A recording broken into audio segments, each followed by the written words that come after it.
Good evening, everybody. It's a very exciting time of the year where we get to watch matches that we never thought were possible, like Bryan Danielson versus Kazuchika Okada, and I don't know how to deal with it. It's been a door. 2023. How are you all? Hope you're good. Hope you're well. Josh, good to see you, my friend. Hope you're good. Yeah, dream matches tonight. Legitimate dream matches as well. Not like dream matches that someone might just throw around as a word, as some words. No. Legit. Bryan Danielson versus Kazuchika Okada alongside matches like Kenny Omega versus Will Ospreay. You've got Punk versus Kojima. You've got a heck of a lot of matches all to come tonight, and I'm very, very excited. But apart from all that, I hope you're good. I haven't been live the last couple of days because not been feeling great, so not being able to. And then I was thinking about it today. I was working it through in my head. I was like, is this something? Am I gonna do tonight? I'm feeling a little bit better, blah blah blah, mate. And then I remembered the matches that are happening. So I was watching it. Therefore, it's happening. It's happening. Big show. Big show. Anyway, let me just double check this. That should be fine. The show is starting. It's very exciting. Devon, good to see you. How are you? Big eyebrows. Hopefully, we've got to get some Lex selling involved. You know what I mean? We've got to get some Lex selling involved. After you've made me more aware of it, I need it in my life. You know, I need it in my life. Do we reckon there's going to be any actual title changes tonight? That's one of the big things I haven't been able to decide. Thinking about the show is whether or not there'll be actually any at all. Will it happen? I can't imagine it not happening. But at the same time, I can't see any of the titles changing hands. Oh, apart from Omega. Omega might lose, I guess. Starting strong, out comes Hiroshi Tanahashi, the ace himself, taking on MJF versus Tana for the AEW World Championship. Huge start. Other than the US, none for me. Yeah, I'm marinating along the same lines. I can't see any apart from that either. Like, I can't imagine it, right?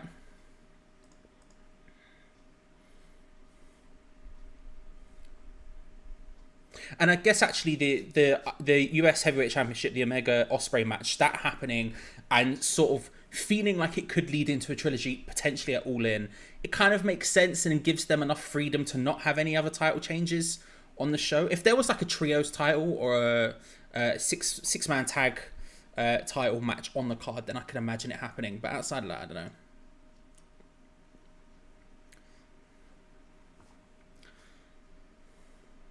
Do you know what? He might be old, but Tanahashi's still the absolute man. I don't care what anyone says.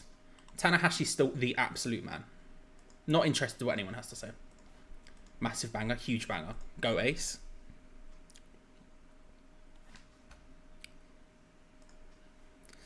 Out comes MJF with a robe that says New Japan is an indie on the back. Because of course, it's MJF. What would you expect?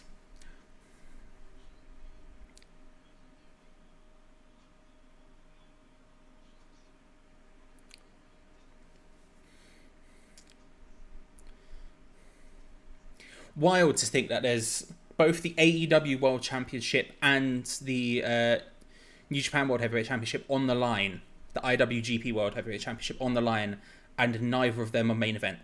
There's still at least two matches above that, which is crazy to think about. Big MJF chants from the crowd as both ring announcers announce it. You'll have to see it.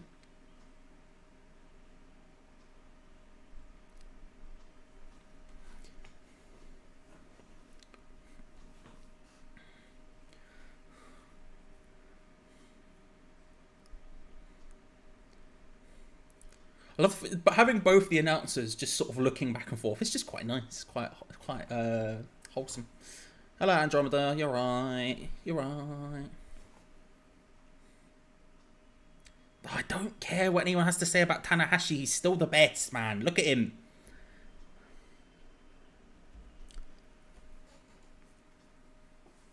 Beach swerve on Collision. What a vibe.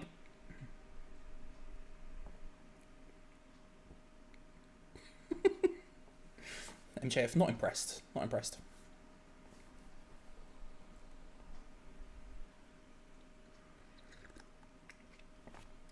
Thank you. That's the vibe I'm going for, right? Sweaty men descriptions. So far, no sweat, but they have just had a little walk to the ring. Now, I would sweat after that. However, MJF and Tanahashi significantly in better shape than I am. So, you know, it's the way these things go.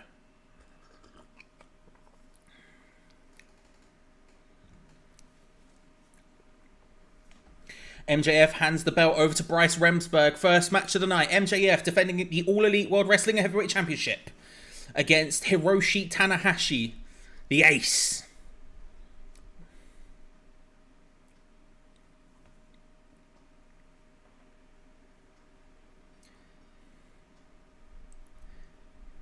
This, in a lot of ways, another kind of... there goes the bell. This, in a lot of ways, a dream match of its own.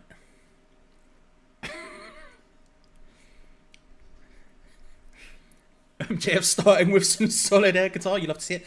This, in many ways, is a dream match of its own. Of course, Hiroshi... nowhere near his prime, obviously.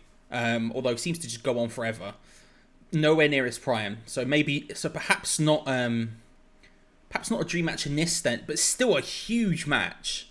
And wild that it's happening.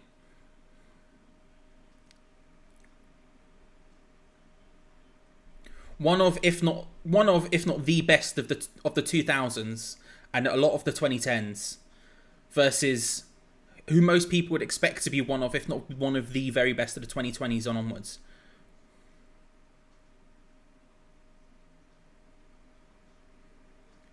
Tanahashi gets the headlock, knocks MJF down and out of the ring. MJF being outpowered by the ace in the early goings. As Tanahashi turns and air guitars the crowd. MJF's done, he's walking away. He's done, he's leaving. He says he doesn't need this, he's the champ, and just leaves.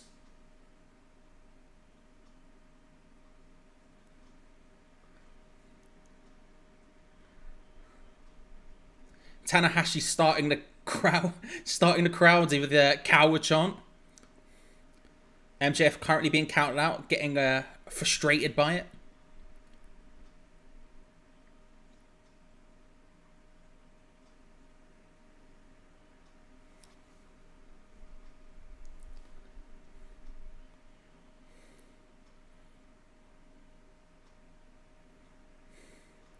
MJF asks the crowd if he's a coward. They reply yes. He says my bad and asks for a bit of sportsmanship. Reaches out his hand to shake Tanahashi's.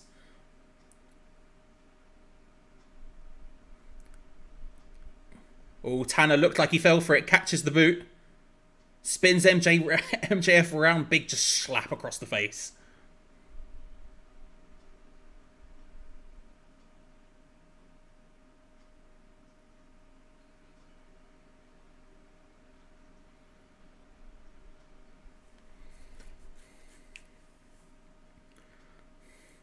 Bryce just in the way of Tanahashi there. MJF takes advantage.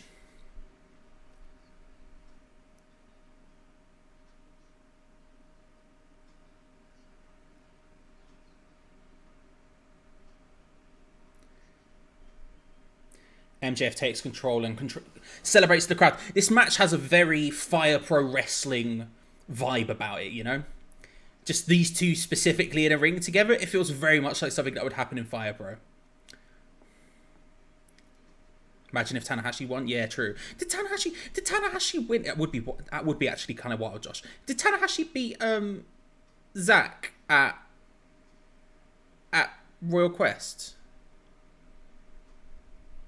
Or did he go into that as the champion? I can't remember if he went into it as champion or if he won. I can't remember. It was one or the other. One or the other. I can't remember. Tanahashi back elbows to MJF. Running knee, kitchen sink from MJF. Knocks Tanahashi back down. I think he did. I'll check. For some reason in my head, I have that as a thing that happened and then me being shocked by it. Whether or not that actually happened or not is a different story. I don't know. Definitely Lawrence, thank you for the subscription. Appreciate it. It just came up on my screen. I've never seen it come up on my screen. It came up. Just shout out. I hope you're well. Never seen that come up before in my life. But there we go. Tanahashi, nice roll up. 1, 2. Just 2 count.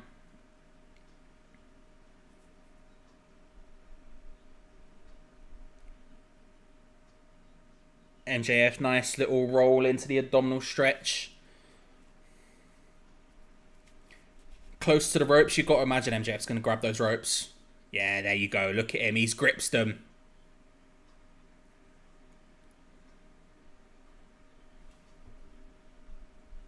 Tana beating in 17.5 minutes. I was sure he beat him because I remember being shocked by that as well.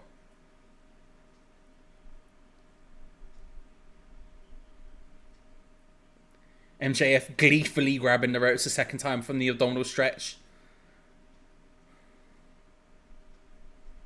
Bryce catching him out. MJF continues the abdominal stretch. Yeah, I remember Tana beating him and being surprised by that at the time as well.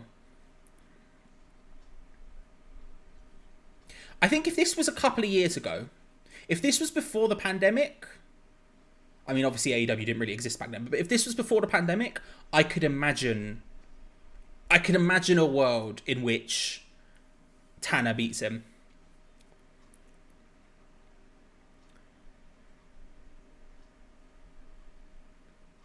MJF grabs the ropes for the third time and Bryce kicks the ropes off.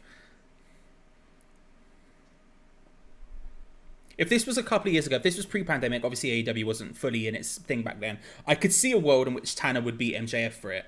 I mean, if it wasn't MJF, I guess that's the other thing, is MJF is a specific person and a specific scenario. I love the stage. I'm big into the stage setup. Like, it is just the LED screens like you've been seeing on Dynamite and Collision and Rampage. It's not anything too different in that sense. But just the graphics of the, like, Doctor Strange-esque portal, I guess. Like, at the top of the ramp with the city through it, with the graphics around it, I think looks sick. Tana going up to the second ropes. MJF down for the senton. Hits it solidly. 2 count.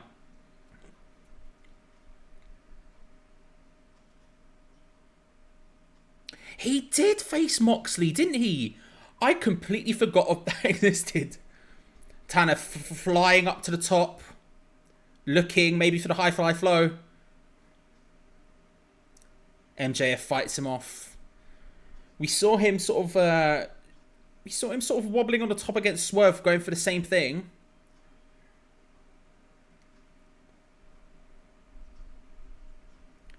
Maybe something to look out for with MJF coming into this. Tana fights him off, goes back up to the top again. No high fly flow opportunity, but maybe a crossbody potentially. There it is. Big crossbody. He did face Moxley. That's wild. I completely forgot about that as well. Did he have 2 matches last year? Who did he face at Forbidden Door? Was that Moxley at Forbidden Door? I'm trying to remember the Forbidden Door card off the top of my head, and now I'm struggling for some reason. Because there were all the injuries going into it, so it all got a bit wonky.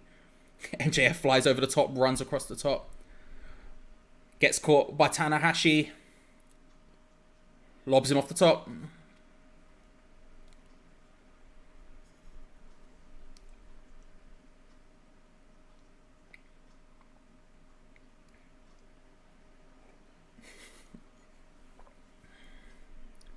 Kick out after 2.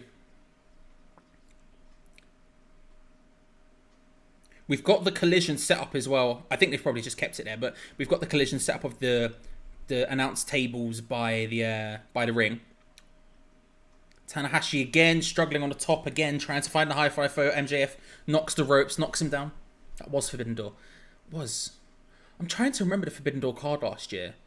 The one that sticks out in my mind is obviously the Adam Cole, Okada, Jay White match, given what happens to Adam Cole in that match. MJF climbs to the top to match Tanahashi, looking for maybe a superplex. Huge superplex off the top.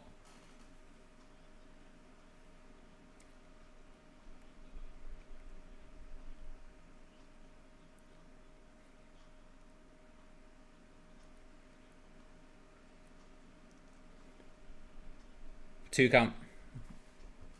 2 count as Tanahashi rolls to the outside. Tana's got a flipping G1 and when's that starting? Like a month or 2 or something? A month or something? It's not even that, it's probably a couple of weeks.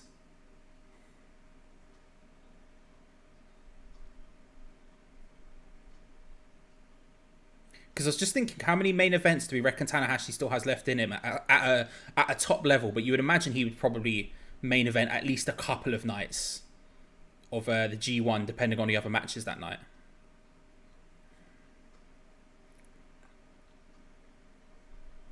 MJF looking for the heat seeker. MJF being lobbed off by Tanahashi. Big rolling elbow.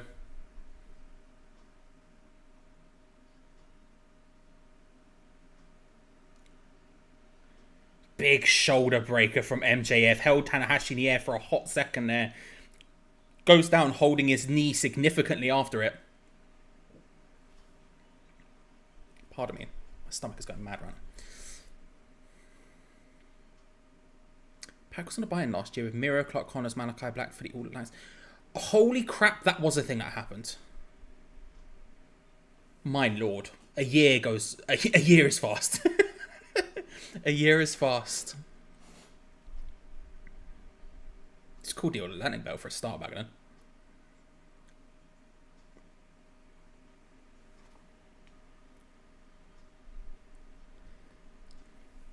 Excalibur making the point of MJF holding his knee. Potential dragon screwing, flipping him over. Ugh. My B. Luke, how are you, sir? You alright?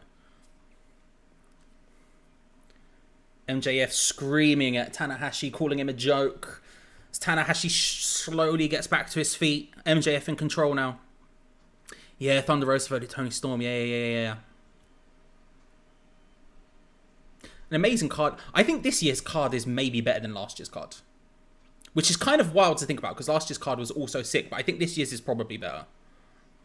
And the build was obviously better as well. Tanahashi hulking up as he gets to his feet.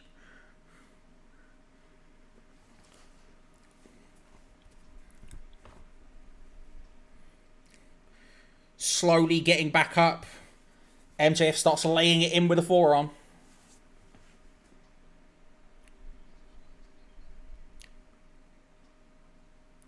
Tana fully hulked up. He's asking for it. He wants it. He loves an elbow to the face, he does. And MJF, not having it. Little poke to the eyeballs, not having it. He sees your weird elbow wanting and he says, no, sir. He says no. Luke, did you find a link, by the way? Dragon, there is the dragon screw. MJF screaming and now looking for the cloverleaf. Tanahashi going in.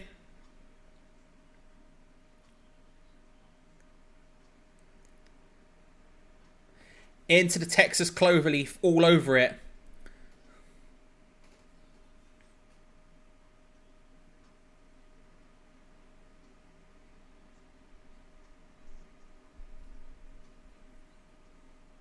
Got it cinched in. Alexa, good to see you. I hope you're well. Hope you're having a good day. Tanahashi the champ. Tanahashi's always the champ. Tanahashi isn't the champ, but in our hearts he is. You know what I mean? He isn't the champ. MJF is the champ. He's defending the AEW World Championship against Tanahashi. But Tanahashi is the champ in my heart. Maybe not the AEW champ, but just a forever champ. Just an old boy, you know? MJF, big knee to the gut.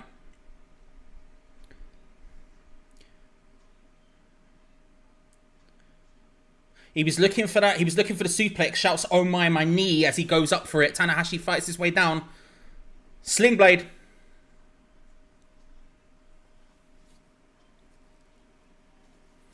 And he's looking for the high fly flow.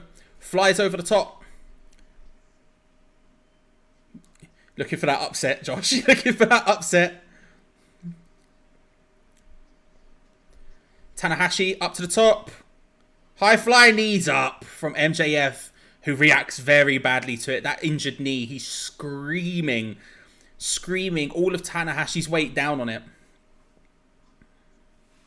Oh my god, it was Claudio versus Zack Sabre. Holy heck, it was. I completely forgot that existed. I completely forgot that existed. That's mad to think about. Big high five flow block from MJF there. Just knees up, but he's screaming. Obviously, the Texas Cloverleaf, the Dragon Screw working into this. And we saw Tanahashi Tanahashi's knees maybe wobbling a bit against Swerve in the build-up in the match this week in AEW. And obviously MJF making a point to mention his knees, his forever injured knees, in the promo from last night. MJF grabs the championship. He's going back towards the ring. He's got bad intentions. Bryce stops it.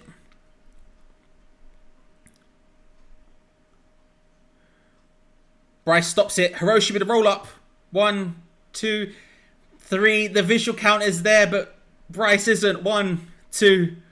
After the kick out, Tanahashi, a potential win there. But Bryce just not switched in. MJF pushes Tanahashi into Bryce and then hits him with the diamond ring. That's got to be it. 1, 2, 3. That's it. MJF gets the win. Hits Tanahashi with the ring. Pushes Tanahashi into Bryce. Bryce turns around and as he's facing the other way, just lays him in with the dynamite diamond ring. 1, 2, 3. MJF survives Tanahashi. Solid match. Given the obvious physical limitations of Tanahashi at this point, it's a good match. It's a good match.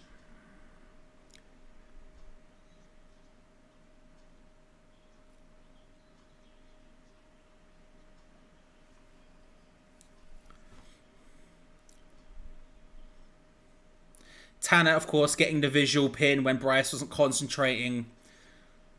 Could have done it. Ends up not managing it. There you go. First match, MJF gets the win. Gets the win against Tanahashi. Good solid opener.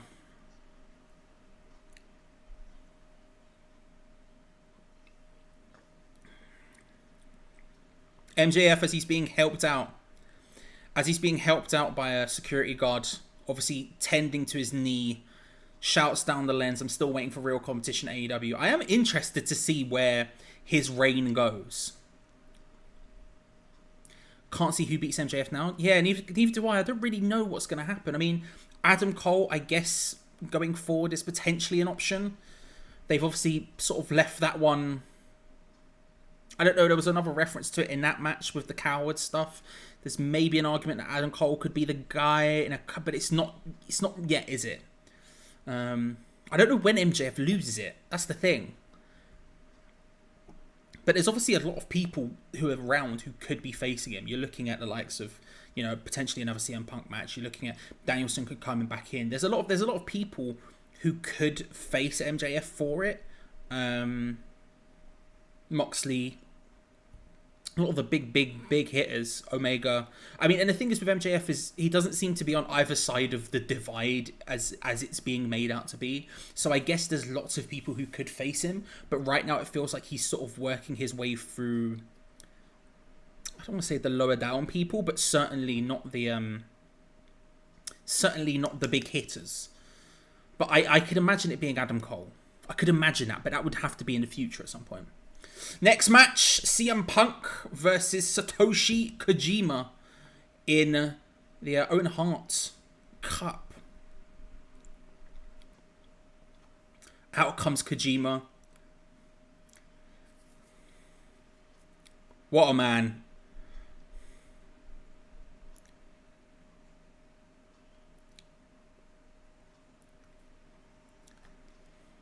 Kojima versus Punk is such a wild match. Again, another very Fire Pro match.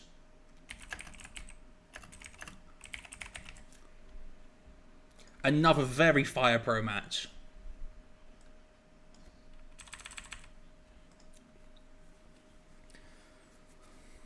Love Kojima.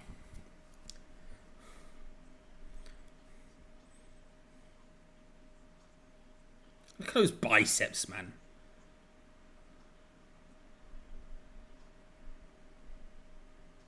Ooh. Very interesting reception for CM Punk. Huge boos. Not shocking, but huge boos. After Jan 2024, when MJF signs an extension, kind of want him to be a free agent for a while, like Punk wanted to do in 2011. Yeah, I mean, MJF, in my head, MJF either has signed an extension or is guaranteed to sign an extension, because I can't imagine they would have let him run loose like they have otherwise. And CM Punk's asking for the boos.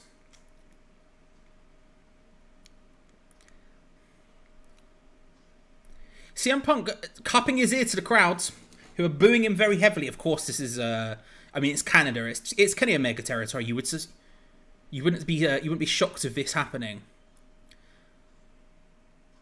But equally, I don't think I was thinking about this as I was watching last night's show. But I don't think the boos are going to annoy CM Punk in any sort of way, if we're being honest about it.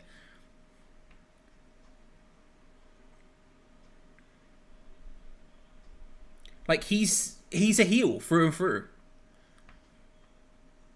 I'm surprised the boos are not louder.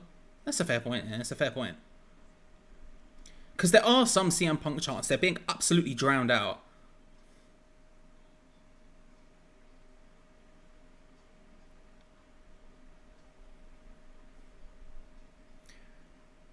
CM Punk he was staring down Kojima there, and as he turns and does the classic arms raise on the apron, just a shower of boos.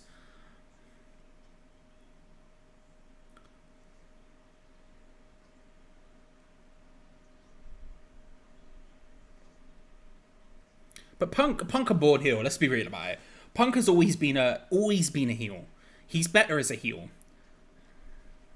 Or maybe not better, but he's incredible as a heel, to be fair.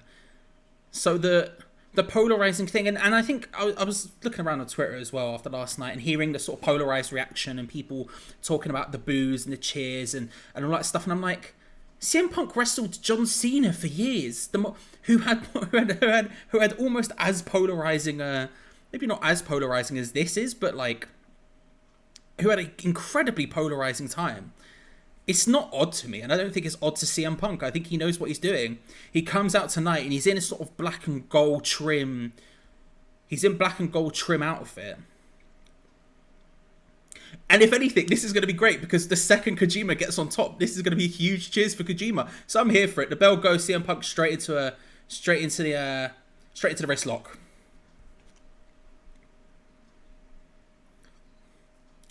Round 1 of the Owen Hart Foundation Cup, of course. Last year's winner, Adam Cole.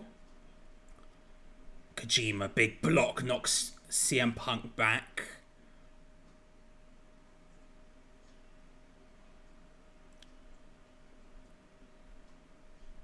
I love Kojima. I really do.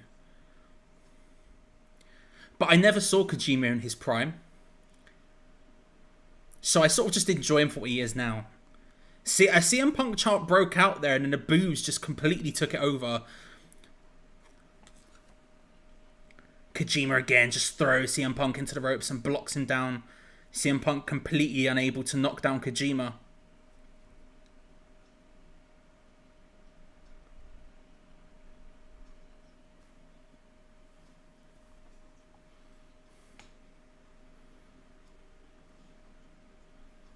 Back into the lockup. Sort of maybe a little bit of a Kojima chant breaking out there.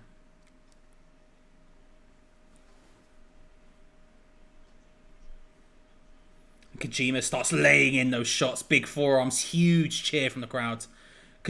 Punk comes flying out. Hip toss.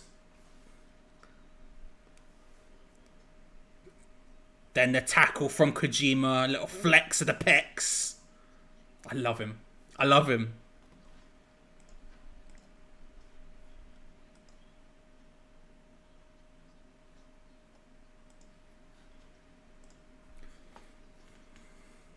Big up Bread Club, getting a shout out there. Bread Club getting a shout out on the on Forbidden Door commentary. Thrown out. CM Punk flexes the pecs himself. Huge boos from the Toronto crowd. I remember going to I think it was. I want to say it was the I want to say it was a match. I want to say it was at the Brixton Sports Centre. It was a Rev Pro show and Kojima was there, and I'm pretty certain a couple of people had brought baguettes, if you want to pronounce them properly, just to wave at him, just because, you know, Bread Club, you got to give it the respect it deserves.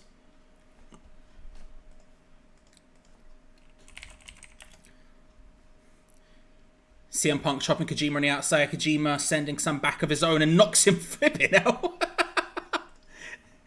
CM Punk goes absolutely flying. Just a huge chop to CM Punk over the barricade, goes flying backwards. Kojima now forcing him back into the ring. Sounds like it was a vibe. Chop from Kojima.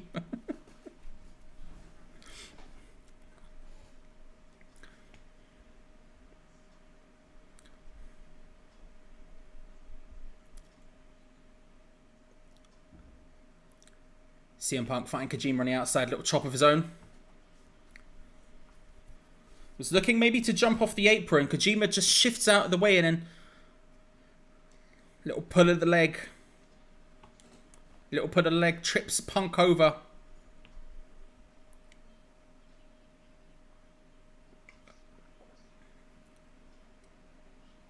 Kojima now just raining down stomps onto Punk.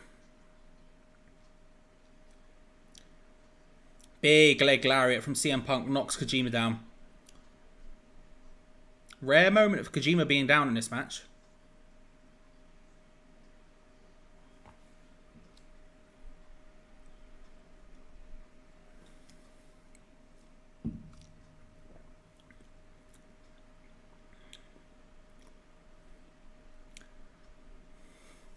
CM Punk with the slam and then CM Punk Hulk Hoganing it up. Hulk Hoganing it up.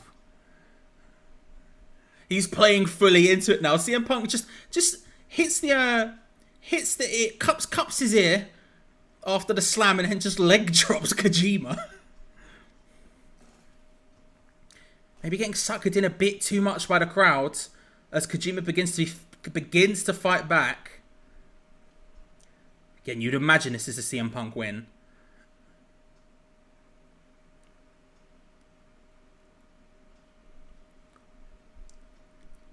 Low kick from Kojima and then CM Punk begins to lay the shots in.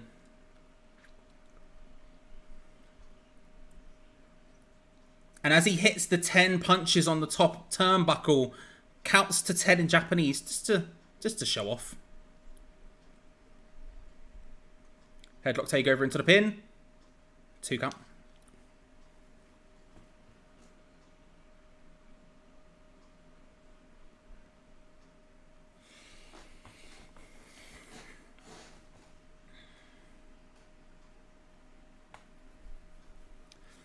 CM Punk's comeback in Chicago was always going to be what it was, but there were enough hints in there of him turning heel that I was pretty certain it was gonna lead to a heel turn, and realistically, you can't really do anything about it. You could do a sort of tweener thing where it depends what reaction he gets, but realistically, he's going to be a heel, right? Oh, and CM Punk is he's tempting fate now.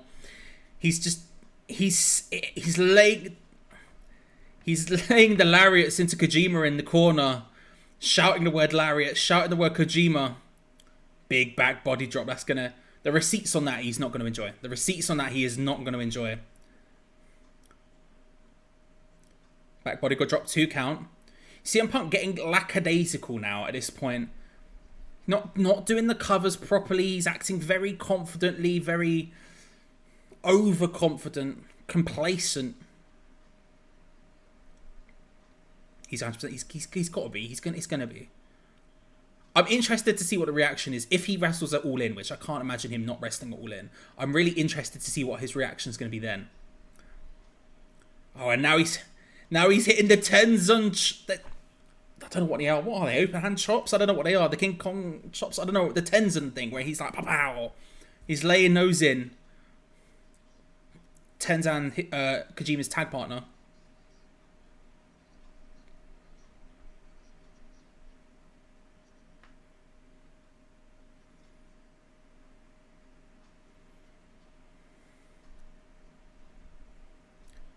Throw in, good job from Kojima, and now he's going to start laying those in. Here come the chops. Yes.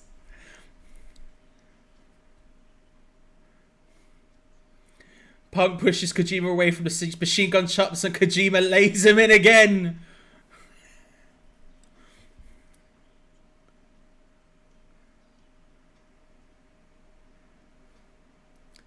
Machine gun chops just taking Punk down. Pow, pow, pow.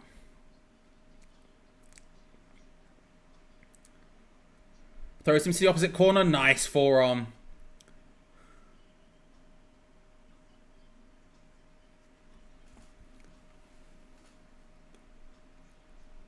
Kojima looking for it. Climbing up to the top. Huge elbow drop from the top from Kojima. Looked like it went right into CM Punk's nether region there. 1, 2, 2 count. It looked like it landed where the sun didn't shine. It did not look like a fun location for that elbow drop to land. Oh, Kojima. As Taz just put it, that's in his gimmick. That was not a... That was a... Big DDT from Kojima's going to leave more than a mark. That's going to be that's a generational injury, that one. It's a generational injury.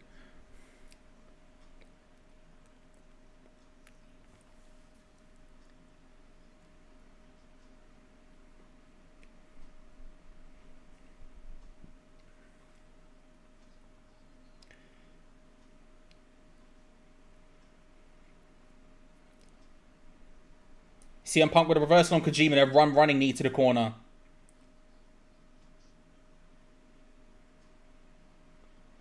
He's looking for an elbow drop as well. CM Punk now. He's got Kojima down.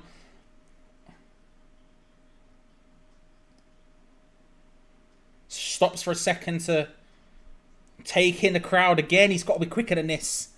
But CM Punk raising up, looking for the elbow drop of his own. He's taking forever.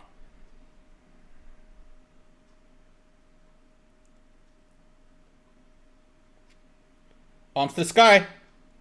Oh, nails the elbow drop. Says it's over. 1, 2. Oh, Kojima just kicks out. That was a 2.9. But Anaconda Vice in. That's good from CM Punk. Just catches the kick out straight in the Anaconda Vice. Right in the middle of the ring. Kojima could tap here. Oh, Kojima just laying it into the back of Punk's head. Trying to fight his way out of it. Manages it. Good work, Kojima. Come on, lads. I've just decided. I want Kojima to win. I've just decided right now. I love Kojima. I hadn't thought about it until this exact moment. Come on, lad. CM Punk now raising the hands. Calling for the go to sleep.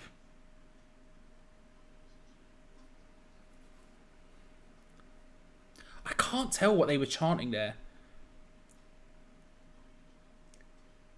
Mongolian chops, there we go.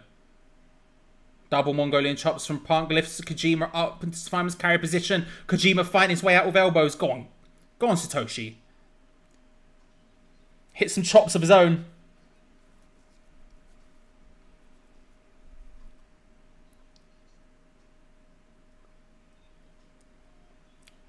Koji cutter.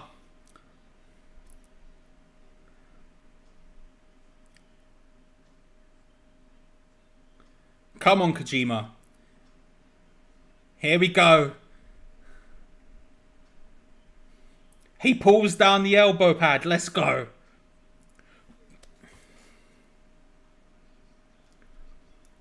Oh, good reversal from CM Punk into the neck breaker. Really nicely done.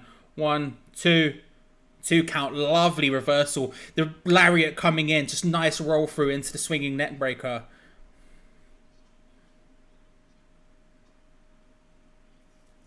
Punk stopping this from going any further.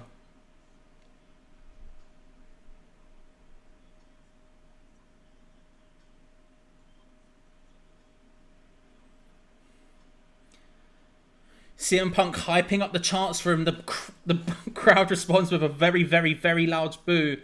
Just completely drowning it out.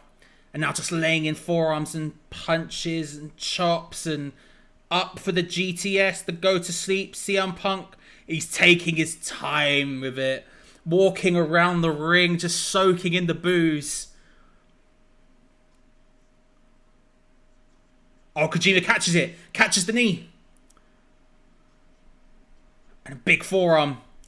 Lifts him up for his big brain buster from Kojima. 1, 2. Just a 2 count. Just a 2 count. CM Punk again taking too long, playing into the crowd, just taking in the booze. Taking too long to take in the booze, not just hitting it, having him on his shoulders and just walking around waiting for it to happen instead of just hitting the move. Kojima gets up looking for that lariat again, duck under it by CM Punk, high roundhouse kick. Up on the shoulders, you're going to imagine he does it first time. Now he does. He does. Hits the GTS. 1, 2, 3. And there it is. CM Punk staring down the lens of the camera as the 3 count gets called. CM Punk advances in the Owen Hart Foundation tournament. Potential... There's been a lot of conversation about what CM Punk is going to do next. Where he's going to go. What's going to happen. And I mean, that performance screams heel to me.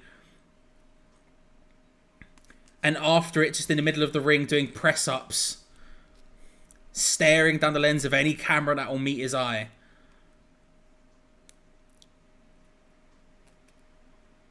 There you go. I haven't been this pumped about a match since Paige Woods. Listen. It was much spoken about, that match, Penelope. It was much spoken about. It was the talk of the town for a while. Hope you're well, by the way. Some other banging matches in this tournament, by the way. I mean, we've got Roddy Strong versus CM Punk and Collision, and that the winner of that goes on to face CM Punk. It has to be Punk versus Joe, right? It has to be.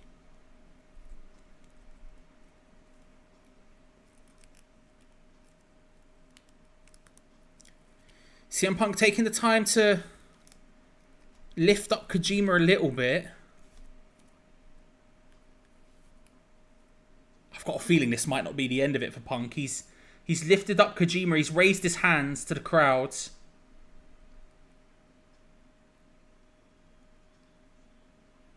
Oh, there he leaves it.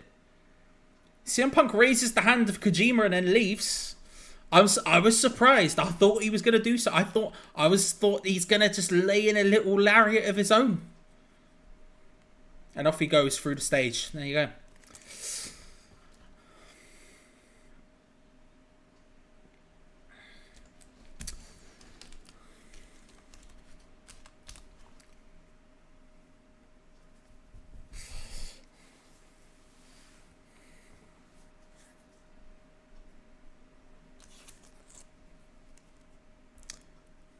Is that an all up? Are we finally getting a definite? Yeah.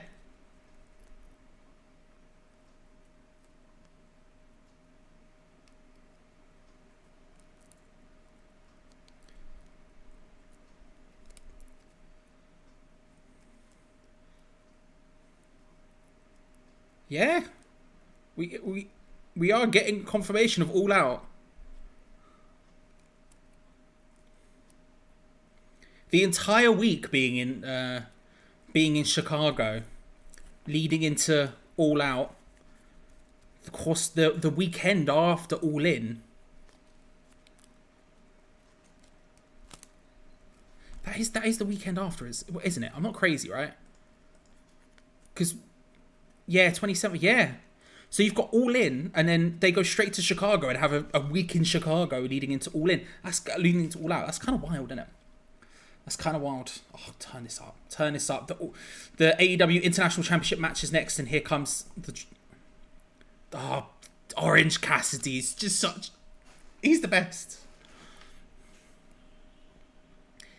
He has the best entrance. I don't care what anyone says. Yes, the best pyro. It's the drop. It's the music drop. With the background of all white, it just makes him look like such a star. I love him so much. So this is Orange. We'll put OC because we're gonna have to put a lot in it. OC versus Shibata versus Daniel Garcia versus Zack Sabre Jr. Will this all fit? Oh, it does. You love to see it. You love to see it. Punk versus MJF, the United Standard, I'm guessing. Ooh. That's a great shout. It's a great shout. Out next is Katsuyori Shibata. That's a great shout. Yeah, because it would have to be something big in order for them to sell All In and then All Out a week after. It would have to be something big, and CM Punk versus MJF would be a big deal.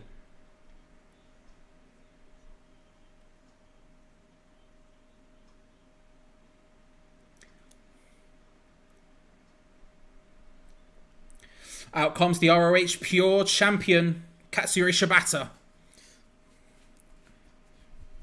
Again, still kind of wild that he's wrestling. I mean, this is a card of just wild things and people who it's wild that they're wrestling. CM Punk, Danielson, you know, seeing matches like Danielson versus Okada, but just it's still kind of wild to me seeing Shibata back. Despite the fact he's been back for a hot minute, it's still kind of wild.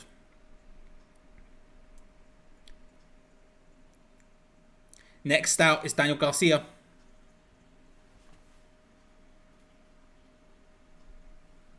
We can give us the dance. Come on, Daniel.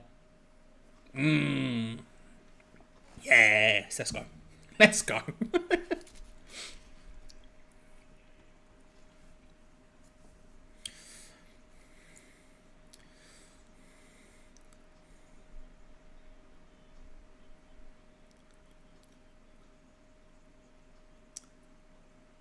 He's got the pink on, obviously in Canada. The black leather with pink accents. And then out comes Zack. An absolute barnstorming theme song as well from Zack Sabre Jr.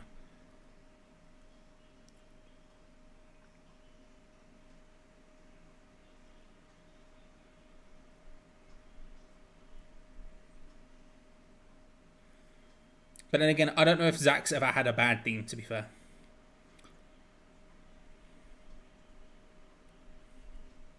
The NJPW TV World Champion.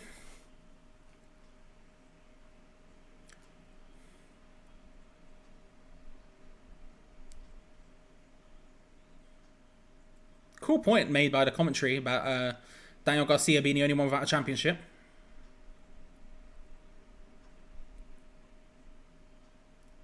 Yes, Zack.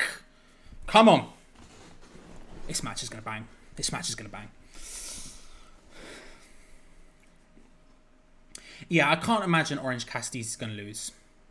I can't imagine Orange is going to lose.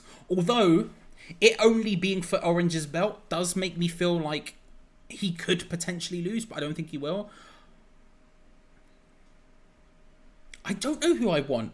I think I'd be happy with any of them. I kind of don't want Orange Cassidy's title reign to end because it's been so good. I kind of don't want it to end, but I'd be happy with any of them, realistically. Bell rings, Zack Sabre Jr. wanders across to Daniel Garcia just to scream at him. Then he starts walking across to Orange, starts shouting at him. All four men slowly moving towards the center. Now he's shouting at Shibata.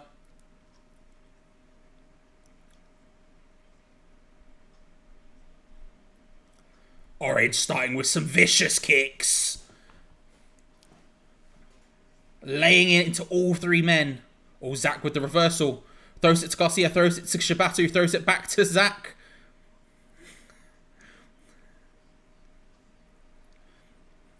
Oh, nice work from Orange Cassidy. Two. Ooh. Oh, and there goes flying out the dives. Orange Cassidy starting hot. Starting very hot. He wants to end this one early.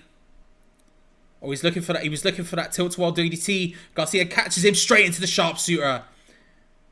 Flexes as he does it. Shibata gets in and then just lays in a kick. Kind of wanted Swerve to win it. I'm okay with him dropping the belt. Yeah, Swerve would have been a great person to win it. That's the point. Who? Yeah. Yeah, I would have been happy with Swerve winning it as well, to be fair. Zack cranks the neck of Shibata.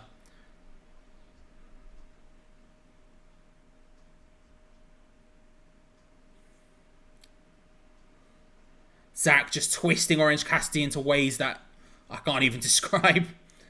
Receives a big boot from Daniel Garcia on the way for him. Yeah, I mean, I think Swerve was the big name. I could have seen Swerve winning it. I don't know if I can see anyone else winning this match. Like, in a situation potentially, like, but Zack or Shibata aren't going to be on television as often as Daniel Garcia would be, so I could imagine maybe Daniel Garcia being the guy who takes it. And to some extent, I think Daniel Garcia could use it. Shibata and Zack just going at each other, both men pushing away Daniel Garcia every time he tries to get involved. Peach.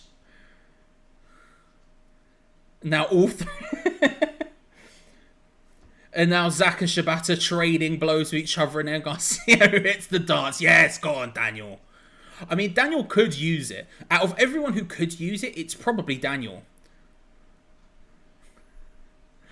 And then he gets laid down to the floor, and then back to the chops between Shibata and Zack.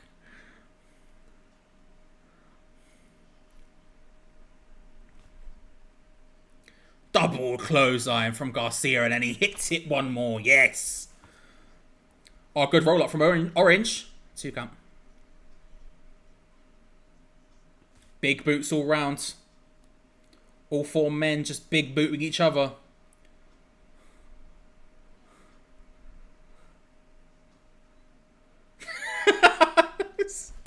That was sick.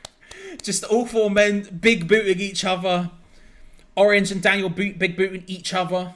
Zack and Shibata big booting each other, and then all 4 men meeting in the middle with a big boot, everyone knocking themselves down.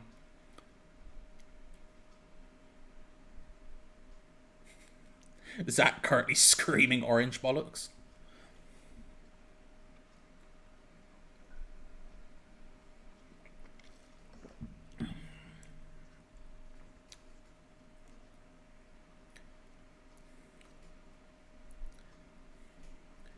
Now double abdominal stretches.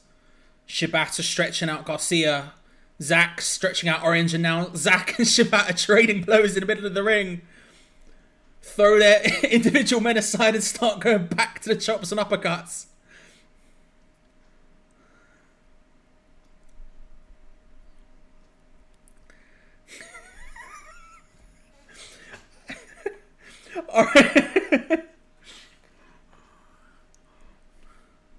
Orange and Garcia both getting his sleeper holes, and the two just carry on trading blows. Throw him to the side.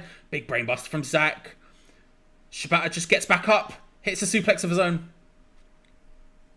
Garcia now gets in. Suplexes Shibata. Orange Cassidy now comes in. Suplexes Garcia. Zack now comes in. Suplexes Orange.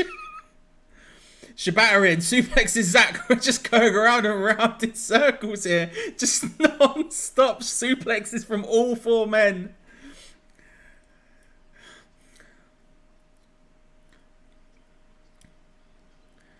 Daniel Garcia looks to reverse it. Stardog Millionaire in from Orange. Rolls through. There is the DDT. 1, 2. 2 count. Orange Cassidy holding his lower back there. 2 count from Orange Cassidy on the pin from on Daniel Garcia there, but just holding his lower back.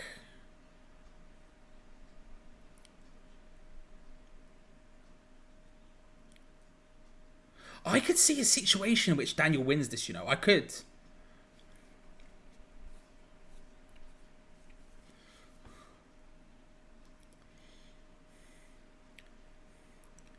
Off goes the elbow pad, but Zack catches him and forces Orange over the top rope onto the apron. Bending the fingers and hands in awkward ways and starting to hit himself. Oh. Zack forced into the ring apron to stop it. Into the post. Daniel Garcia, no disqualifications. Hits Shibata with the title. 1, 2. Shibata kicks out. Out of nowhere, Daniel Garcia crowd didn't, the camera didn't really catch it, but from behind, of course, no disqualifications. Hits Shibata, I think, with the Ring of Honor Pure Championship. But it's a kick out from Shibata. And then he hits the dance. Go on, Daniel.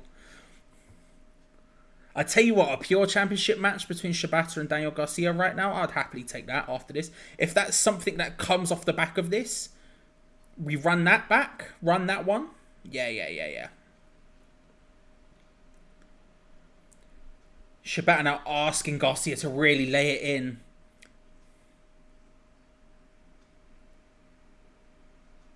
And then a huge chop to himself.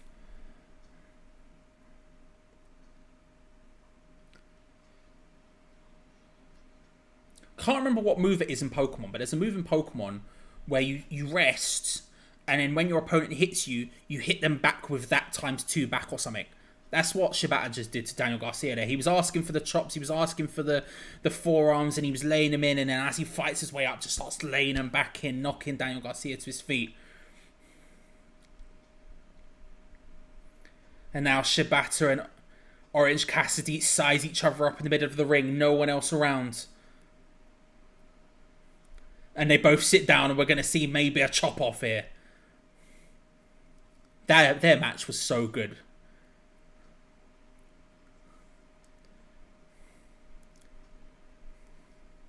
And they start trading those open hand strikes.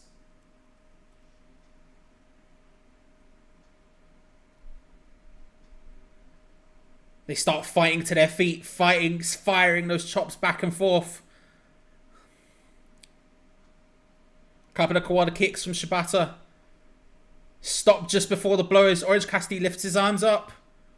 Into the pocket. Orange punch from Orange. Holding his hand. Oh, an orange punch of his own from Shibata.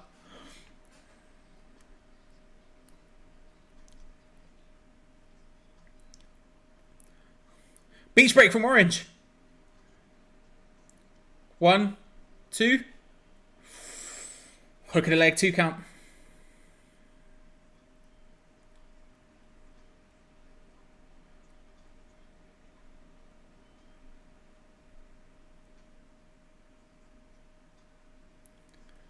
Oh, Zack just stands on the hands of Orange as he tries to get up and just stomps on it. The hand that Orange Cassidy hit the orange punch on, who reacted, he was in massive pain from the hand.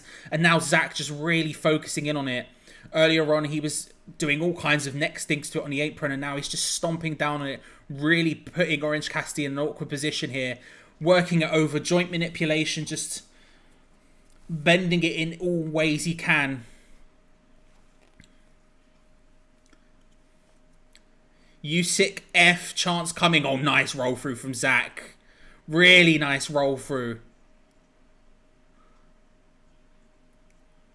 Zack's so good, isn't he? And Garcia saves Orange. Looking for a power driver. Rolls through, Pele kick to the hand. And then a big running forearm. Orange looking for the DDT, looking in for stun dog. Can't find it. Zack just swings him down to the floor. Gets him straight back into those arms. Straight back into it. Just stretching him out in all kinds of ways. Going for it. Shibata's rolling in behind him. Oh, Shibata's loading up some kicks. To the back. Straight to the back of Zack. Puts in the sleeper.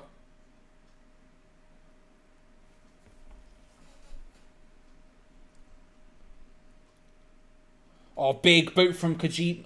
Not Kojima, sorry. Big boot from Shibata. Knocks Daniel Garcia down. Looks for the PK. Ducks underneath it. Does Zack. Oh, love that with a roll through. 2. Roll through the bridge. Oh, nice catch from Shibata into the sleeper. Oh, brilliant counter from Zack. Into another 2. Another pin. That's some beautiful stuff from Zack and Shibata there. Their match, of course, also awesome. Crowd getting to their feet cheering here. Now Daniel Garcia and Zack Sabre Jr.'s turn to fight in the middle of the ring.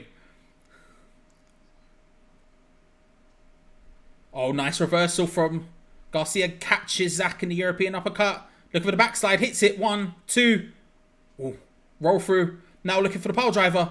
Oh, flipping heck. Flipping heck. Hits it as clutch as possible. Big PK from Shibata. Oh, and Orange runs in. Hits him with a pin. 1, 2, 3. Orange Cassidy with a win. Orange Cassidy, the big PK from Shibata onto Daniel Garcia, knocks him down. Orange Cassidy runs him, shoves him out of the ring, and rolls up to Garcia for the 3 count. That was a really fun match. I'm good on that match.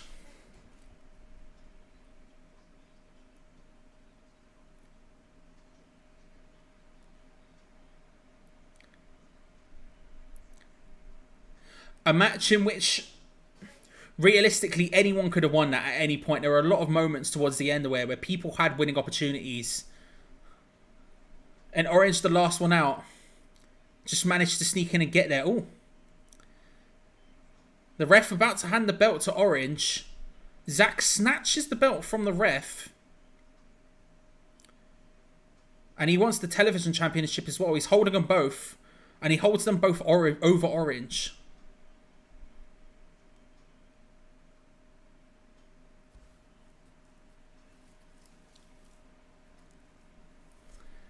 Zack ends up handing the title over to Orange. He says, we're not done yet.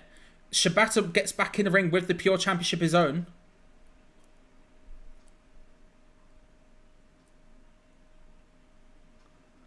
Zack pointing says, next time, dickheads. Maybe...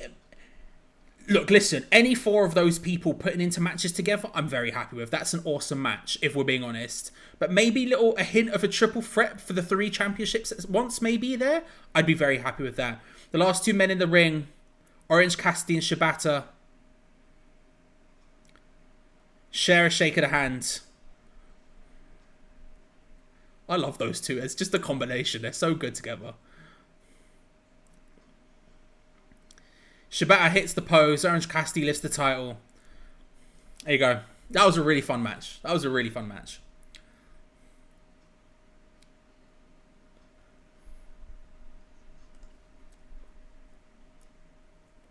Orange Cassidy celebrates in the ring. I'd be very happy with any of those people going back and running it again at each other. Any combination of those 4 men having matches, I'm very, very happy with. If they're looking to maybe do a 3-way at once for the belt, that would be insane. I don't know. For all 3 belts at once, that was kind of what it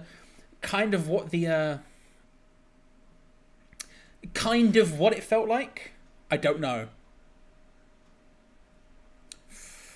Up next, IWGP Heavyweight Championship match. Sanada defends against Jungle Boy.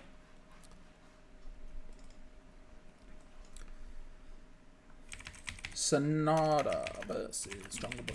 You can't imagine a situation in which Sanada doesn't win this, but it could be we could see the big turn from Jungle Boy potentially at this point.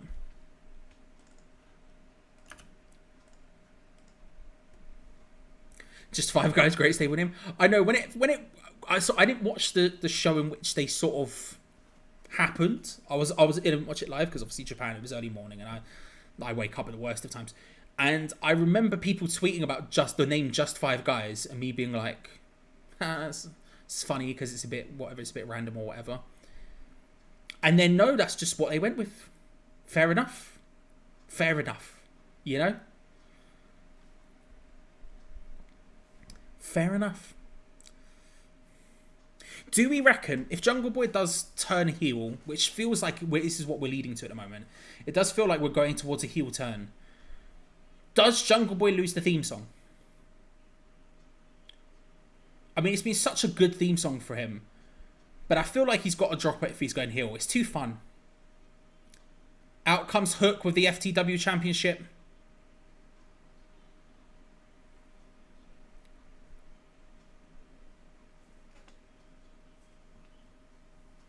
One of the best restaurants and stables. Good all round. They really put in a shift, you know, when they built the restaurant to go with the stable. They really did put in a shift, and fair play. Do you know what I mean? Fair play.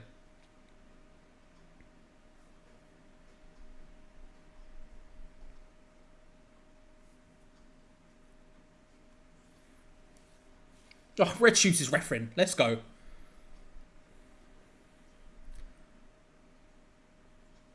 Let's go.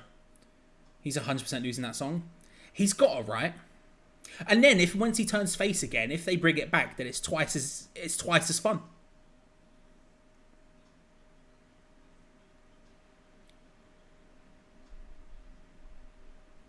Here comes Sanada.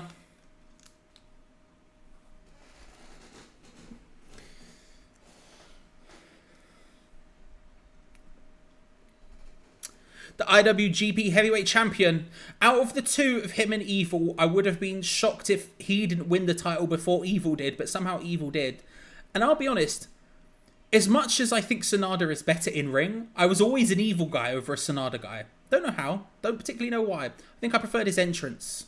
But I was always an Evil guy. However, Sanada feels like a guy you could give the championship to a long time, whereas Evil felt like this was a thing that was just sort of happening.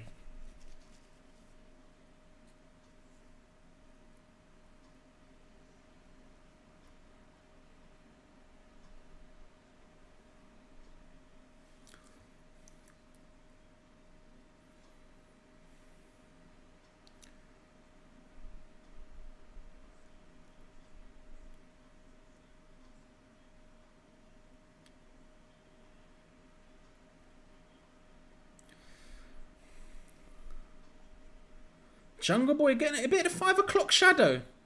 Bit of 5 o'clock heelish shadow there as it zooms in as Sanada makes his way to the ring. I know, it's very weird seeing Sanada without a beard. And without the hair. The hair I can sort of get a bit more used to, but it does always take me back a little bit. I'm always a bit like, hang on a second, what's going on here? But the beard is definitely the weirder of it's just... I'm so used to him with the chin strap thing. Just so used to it.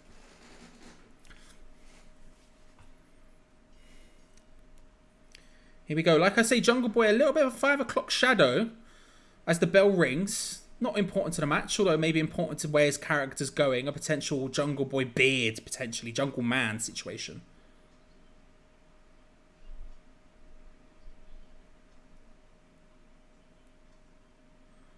Red Shoes getting a big... Go on, Red Shoes. Love to see it. Red Shoes getting a big chant from the Toronto crowd. Bows. The crowd love it. What a man. Lock up in the middle of the ring.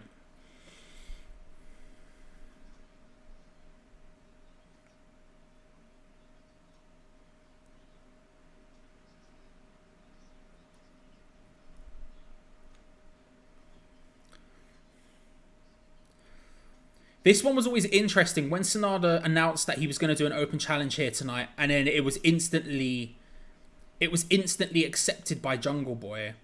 It was sort of interesting, the reaction from it, right? Because half the people, I think there was a lot of people going, really? That's the match we're going with for Sanada at Forbidden Door?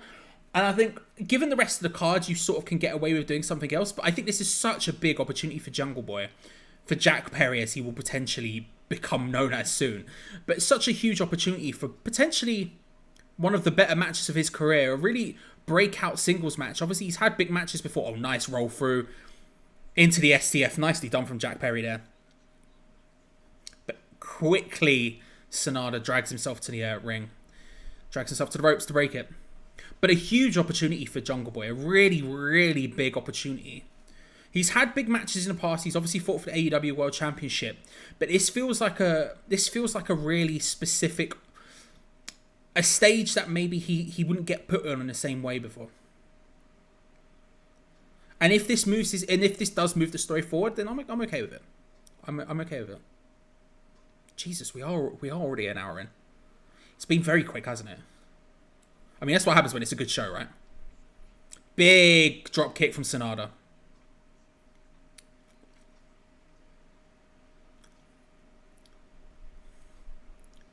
Sanada now asking for the crowd. Looking for the tope con Hilo. Manages to land on the apron. Jack with the drop kick. Now going for the tope suicida himself. Nails him.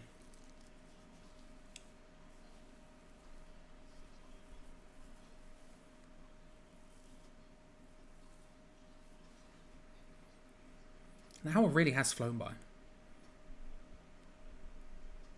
Considering they aren't short matches either.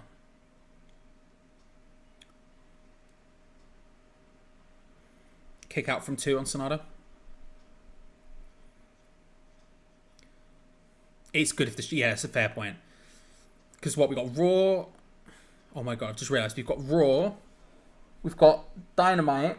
We've got Raw, Dynamite, SmackDown, Collision, Money in the Bank.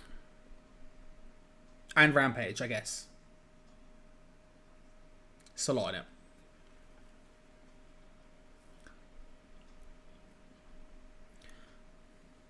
Sanada looking for the Paradise Lock.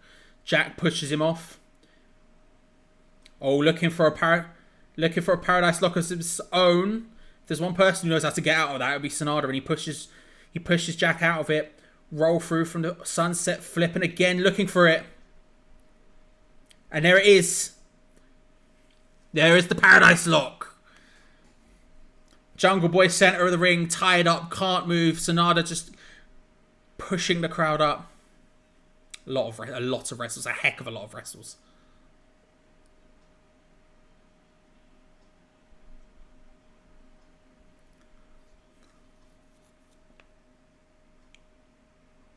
Sanada hyping the crowd up. And they hit a quick riser as he hits the drop kick to Jungle Boy's butt. Lateral press for 2.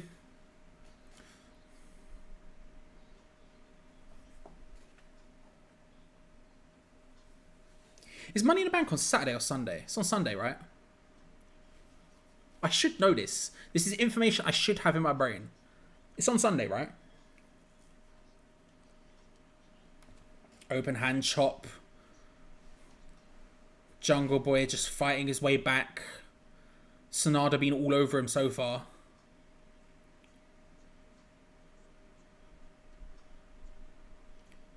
Huge chop of his own from Sanada. Just takes Jungle Boy back down. Sanada's built, you know what I mean? He's very built.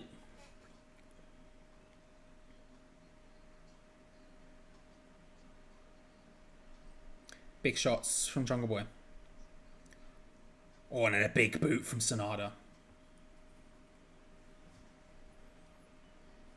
Oh, little drop kick of his own from Jungle Boy.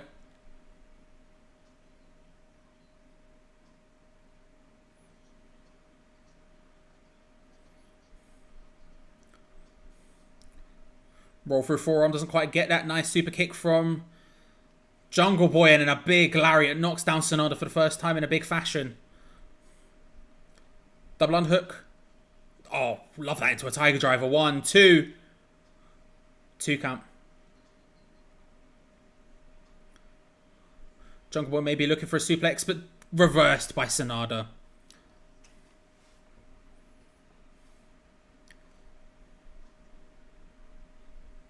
They did Collision on Thursday too. Don't know if that's just tapings. If so, poor TNA. TNA is going to get run over.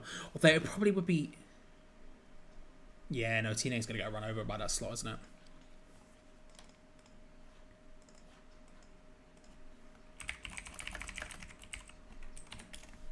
Look. No, Money in the Bank is on Saturday. Oh, and it's the early one. Yeah, of course, it's the early one because it's in the UK. So then Collision's on later on in the day. Flipping heck. Flipping heck.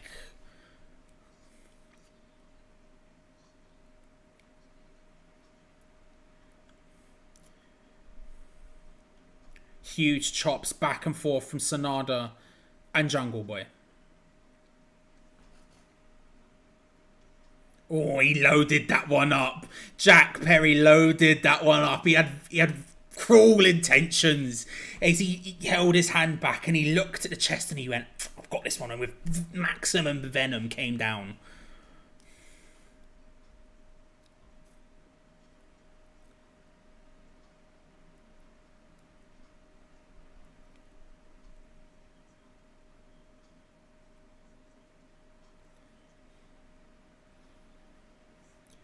European uppercut from Sanada.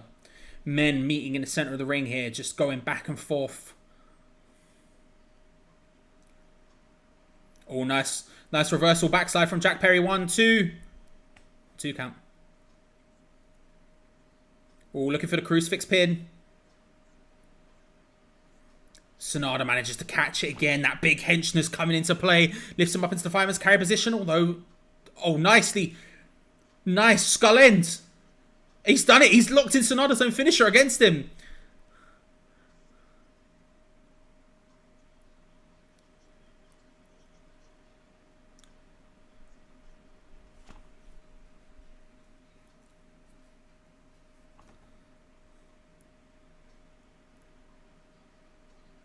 And Sanada, he can't quite. He's trying to reach the bottom rope. I think to be fair, I think one of his feet is underneath the bottom rope, and the other one goes on top of it. It was very close there. Red Shoes makes the men aware that the break has happened, and Jungle Boy lets go.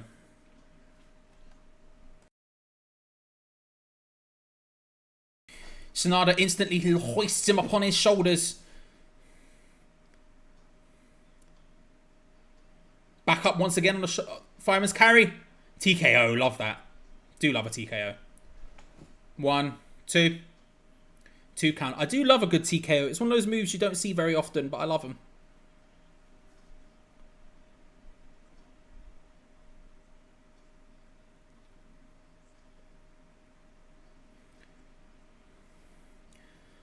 Jungle Boy down, looking for the moonsault. Good land by Sanada onto his feet again. Once again gets him back up. Oh, into the skull end of his own. Jack reverses out of it. Poison Rana.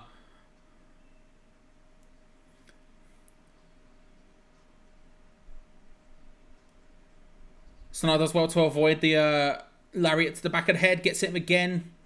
Back in the skull end. Swings him around. There it is. Skull end locked in. Swings Jungle Boy around. Oh, Jungle Boy with a good reversal again. 1, 2. That was close. Imagine if Jungle Boy won. Imagine for a second if Jungle Boy won. Poison Rana of his own from Sanada. Both men struggling. Shining Wizard. 1, 2. 2 count. 2 count. Imagine for a second if Jungle Boy won this. That would be mad. That would be completely mad.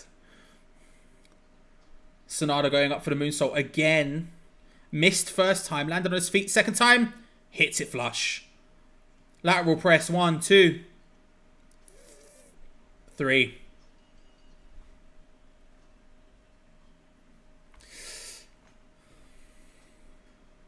Sanada with a win on the moonsault.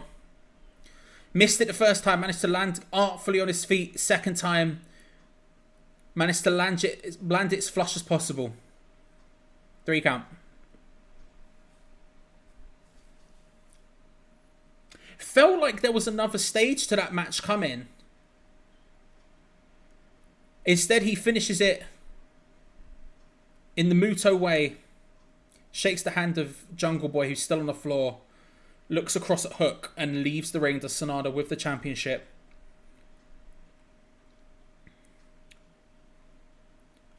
Dookie, of course, with Sanada the entire time, leaving with him.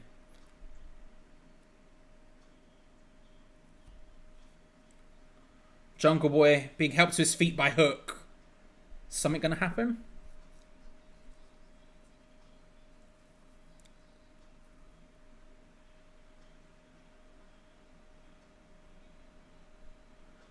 Sanada lifts the belt on top of the ramp before leaving.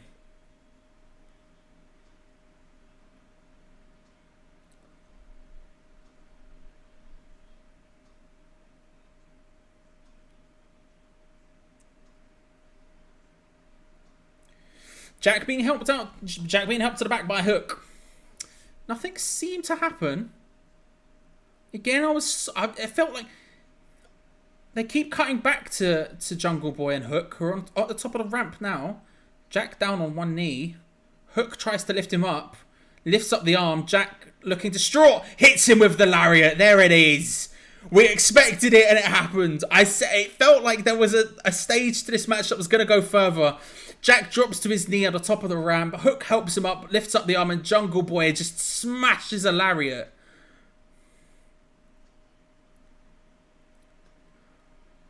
The crowd react as you would expect by attacking Hook. Huge boos from the Toronto crowd.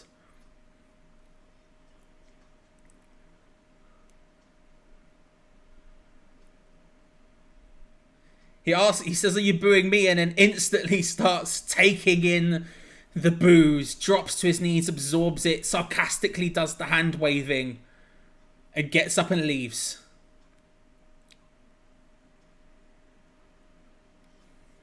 Jungle Boy Jack Perry leaves Hook on the ramp.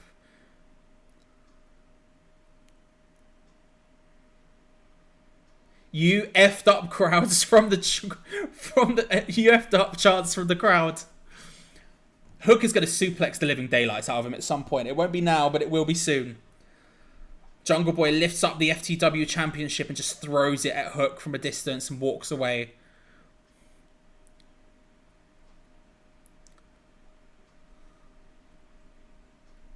And just before he leaves, he stops at the top.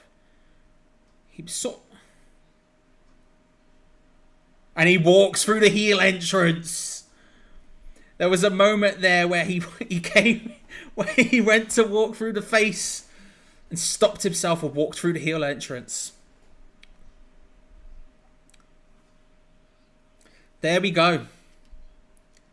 Big Taz chants coming from the crowd who want him to go and lay into Jungle Boy. Hook getting back up on the top of the ramp now. Jungle Hook is no more. Jack Perry officially a heel.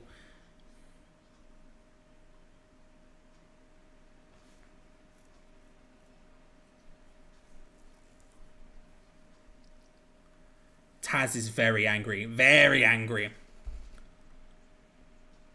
Oh my god, how am I going to type this one out? Up next, the 10-man tag.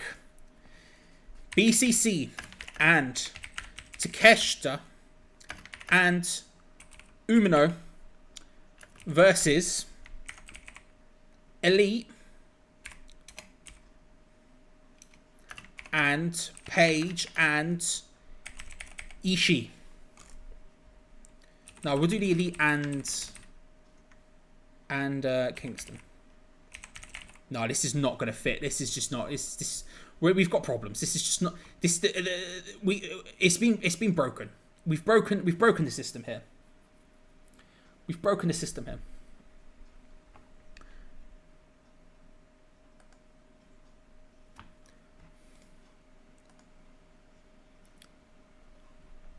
Taz has apparently left. Tony Schiavone has replaced him at ringside. Out comes Eddie Kingston before his G1 Climax win. Don't care, it's gonna happen. Let's see, if I do this, will this work? If I do this, it will. Okay, right.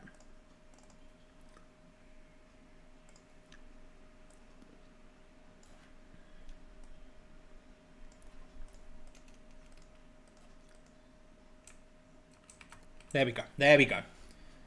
It's flipping long time. But it's worked. Oh, Ishii. Don't care what anyone says. Ishii's one of my favourite theme songs. I love Ishii. Tomohiro is my boy. He has no neck and I love him. But this song is just forever and a screamer. Oh, I didn't see the Darby Allin graphic. I was clearly too busy trying to figure out words.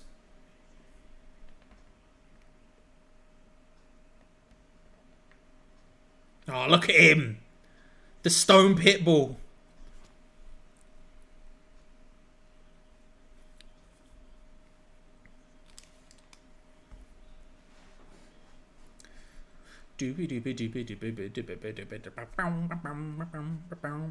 Oh, it's such a good theme song.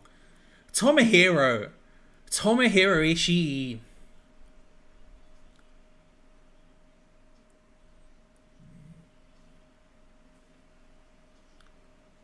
I love him so much. And here are the Elite. Another great theme song to be. I know, I absolutely love Tomohiro's. Suzuki's is up there. New Japan have a lot of underrated themes. Well, underrated in that they never get spoken about in the conversation because obviously they're New Japan, they're slightly out of the way. But they have some absolute screamers.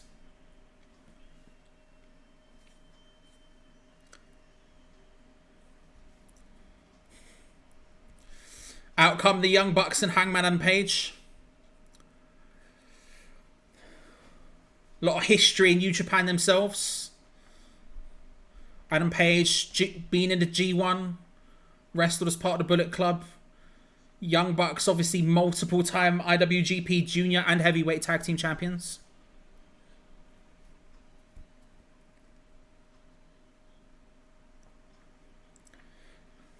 Teaming up here with Eddie Kingston and Tomohiro Ishii. Just basically a pair of my boys.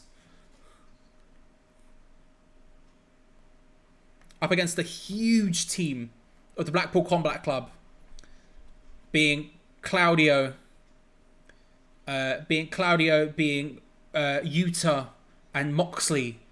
Alongside his boy, Shota.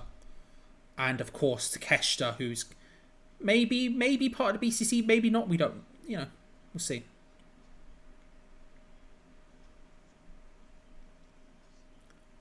Huge cheers for the Elite, obviously. Singing along. This is another banger. It is another banger.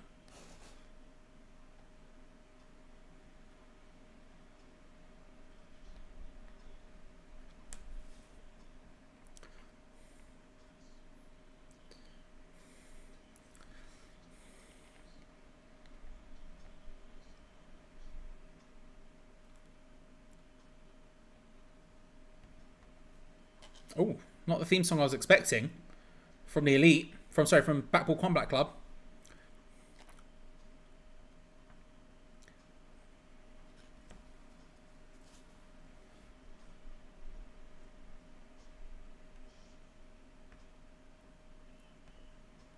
Moxley leading out the BCC, Takeshita and Shota.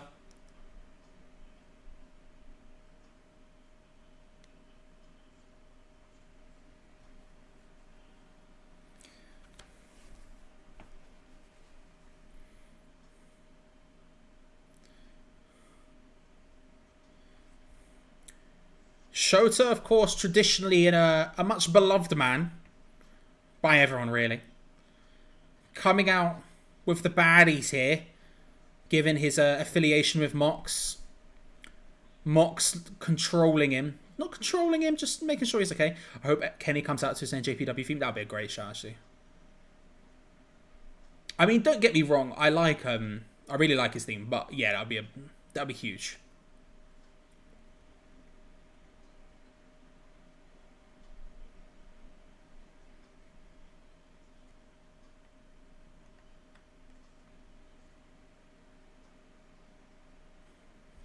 Over the barricade come the BCC.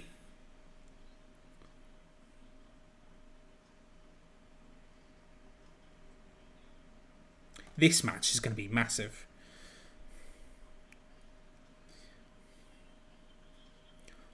I mean, obviously the big multi-man tags, not a strange thing in New Japan by any stretch of imagination, but this just feels massive. This feels massive. Claudio, Mox, the Young Bucks, Hangman in there. There's some of the biggest names in AEW. Some of the biggest names in AEW.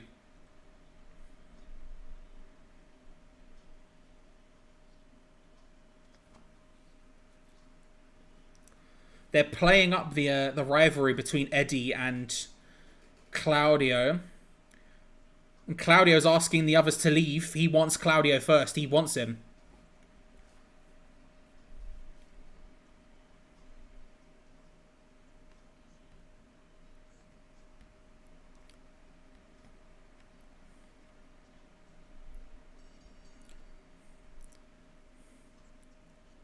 Eddie, as the bell rings, goes in on Claudio, who just goes back and tags in Shota. Shooter.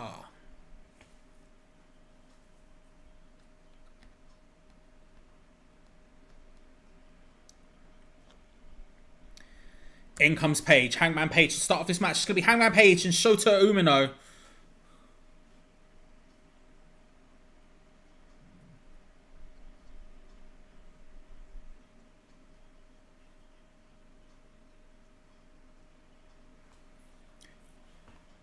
Shota pushes Hangman into the corner.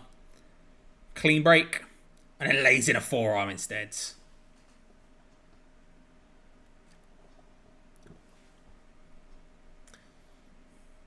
Yeah, I can imagine. I'm very jealous that you'll go. I'm very, very jealous. But it's going to be amazing.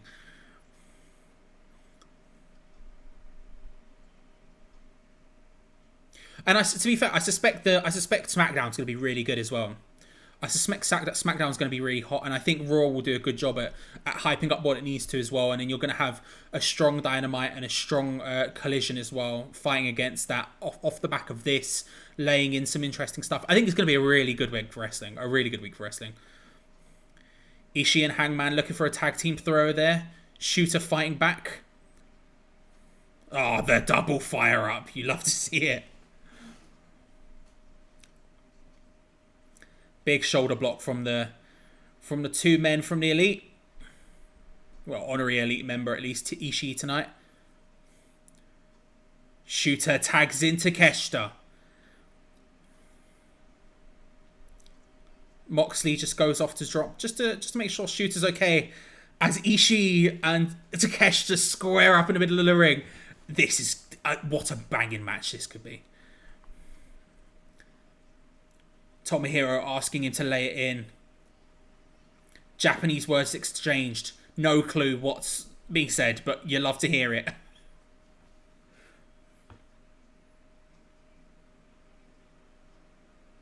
Big forearms back and forth from Takeshita and Ishii.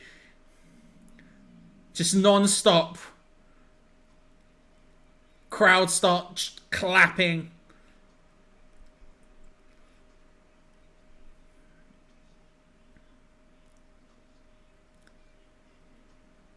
Takeshita loads up a big forearm. And the Stone Pitbull stands unmoved. He says no. With a receipt of his own, Takeshita fires up both men off the ropes. Big shoulder block. Once more again.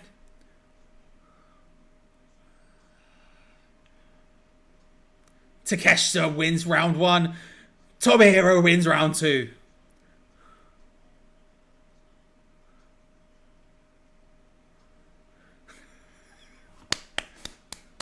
It's sick. It's sick. Both men go down after exchanging huge blows. My last show was NXT UK taping in Brentwood. Flipping hell. I haven't still baffles me. What kind of... How big was the venue in Brentwood? That was new. Yeah, I mean, West Ham... Being angry at West Ham is nothing new.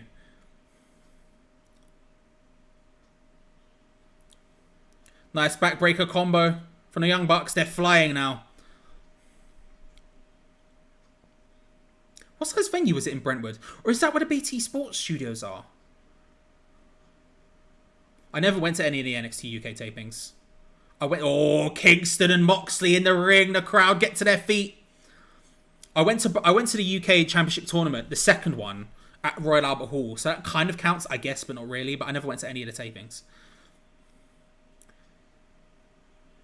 Huge Eddie chants from the crowd. Let's go. Let's go. As Eddie and John, everyone else just gets off the ring apron and allows these two men to sort of just look at each other, just to stare each other down. The community centre there?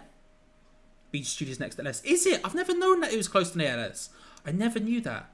How big's the community centre in Brentwood? Was that, for some reason, I'm thinking, is that the show dates where you had the Sid Scala versus Chris Hero or Kazuchika British Rules match? Eddie and John just exchanging blows here. Big blow. Chopping each other.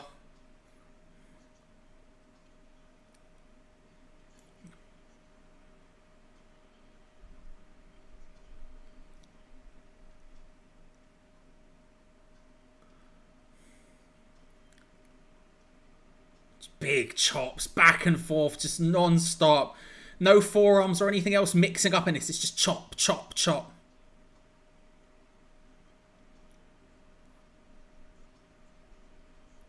And the crowd start clapping and cheering it. Yuta gets in and just gets chopped down himself. Then in comes Nick Jackson. He gets chopped down himself. And both men just go back to chopping each other. And in comes everyone else and just starts running wild.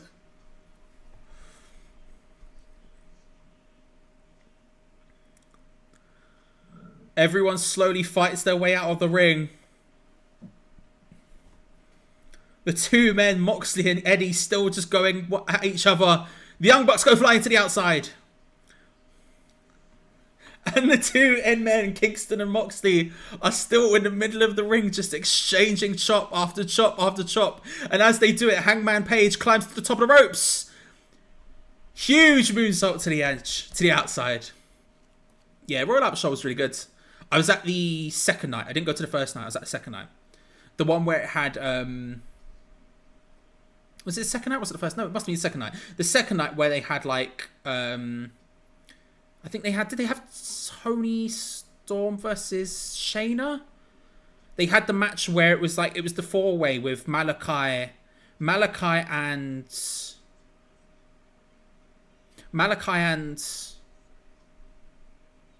Was it Malachi and EC3 versus... No, Malachi and Ricochet versus EC3 and Velveteen Dream. It was that one. That one. I remember because we got our tickets upgraded. Me and Luke, who was in the chat earlier, we went together. And we were sat near the top originally. And then they came and asked us if it wanted to move down. And we ended up being in one of the boxes. It was the match where it had the tag match on it. That was the big one, wasn't it? It was Mustache Mountain versus Undisputed Era. That one. What a show that was. That was such a good show. Eddie now just laying in chops on Claudio. Oh, good catch from Claudio, and then lays in a big clothesline. Just lays Kingston down. I'll tell you what, the crowd love Eddie Kingston. Huge Eddie chants for him every time there's an opportunity to. BCC now taking advantage and control of Eddie Kingston. Yuta just coming in and just laying it in.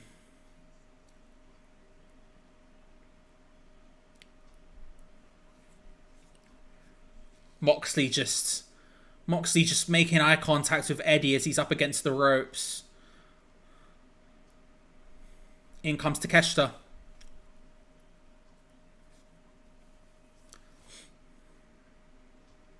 There is going to be a very hot tag at some point.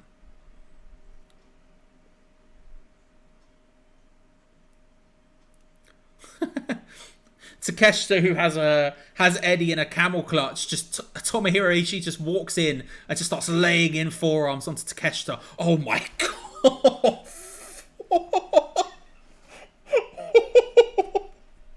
Holy crap! Takeshita just laid in one of the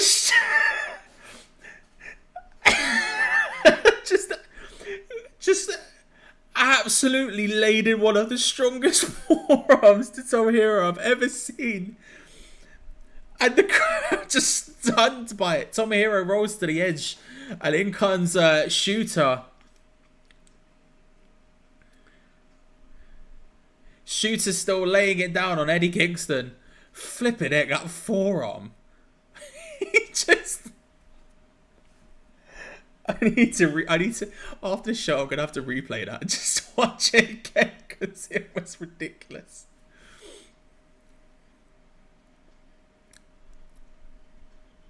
Shooter 2 count break up by Nick Jackson.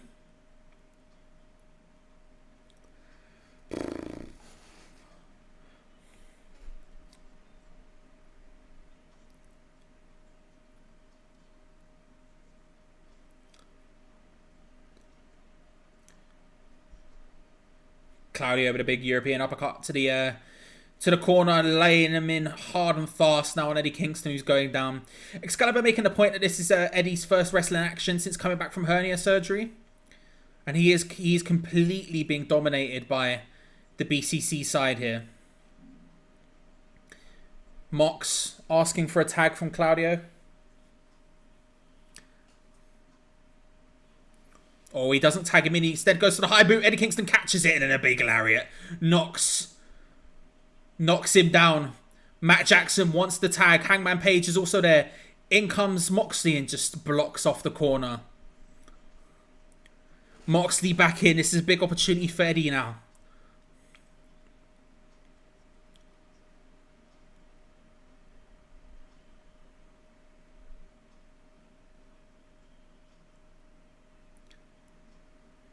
Eddie not entirely with it. Moxley just sort of almost toying with him. And then back come the chops.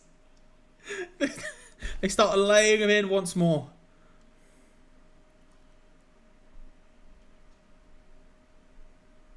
Big spin and then both men go down from the clothesline.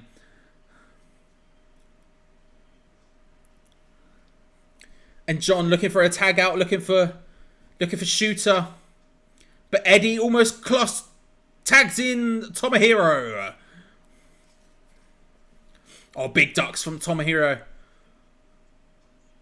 Shoulder charge. Shoulder block. Big forearms. Now Tomohiro beginning to run wild. Huge shoulder charge this time on Yuta. Now in comes Claudio. Rods Tomohiro off. There's a shoulder charge this off. Claudio blocks it.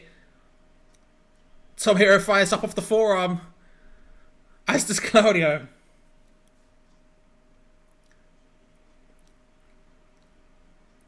Oh, looking for a suplex. Maybe brainbuster of his own. Tomohiro up for the suplex. Love that.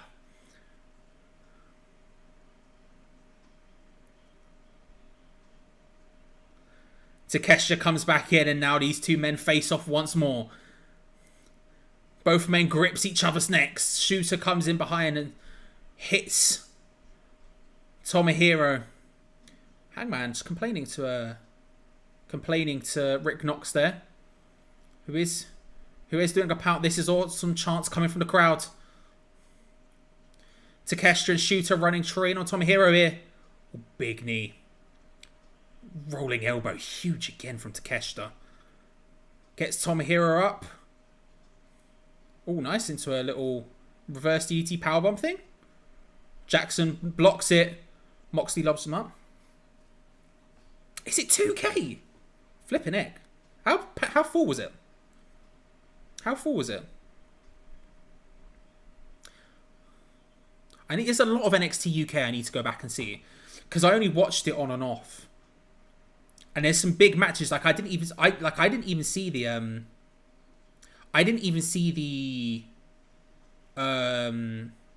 Walter versus Dragunov match that everyone's talking about during lockdown. I didn't even see that, for example. There's some big matches I haven't seen from it yet. In comes Hangman alongside Takeshita.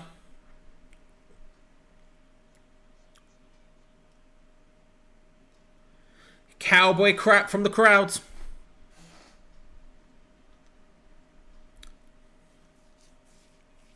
Oh, nicely done. A couple of reversals, ducking underneath. And Hangman's running right on Takeshita now. Well, on all of BCC. Jumping, spinning European uppercut gets reversed from Hangman, who spins into it with the elbow. Hangman now just flying over.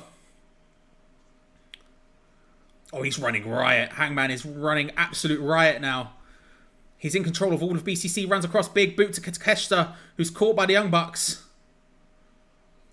Maybe looking for that running shooting star off the apron. Takeshita's in position for the Young Bucks. Caught him. Oh, beautifully done. Beautifully done. Rolled back into the ring and up goes Hangman.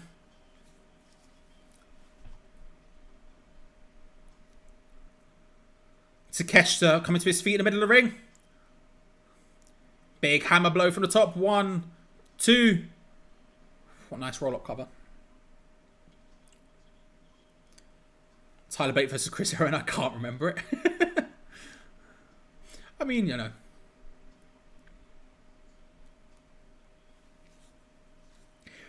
Did Cassius end up working for AEW? I heard that Chris Hero signed for AEW as like a producer backstage or something, but I don't know if it's actually happened or not. I was getting confused by that or something else. I'm sure that happened like last week or the week before, and I just can't remember if it ever got followed up on. Oh, Takeshita, big forearm, just knocks Hangman down.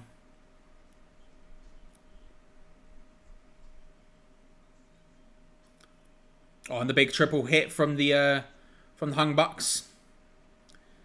Both the Young Bucks tag themselves in, looking for a double team move on Takeshita here. Takeshita does well to back out of it, but Matt pushes him into the corner, super kick into it.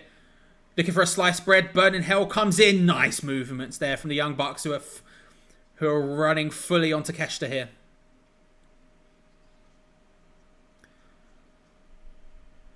Looking for the BTE trigger.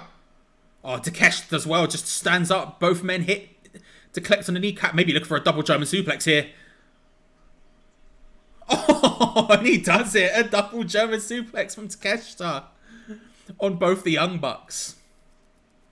I saw SRS reported it, but not a lot else. Yeah, I think that's what I saw, and I didn't see anything else.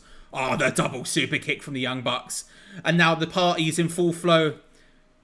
Super kicks flying all around to all of the BCC.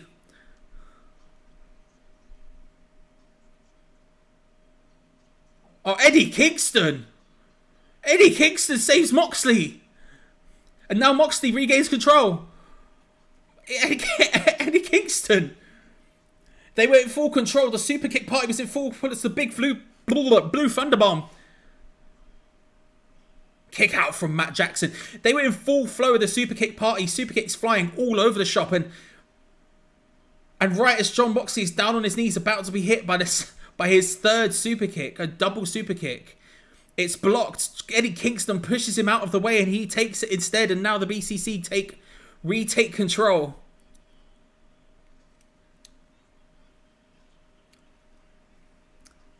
I mean, I've not got a great memory. My memory's spotty at the best of times. I think it was SRS, but I can't remember who it was. But I remember it being a thing and being like, "Oh crap, that's a big deal." But I didn't see it. I didn't see anyone follow up on it. Oh, and Takeshita, package pile driver. Oh, and then into a reverse Alabama slam. That's beautiful. And then into a German suplex from Yuta. That was some beautiful work, but Hangman breaks it up. That was really nice. Double teaming there. And now BCC come in.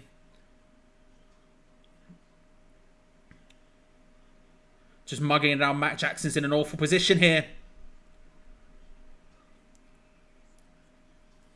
Nice tag team into the giant swing from Claudio.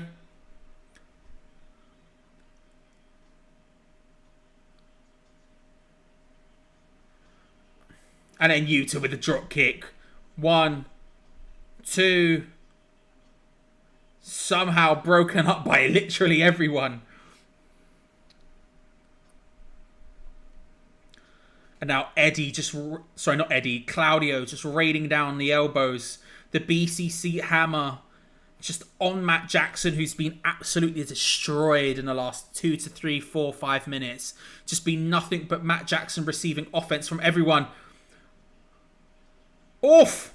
Little bit of a miscue. Nick Jackson trying to take down Yuta doesn't quite work. Although somehow the Elite managed to wriggle out of it, and now Tomohiro comes into the ring.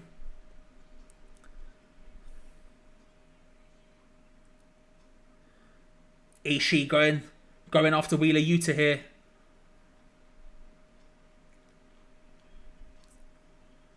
Gets him into a suplex position. Tomohiro Ishii on Wheeler Yuta.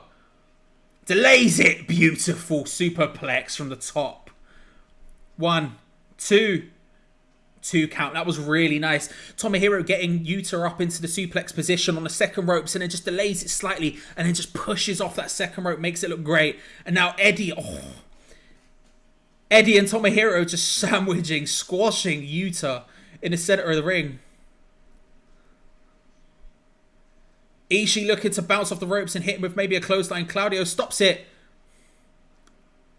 Olympic slam from Yuta. 1, 2. Oh, Nick Jackson stops it with a big kick to the face. Shota then comes in with a basement shotgun drop going of his own. DDT from Matt is nice. In comes Takeshita. Off the ropes. Big lariat. In comes Hangman.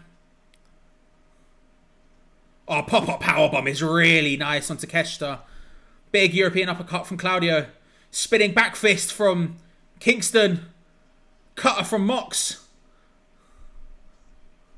And now the two Young Bucks hit him with the super kick. And then a second double super kick to the back of Yuta's head. Young Bucks both go diving out to the outside. Hangman in a beautiful position.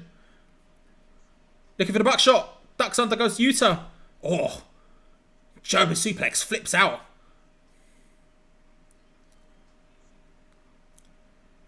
People running absolutely mad. Tomohiro Ishii. Big clothesline. Big clothesline on Yuta. Looking for the brainbuster. Gets him up. Delays it. Forces him up. Oh, that's beautiful. There's the brainbuster. That is beautiful stuff. 1, 2, 3. There's the 3 count. Beautiful finish. Tomohiro. Oh, we get to hear Tomohiro's theme again.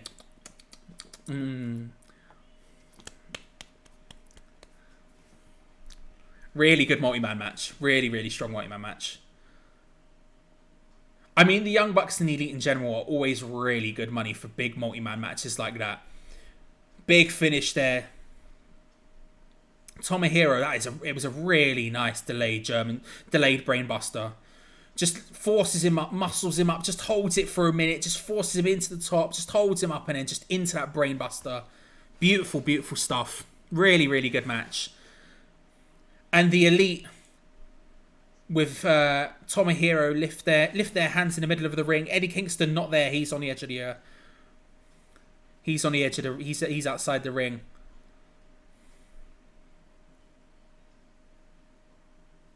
BCC leave and lick their wounds.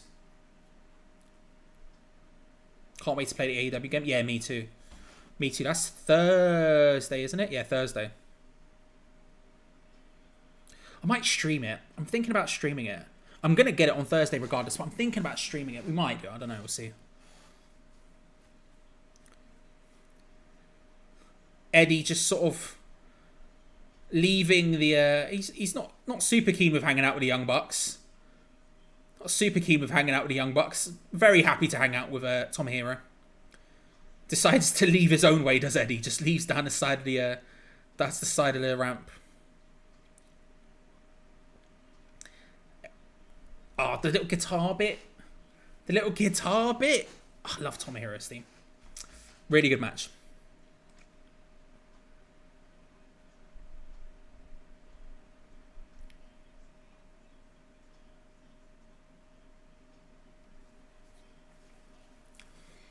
Right, as they're going to go to the Japanese announce team and stuff, I'm going to go and I don't know why that's there. I'm going to go and grab a drink. I'll be back in a second. I shall be back in a second.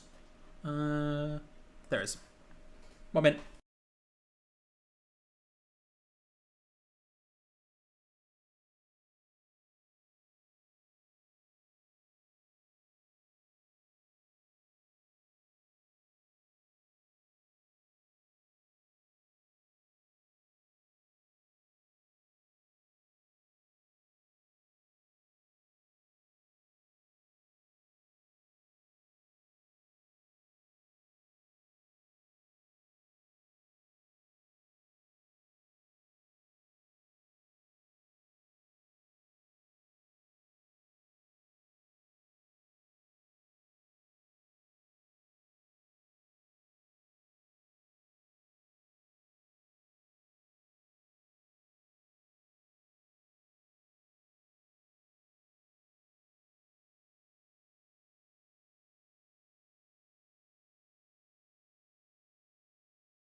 How am I going to miss Willow's entrance?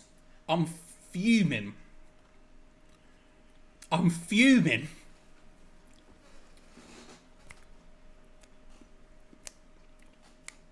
This has been a night of huge theme songs.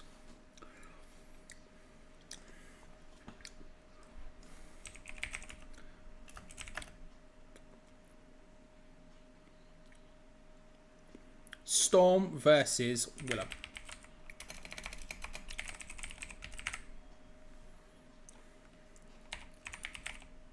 Will this all fit? Feels a risk. I don't think it will all fit. Oh, it's going to be tight.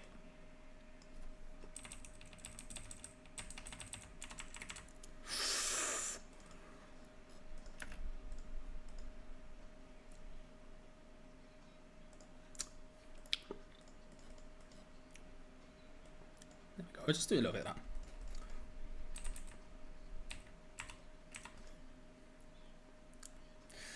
Yeah, I'll do. This could be a really good match. Saraya and Ruby with Toni Storm. You pre-ordered the Elite Edition already? Got too excited? I can't decide which one I'm gonna. I can't decide which one I'm gonna. If I am gonna pre-order, which I probably will if I'm gonna play it on Thursday. I can't decide which edition I'm going to do. I don't know when Embargo is. Embargo must be day. I would assume it'd be day release, but still.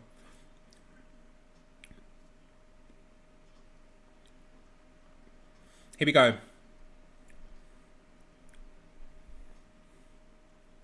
Lock up.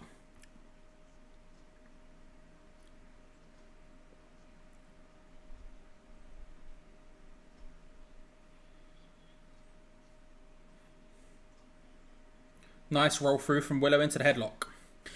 This is a match again where it could, in theory, go either way. I think it is a Toni Storm win, and she has the rest of the Outcasts with her. She has Saraya, she has Ruby Soho with her. So I can't imagine a situation in which she doesn't win this in this specific scenario. But Toni Storm versus Willow is a closely fought contest. And again, if Willow didn't have the strong women's championship, potentially more likely to win it. I don't know. Elite is a couple of quid off until Thursday, so if you want it, there it is. What did you get it on? PC? What did you get it on PC?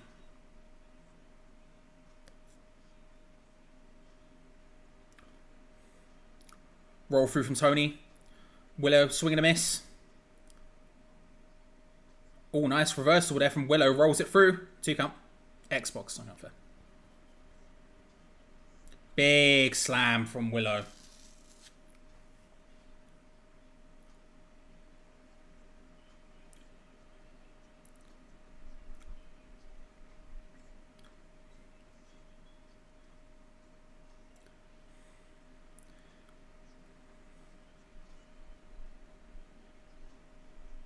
Oh, big shotgun dropkick from Willow knocks out Toni Storm, and she is in complete control of this match so far. So far, Willow Nightingale is all over Toni Storm. She's in complete control. Oh, yeah, no, it wasn't last time I checked either. That's a good point. I didn't think about Steam accepting pre-orders. They weren't doing it before. Let's have a look. I mean, I'll probably get it on PlayStation anyway for the trophies, because I'm that kind of person, but at the same time. Oh, Willow stepping up to Ruby and Saraya here. Gut kick to both of them and then slams their heads together. Still isn't. Yeah, I was just typing it in as well to see. No, it isn't. Still isn't. Very weird. Very weird. Why? How have all these people? Do you know why all these people have got it early? By the way, because I keep seeing like videos of like people playing it in French on the Switch and stuff. Do you know why people still got it? Do you know how people have got it early or not? Because I don't seem to understand how all these people have got it. But whatever. The Outcasts screaming, "What are you going to do about it?" as they go into Willow Nightingale. Saraya making the fair point. Did you see what she did to us? I mean, it's a fair point. They did. She did attack them first to some extent, I guess.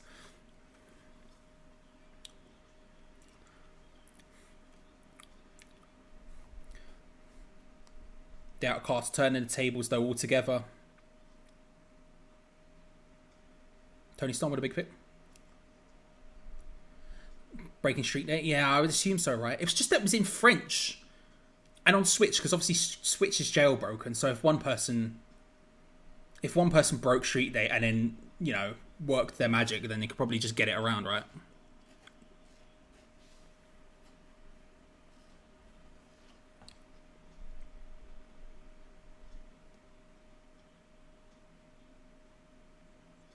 Big snap suplex from Tony Storm.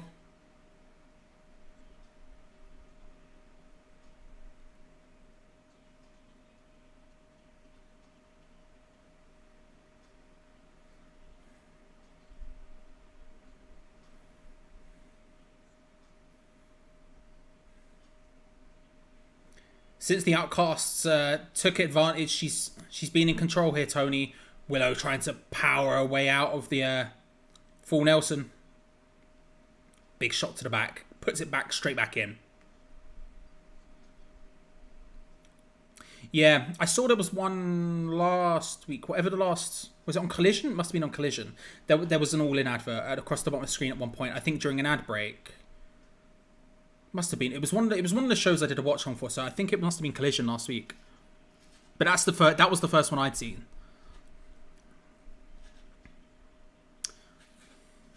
Well, I guess from here outwards, after this show, it begins to build up to All In, right? Well, to all In and All Out. Them announcing All Out is very interesting to me. Not that I didn't expect them to announce it. I expected them to announce it, but it's just interesting to me. Willow Nightingale back to her feet. Tony Storm in the corner. Yeah, I don't know if they've got like a Battle of the Belts in between or one of their TV specials in between, but I think their next big their pay-per-view is All In, if you can even call it a pay-per-view, because there's still no announcement on whether or not it's going to be on pay-per-view, right? Unless that's what I just saw and I didn't see. Oh, Willow with the DVD. Death Valley Driver on the apron to Tony Storm.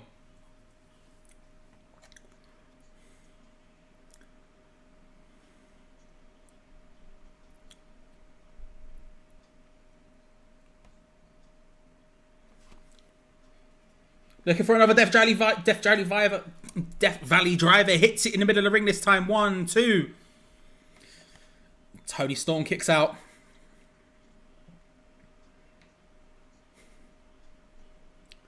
Oof.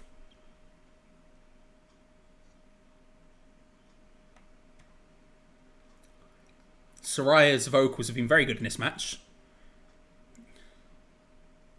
Oh, Saraya trying to slip in the green spray, but the referee sees it, catches it, and then tells the Outcasts to leave.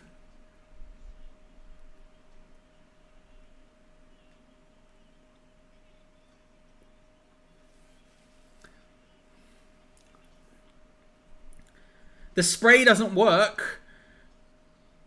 Tony Storm trying to make most of it. Drops into it. 1, 2. Oof. And the Outcasts are making their way reluctantly and slowly up the ring, up the entranceway.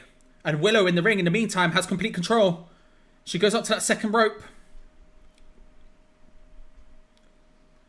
Oh, her moonsault misses. And Tony Storm hits a low DDT after. In the perfect position for the hip attack from Tony Storm. Straight in, bang. Oh, and then a big DDT again from Storm. 1, 2.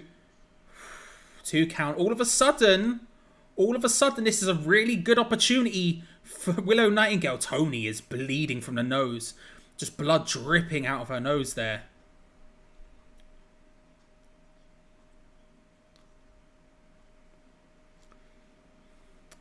It's wild to think that it's not been announced yet, given it's so close.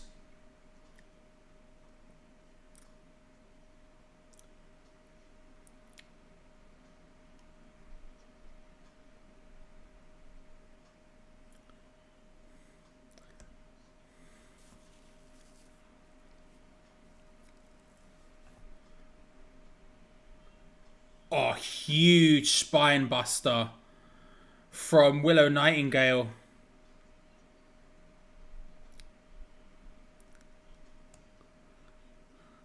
Indian Deathlock on Toni Storm, just forcing her into a submission. She can't drop down because otherwise it's a pin attempt. She does for a split second for a 1 count. She reaching for the hair, can't get there. Now she starts chopping away at Willow Nightingale, who lays in one of her own. Oof, big chop from Willow.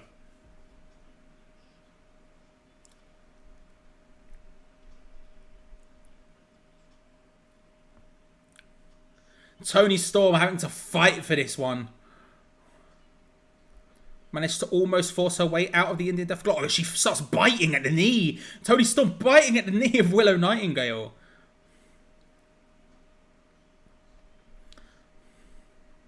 Willow once more in the perfect position for the hip attack. Willow gets up. Big pounce. Toni Storm goes flying out of the ring.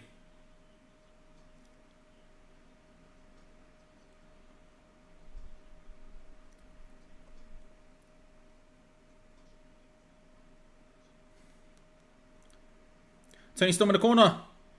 Big splash in the corner from Willow. Then starts laying in the lariats into the corner. Toni Storm dealing with it.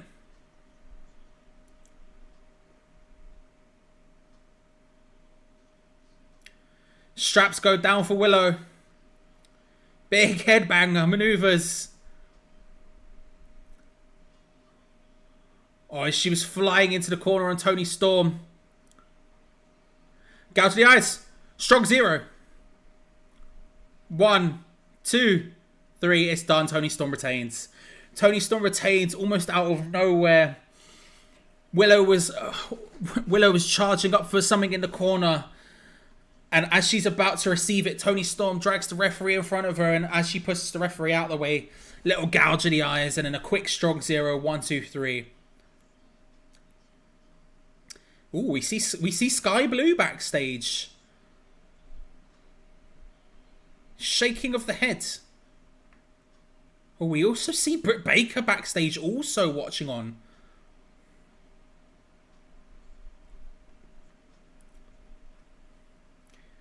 Britt Baker versus Ruby Soho on Dynamite this week in the Owen Hart Foundation, but interesting to see them both looking on at the situation.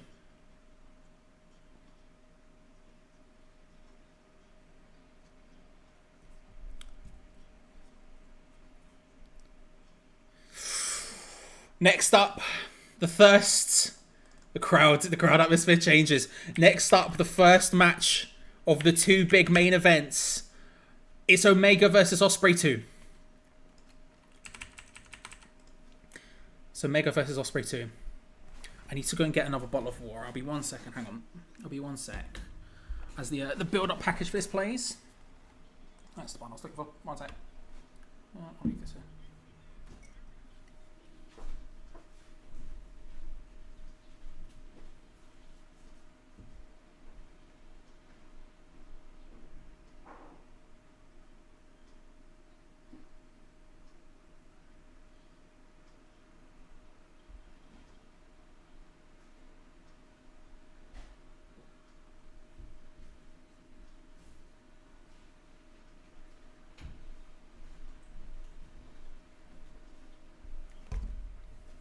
Huge. The first main event of the evening. Omega versus Ospreay 2. Let's lob a 2 on there. Let's get fancy about him.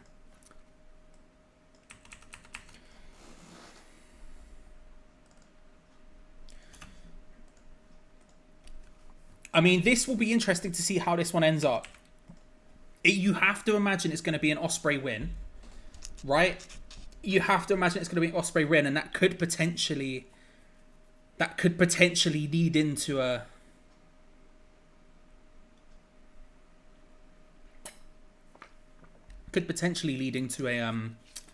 Ospreay Omega 3 at All In. We're getting like a fake news report.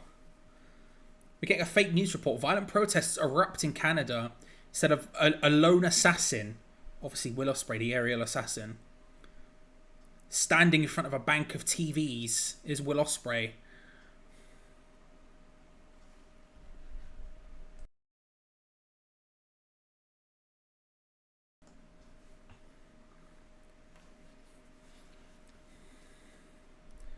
Showing highlights from their match at Wrestle Kingdom.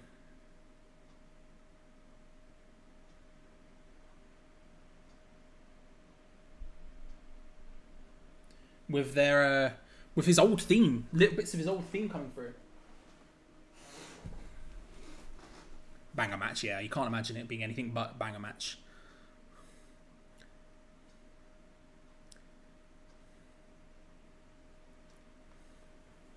Oh.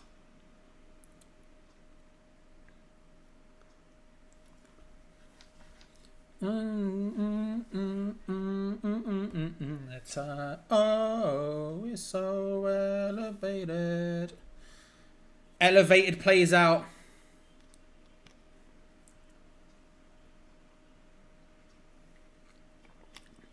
Ospreay being accompanied to the ring, not by his United Empire brethren, but by two bald security guards who are very big and very muscly, and Don Callis with him.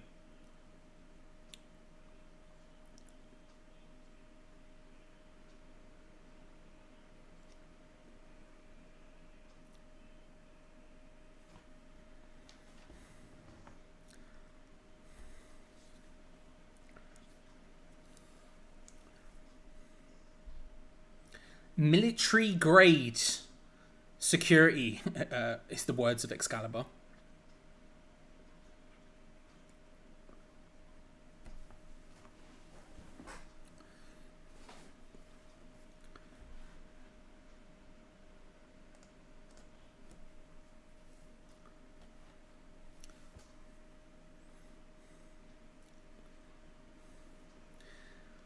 Ospreay fully healing it up here. Unsurprisingly. Jaw-jacking with the crowds. All kinds of not very savoury hand gestures going around. He's obviously gonna...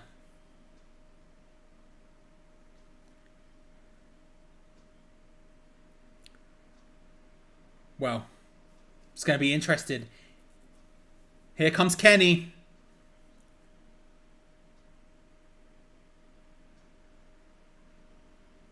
The cleaner, the old theme is beginning.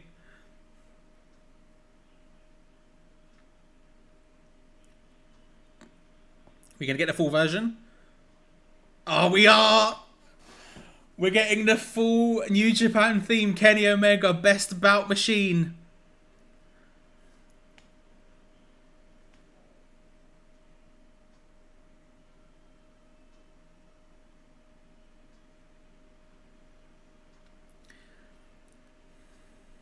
The IWGP US Heavyweight Champion makes his entrance in his home country. Wild. Fight TV starting to not skip, but just like every couple of seconds is just pausing ever so slightly for just for a split second.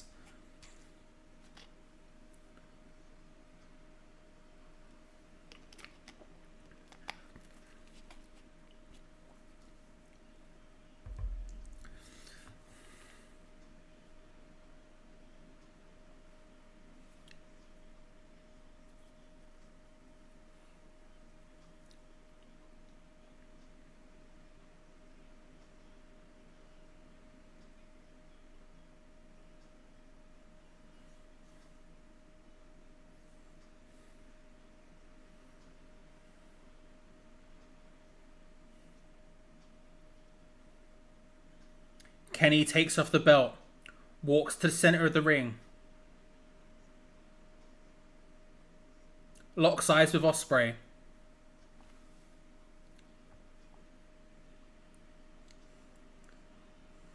Hits the pose.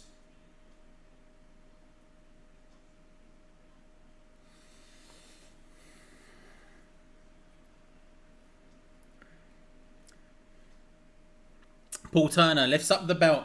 The IWGP United States Heavyweight Championship. This is going to be really interesting to see how this one plays out. Off goes the bell, and loud goes the crowd.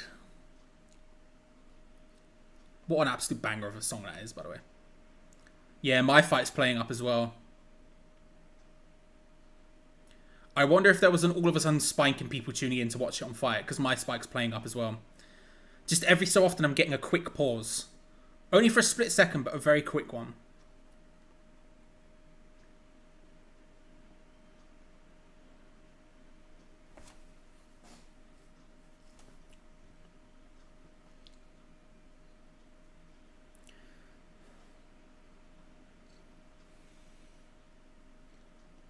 Omega and Ospreay lock up. Holy S chants start from the crowd already.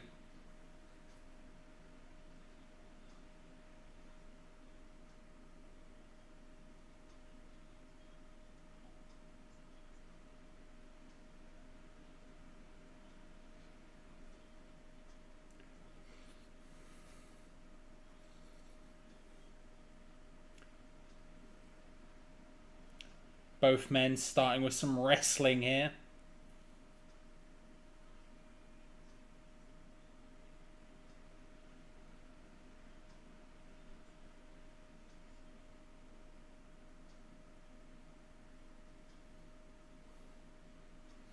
Will Ospreay chants coming from the crowd.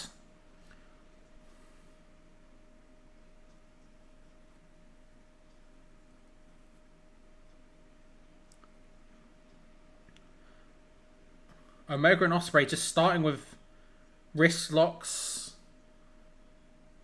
jockeying for position.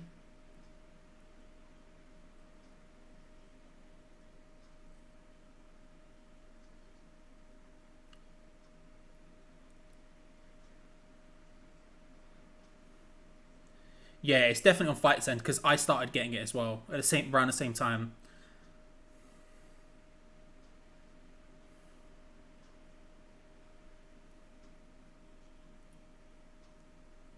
Callous sucks chants coming from the crowd.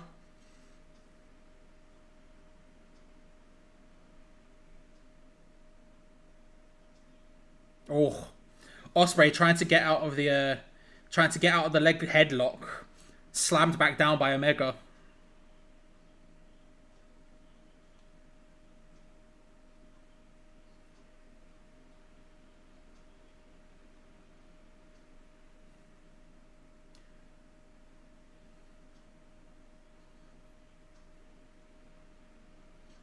Omega laying in forearms on Omega.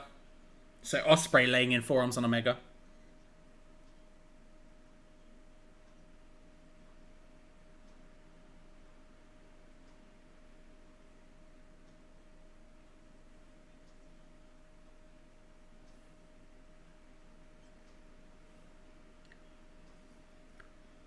Oh, Omega early, go for one McDangel early. Ospreay wriggles out of it. Looking for an Oz cutter of his own. Caught. Snapdragon. Oh, lands on his feet, Ospreay. And hits a nice arm drag. Men speeding up here. Duck under from Ospreay. Nice stuff.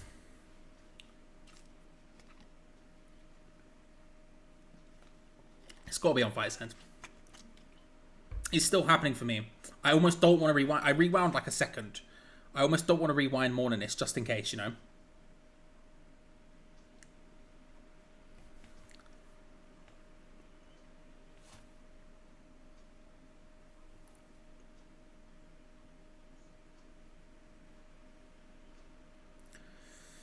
Don Callis with the military-grade security on the outside there, chanting on Will, cheering on Will. Ospreay, quick thumb to the eye to Omega, and then just starts laying in the kicks.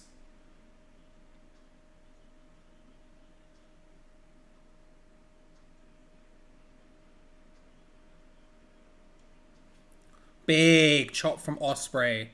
Big chop from Ospreay. Takes Omega to his feet. Off his feet.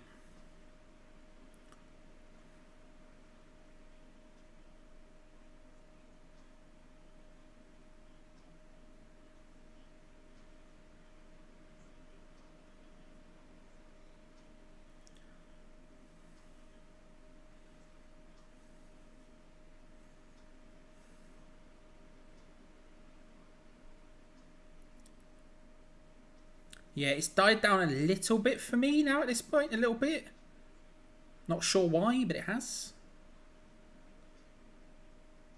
Nice flip over from Omega. Dodges Ospreay. Hurricane Runner. Up into the fireman's carry position. You can't escape. Hits part one. Looking for the moonsault off the second ropes. Hits it clean. 1, 2 count. Yeah, it seems to have died down a little bit for me now. It seems to be okay. Although I'm definitely speaking too soon.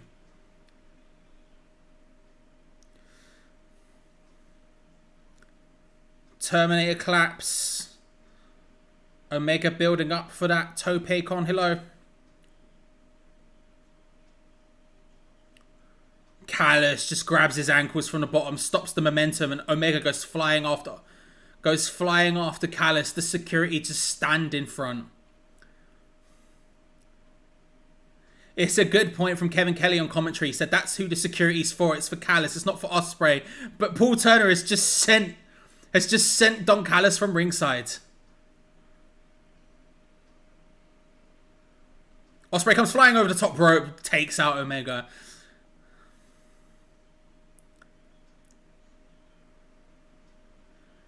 And then straight into the ring steps, Kenny Omega goes flying over the top of knee first.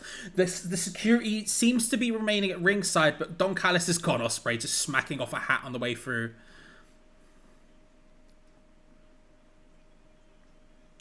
Head first into the ring post.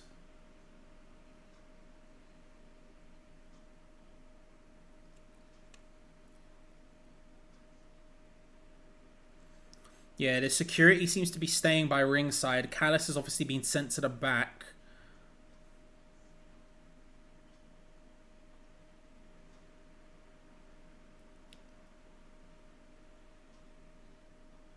Spinning backbreaker from Ospreay. Lateral press. 2 count.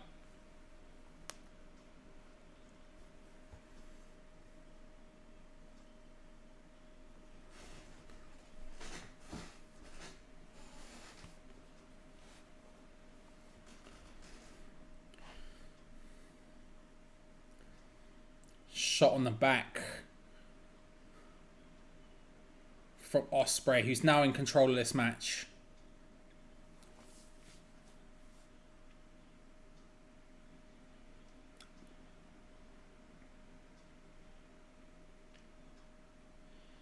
Huge chop from Ospreay. Omega back on Ospreay.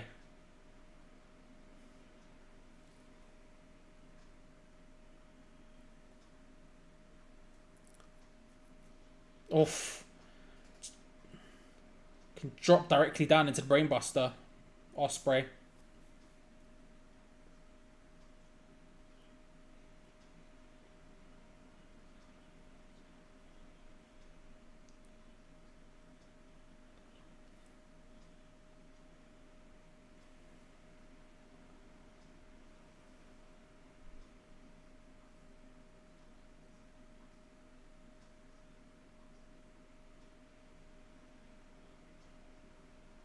Big uppercut from Ospreay.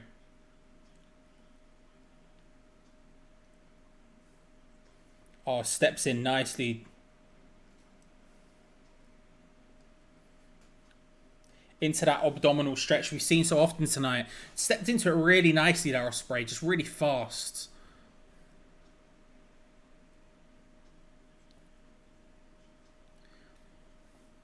There's no chance for Ospreay. The chance for Kenny Omega obviously significantly louder, but there are chance for Ospreay.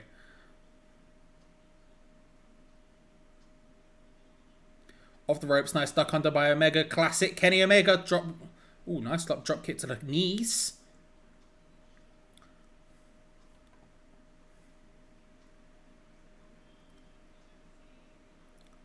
Oh, just a big kick to the gut from Omega.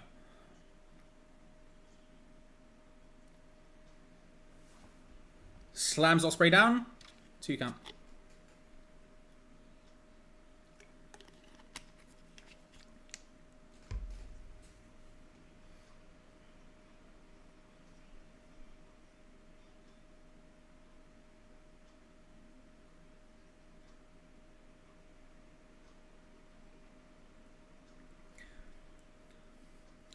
Ospreay dropping to his knees to try and stop the powerbomb from Kenny Omega. Big kick, big chop from Omega.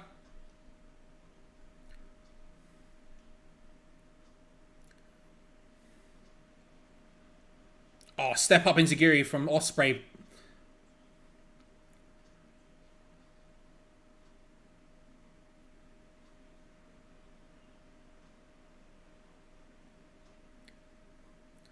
Lifts Omega onto the top rope. He's hanging across it. Draped across it as Ospreay climbs to the top rope. Omega almost trying to climb out of it as Ospreay taking his time. Oh, shooting star press directly onto the back of Ospreay. Onto the back of Omega even. Beautifully done. Ospreay now looking for the Oz cutter on the apron. Swings off. Hits the Oz cutter on the apron. It looks more painful for Ospreay than it does for Kenny, if we're being honest about it. But a big Oz cutter on the apron.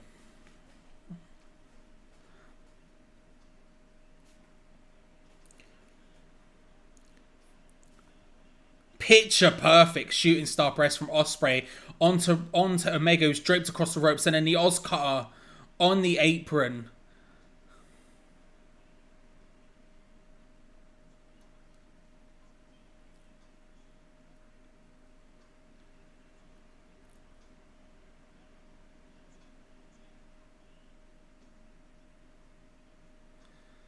They work their way across to the announcers table. We've got both the English commentary and Japanese commentary at ringside. Oh, flipping heck. That sound. Ospreay smashing Omega's head into the announce table, and it sounded horrible. Looking for a third. Omega stops it. Couple of headbutts from Ospreay. And then a bite of the hand. And there's the third. Jesus Christ. Jesus Christ.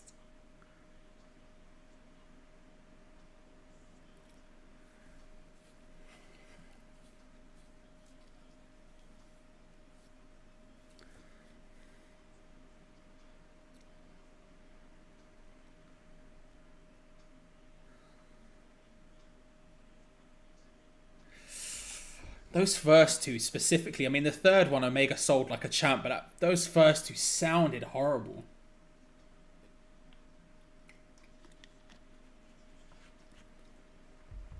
Your wanker chants coming from the crowd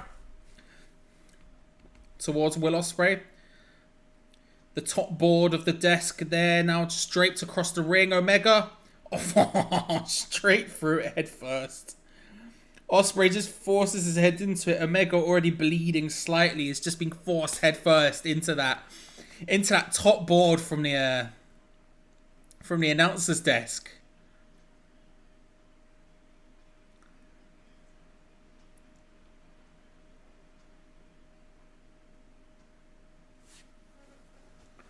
Ospreay rolls Kenny back into the ring on the 8 count.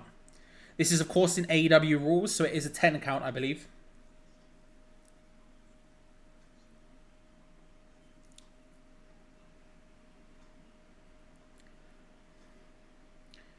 Kenny getting back to his feet shakily enough, but he's back on his feet. Ospreay fully in control here.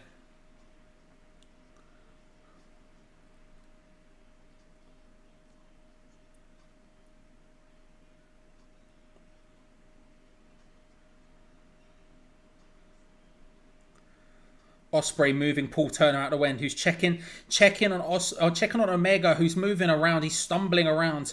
Paul Turner looking to try and check on him as Kenny is bleeding, and Ospreay just moving him out of the way and going straight into him. He's now got Omega's blood all over him. And he starts licking it like a right weird... Look at this weird Donny. Weird Donny.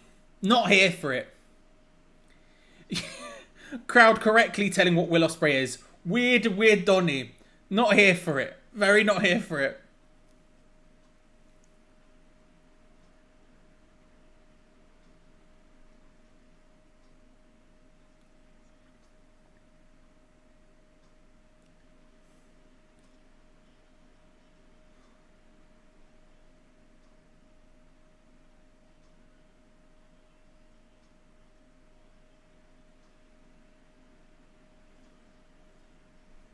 Ospreay maybe asking a bit too much for Kenny Omega, who starts firing back now.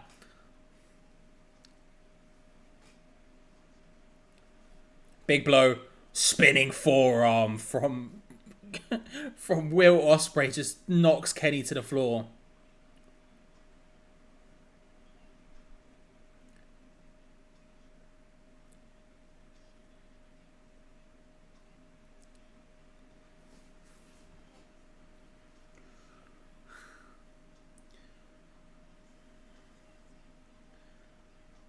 Will Ospreay now loading up for a V-trigger. Yeah, I know. You could hear the accent on it as well. You could hear the accent on him saying wanker as well. You could hear it. Ospreay loading up for some V-triggers. Kenny sees it and can't stop it. Knocks him straight to the outside.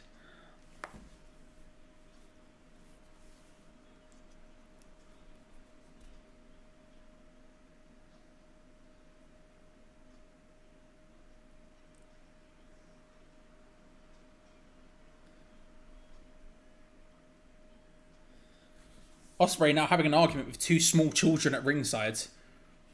One of them just hit that on him and the other one told him to shut up. Huge cheers from the crowd. Huge cheers from the crowd. Ospreay steals a Canadian flag. Shout out to those kids, man. What a pair of legends. Ospreay steals the Canadian flag.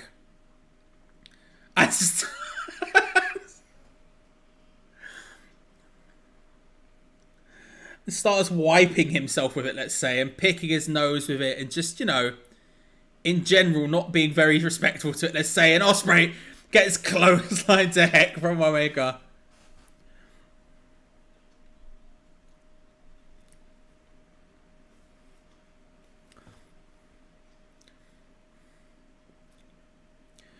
The moment Kenny needed.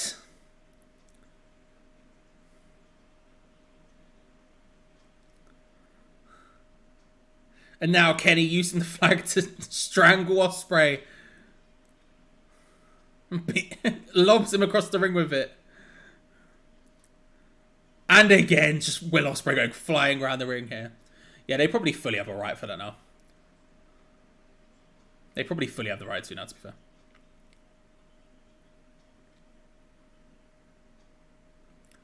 Paul Turner shouting no flag. Ospreay dangling from the outside of the ring from the outside of the ring by Kenny Omega with the flag.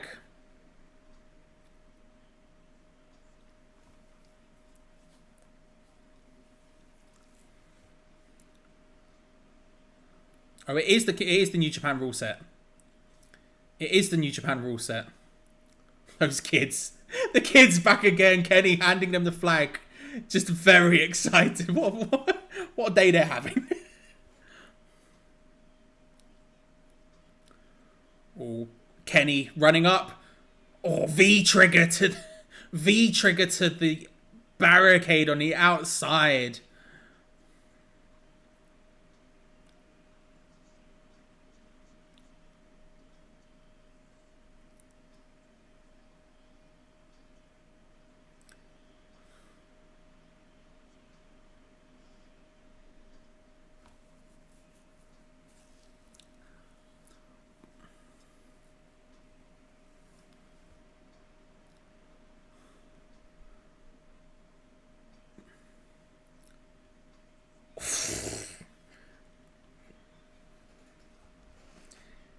Kenny just laying Ospreay's head into those steel steps.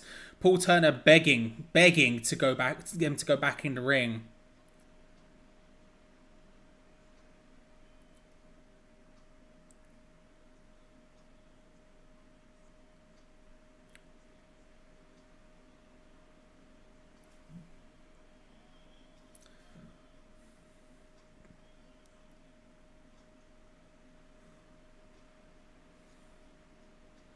Yeah, the sound of those metal steps really loud. Ospreay bleeding up a storm right now.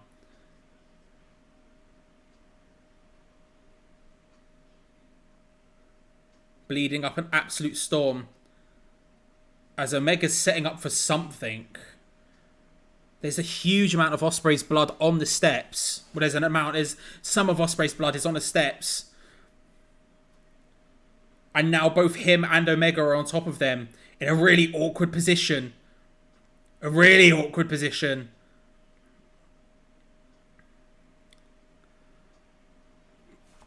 DDT on top of him.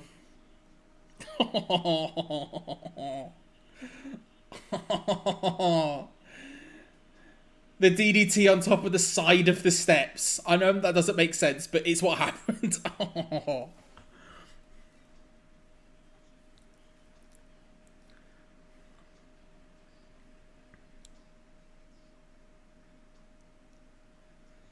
Kenny seems to stop bleeding now. The blood in his face is pretty much dried up. He's not getting anything more, but Ospreay's dripping.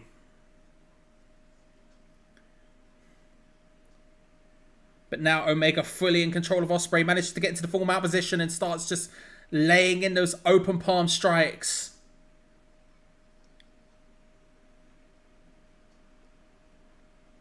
You could really hear Paul Turner begging him as well.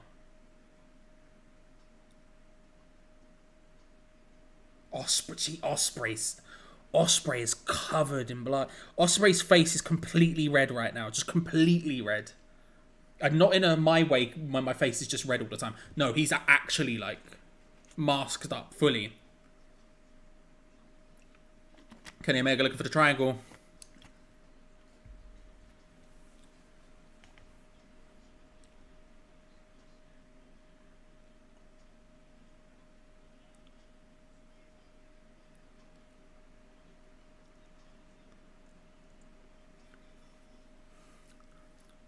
Oh, nice powerbomb out from Will Ospreay, muscling Kenny Omega up and slamming him back down.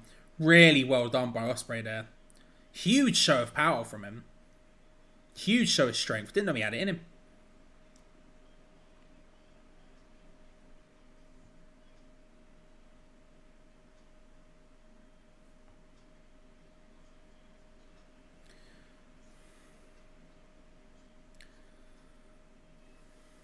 Flipping it, high angle German suplex from Ospreay to Omega. Omega gets straight back up, replies with a German suplex of his own.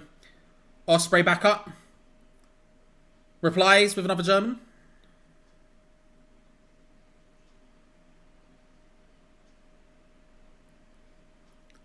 Into the full Nelson, looking for that Snapdragon, potentially headbutt from Will Ospreay backwards. Oh, and the running knee, bang, straight to Ospreay. Oh, Ospreay replies with a Spanish fly. I love that. 1, 2. Oh, very close 2 count. Yeah, I know, right? Strength like that while you're like that red, mate.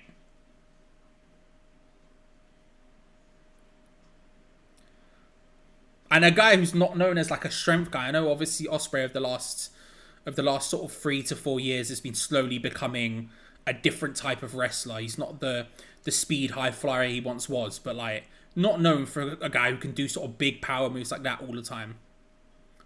And he steps over into the sharpshooter. The sharpshooter from Ospreay can barely keep his eyes open because of the blood.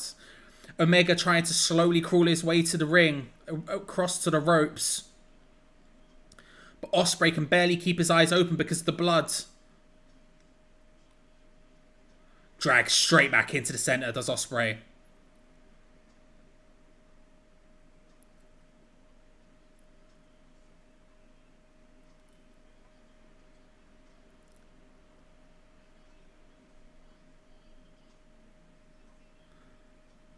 Ospreay was looking a little bit like he was going to... Sorry, Omega looked like he was going to tap.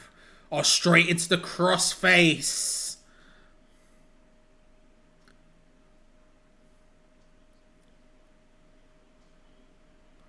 Ospreay just going from submission to submission of some of the most famous Canadian wrestlers. Jesus Christ! Look at the mat.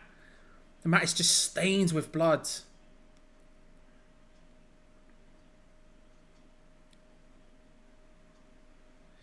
Usyk F chants coming from the crowd, who obviously recognise what he's doing. Ospreay now raining down forearms to Kenny Omega, just wrenches back on the neck even more. Ospreay's really struggling with the blood in his eyes. He can barely keep them open. You keep seeing him having to blink a lot.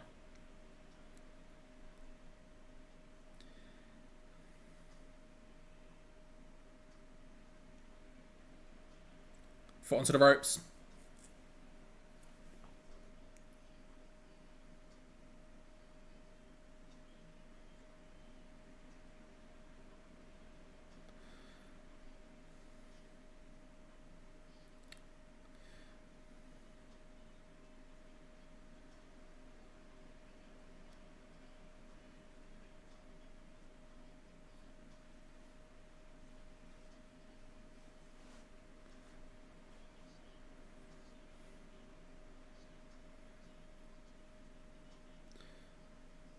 Kenny Omega gets up to receive some Kawada kicks from Ospreay and then a huge chop.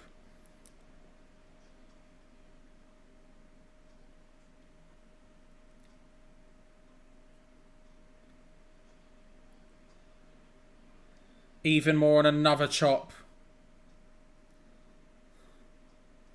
And another.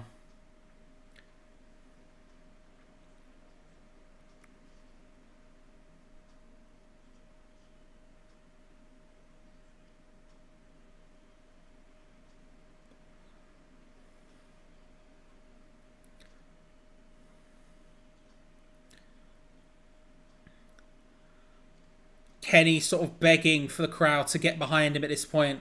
There was a sort of stunned silence after the crossface scenario. And Kenny's just slowly been trying to work his way back to his feet as Will Ospreay in full control. Sort of received boos initially, but hasn't really received too many since. It's just been a case of Omega... Oh, snap kick to the head from Omega. From Ospreay twice there. And he's now asking for the Oscutter. Oh, and Kenny just times the knee perfectly. Just knocks Ospreay down. And now this is a big opportunity for Kenny Omega.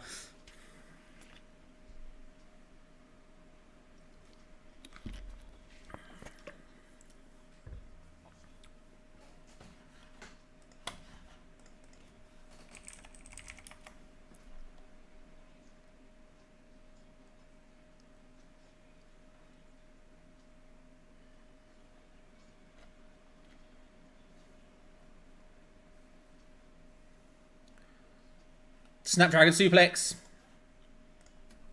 Goes in again, hits another one. 2 from Omega.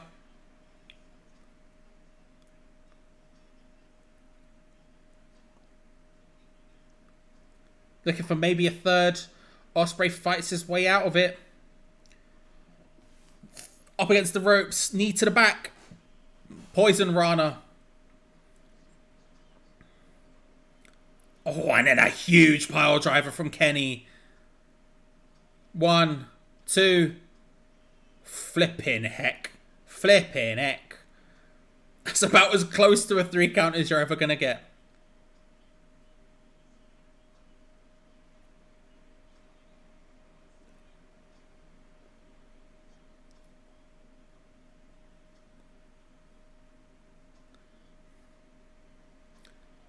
Oof.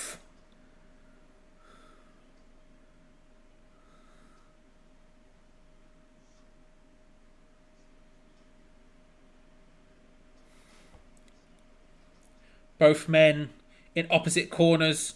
Ospreay in the perfect position for a V-trigger to the corner. Oh, and delivered from Omega. Who's potentially...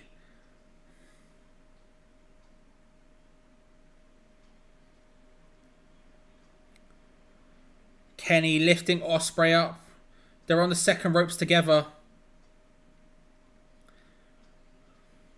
Omega maybe looking for that Snapdragon suplex off the second turnbuckle. Oh no, he's lifting him up instead for the V-trigger. He's lifting him up for the V-trigger. Oh, good reversal from Ospreay. Goes down looking for the sunset flip. Drops the head looking for the cheeky Nandos.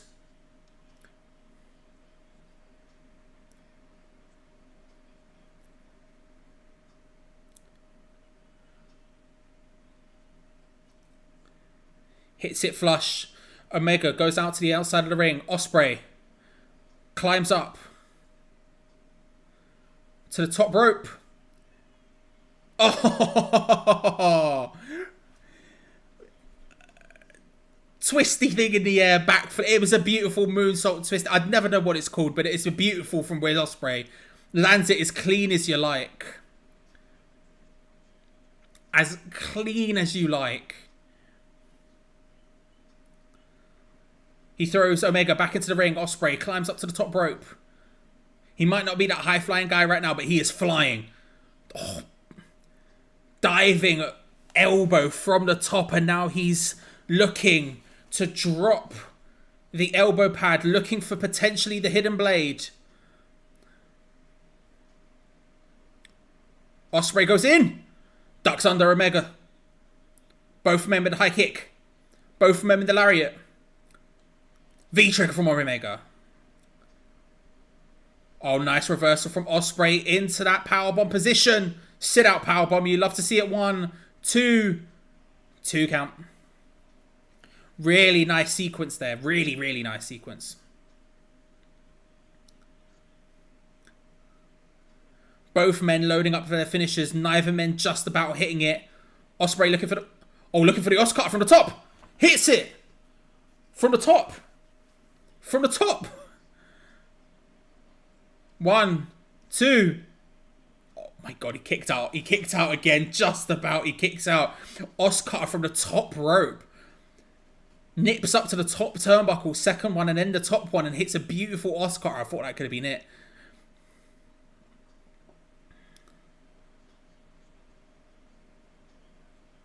Ospreay's looking for the Stormbreaker. He's got him. He's got him in the double underhook. Kenny Omega reverses. Oh. Oh. Just drops Ospreay onto his dome.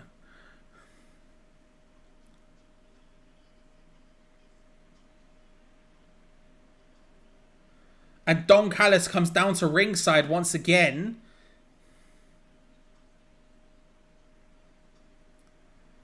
He was thrown out from ringside. He's come down to... He's cheering on Ospreay. Paul Turner is aware he's there. As Excalibur said, he's risking a disqualification for Ospreay. POS chants coming from the crowd. Ref not really doing much about it at this point yet. Paul Turner still not doing anything about it.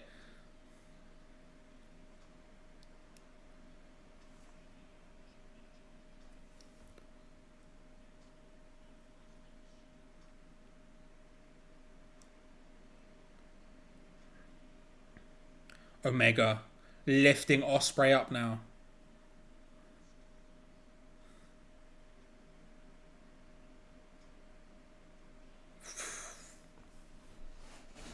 Sickening thud.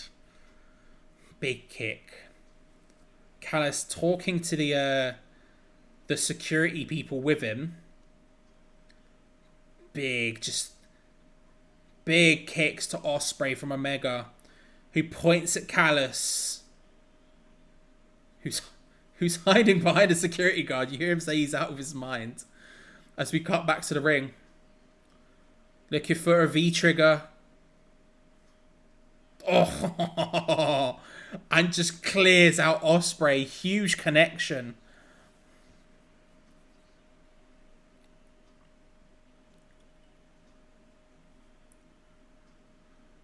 Omega started to gain more clarity, asking for the crowd to be on his side, looking for that V-trigger.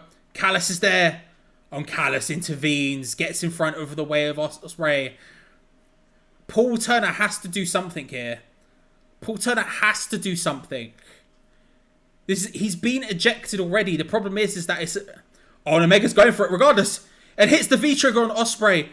Callis gets out of the way and then tries to drag Ospreay out of the ring.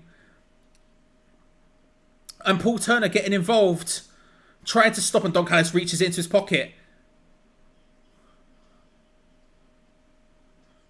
Pulls out the screwdriver. He hit Ospreay. He hit Omega with Ospreay on top of Omega's arms. Hits him. Ospreay's hit Omega with the screwdriver. He had him up for the one-winged angel. The screwdriver that Don Callis hit Omega with in the steel cage. He's just smashed Omega with, and now he loads him up for the hidden blade. Paul Turner comes back into the ring. Hidden blade clears out Omega. This has got to be it. And now double underhook, looking for the Stormbreaker. Up he goes. Stormbreaker, that's got to be it. 1, 2. Omega breaks it up with the ropes. Omega breaks it up with the ropes.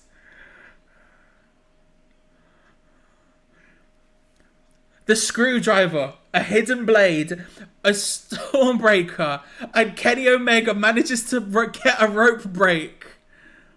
Huge chants from the crowd. Ospreay is in disbelief.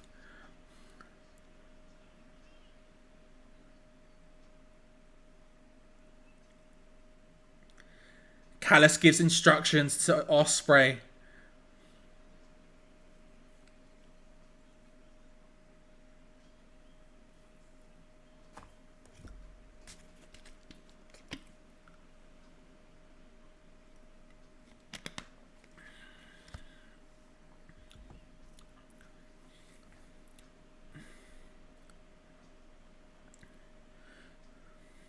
Oh, Ospreay's loading up for it. Just smashes Omega with the V trigger, and now he's looking for a one-winged angel of his own. Ospreay's looking for a one-winged angel. Hits it clean. Hits it flush. 1. Oh, no, 1 count. Go on, Kenny. Hits the 1 count. Go on, Kenny. Crowd erupt at the 1 count.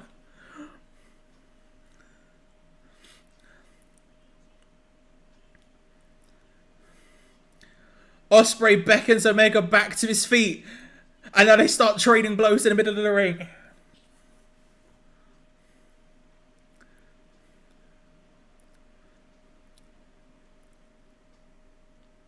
Oh, Ospreay, nice duck. Nice duck from the open palm strikes. Hits many of his own. Big knee from Kenny. Hook kick from Ospreay. Brainbuster. This match is very good.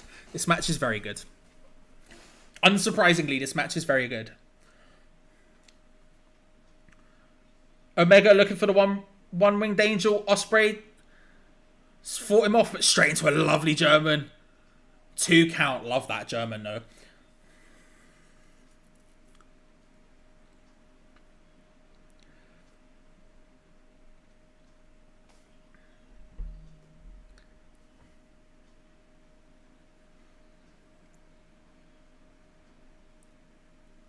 Fight forever chants coming from the crowd. Big V trigger.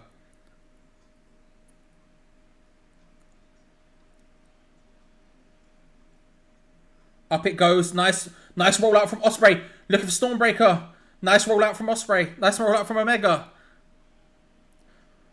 Oh, ripcord elbow just flying through almost like a hidden blade, and up for a Stormbreaker again.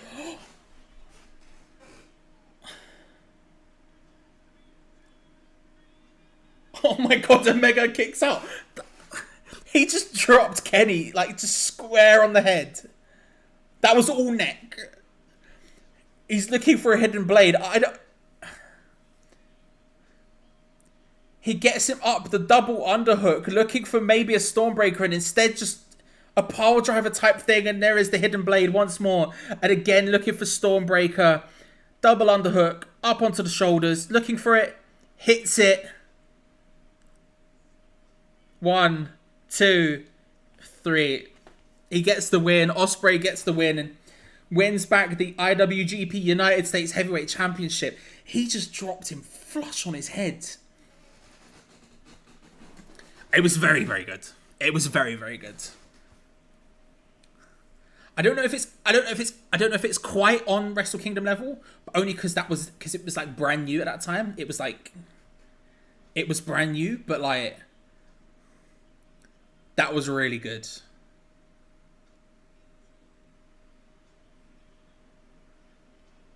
Callis at ringside shouting, "We did it."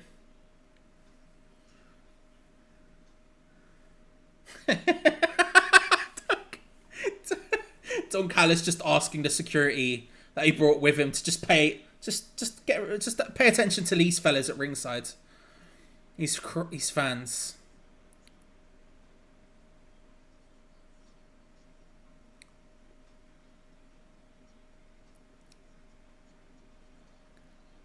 Really, really, really strong match. Really strong match. I need to look back at that pile driver thing because my lord, that was terrifying. Like, that was just full on. That was all neck. It was all neck.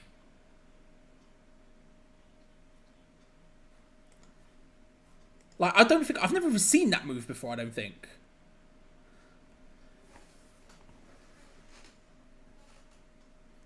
Like, he shouted Tiger Driver 91, I think it was, so obviously it exists, but I don't think I've ever seen it.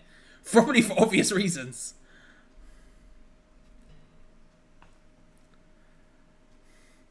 The Doctor looking over Kenny Omega as Ospreay rolls out of the ring with his regained IWGP United States Heavyweight Championship.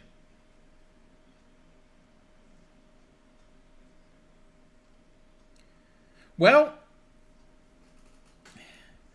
I look towards Bryan Danielson and Kazuchika Okada, and I say, good luck. Good luck. Is there any matches in between these two? I don't think there is left. Let me check.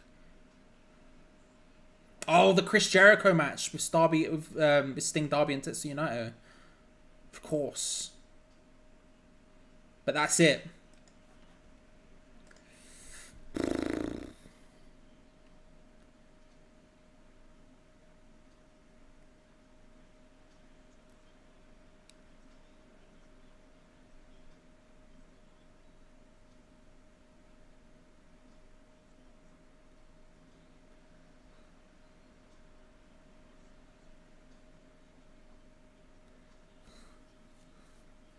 Flipping heck, man. Great match. Really, really, really good match.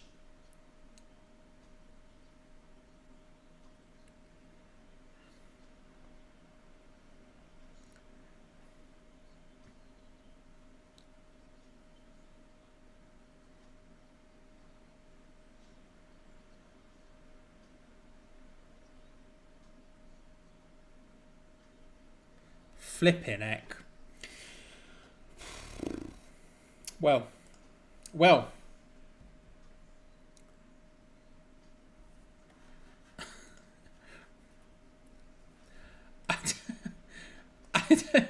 I don't know what to say.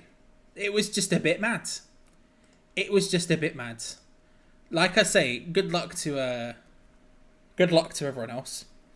I mean, they've obviously thankfully got the 6-man in between the two matches because I don't know if you could do one back to back. But my lord. What do you think, Josh? Better than Wrestle Kingdom?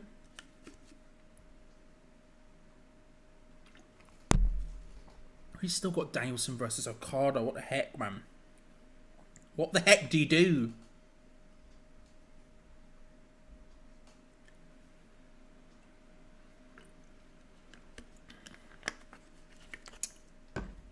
Right, let's get this.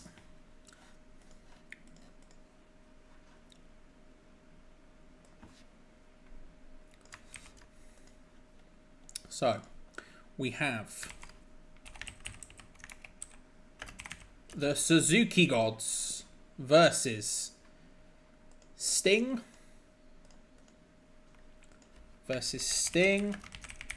Darby Allin and Naito. Will this fit?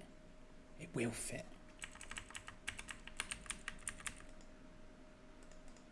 Yes, two banging theme songs here. Well, a couple of banging theme songs here, but two banging Japanese theme songs here.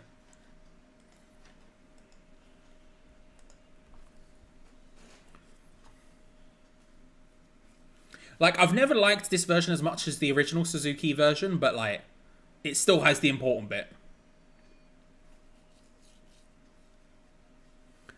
The scariest man in the world, Minoru Suzuki.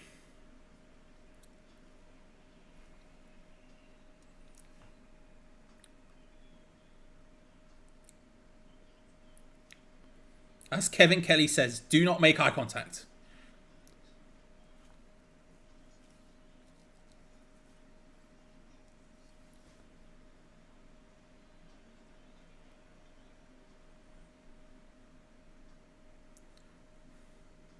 How loud? We're going to get the big Kaz in here.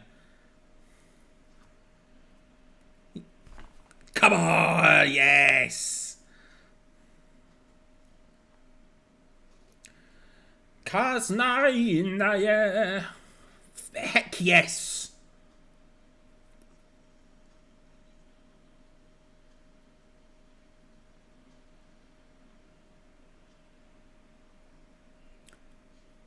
I've just remembered that this is Canada and Jericho's from Canada.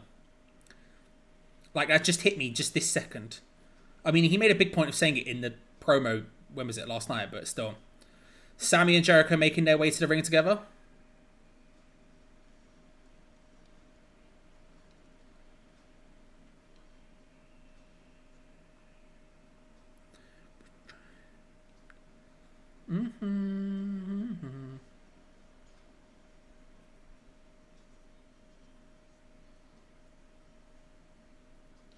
I saw they were doing a Fozzy were doing a show in London all in weekend. I think on the Friday or the Saturday, I'm not sure which one. I think it was at the Kentish Town Forum.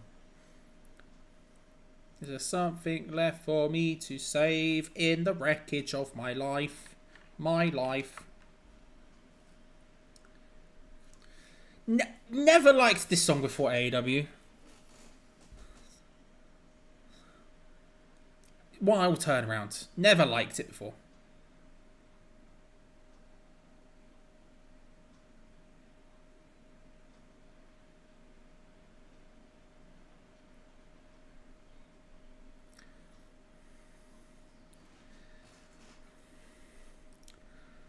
First person out, Sting. Yeah, he does, doesn't he? There was that video of him and Carlton Cole in the Carpenter's Arms.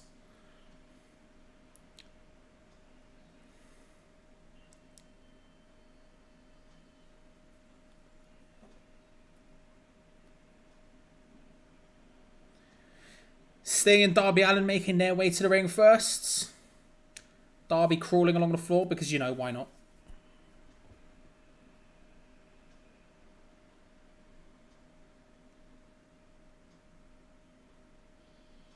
And there is Naito's amazing theme song. Nice touch from Sammy. He got Brody Forever on his lapel. Tetsuya Naito's, man. Tetsuya Naito's theme, once described by one of my close friends, Adam, as what it sounds like in an arcade on the end of a pier in like Southend or Blackpool or whatever. And it's pretty accurate, you know. It's got that sound of like Time Crisis is off in the background, you know.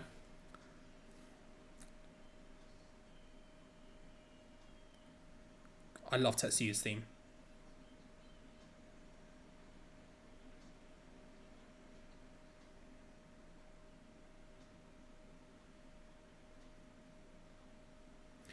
Do.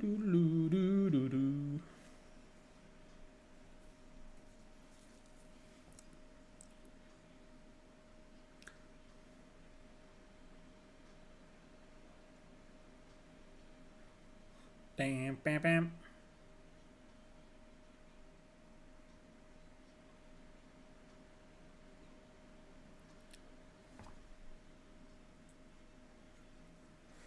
All 6 men in the ring now. Naito traditionally coming in last.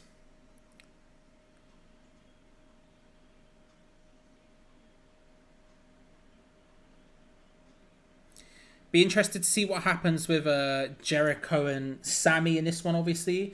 It feels like we're sort of moving forward with that storyline.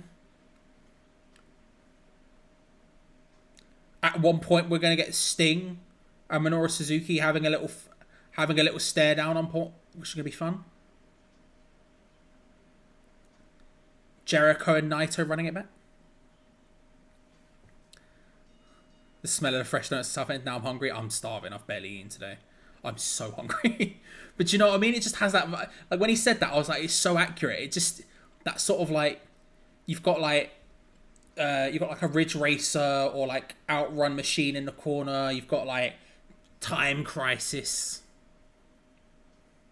Sammy Guevara and Tetsuya Naito starting this one.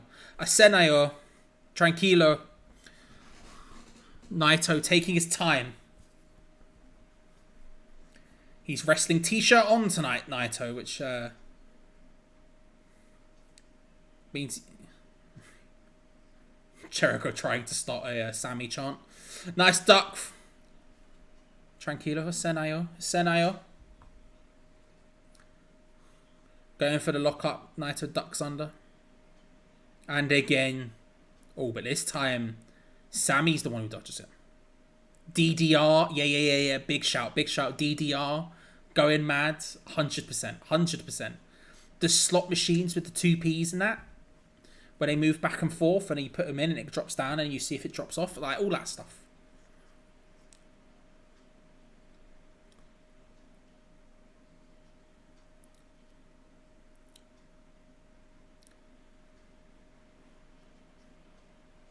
Nicely done from Guevara.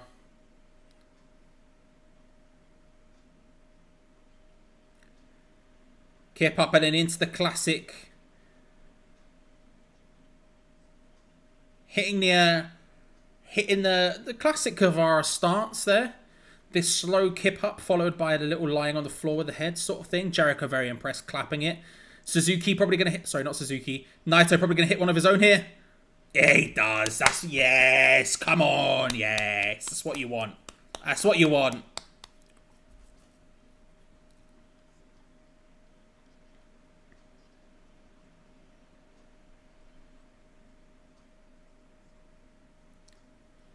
Yeah.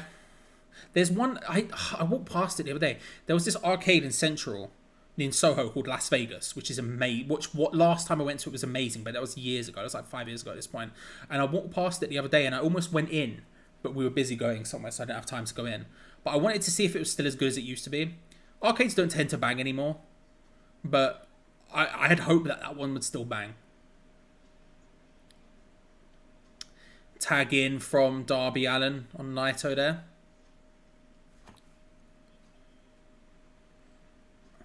And Guevara tags out. And in comes Minoru Suzuki.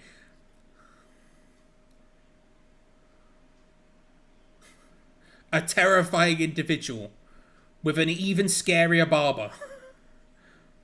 Darby just comes straight in with a forearm on Suzuki. Back at him. Former King of Pancras, Minoru Suzuki. Big forearms being traded from both men. Suzuki just a little smile, enjoys it.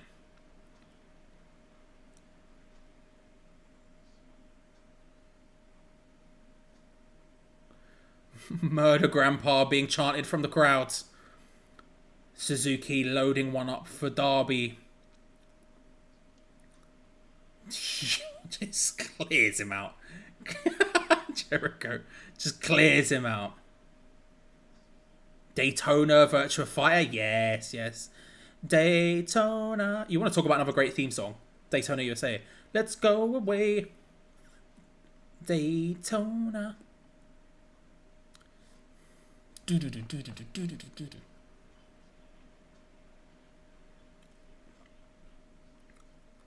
Oh, open hand slaps. Being traded between the two men now. A bunch of forearms from Darby. Suzuki Irish whips him, catches him in a sleeper. Nice roll through from Darby. 2 count.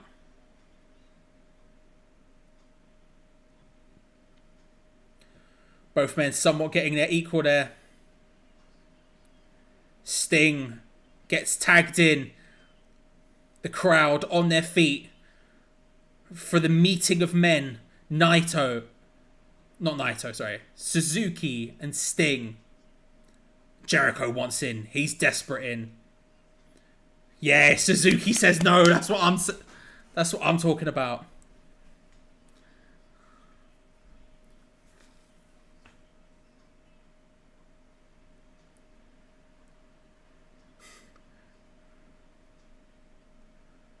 Suzuki eventually tags in Jericho after he begged him for a long time.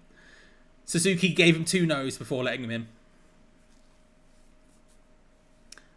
Now we see Jericho facing down with Sting.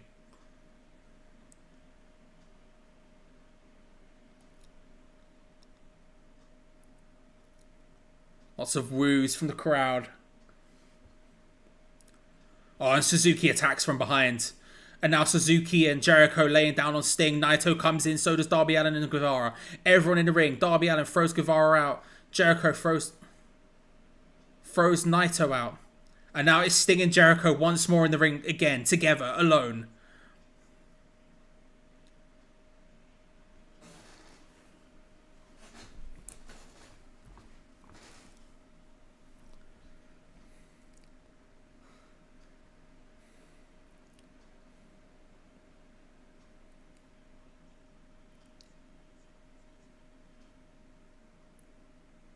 Nice Irish whip into the corner.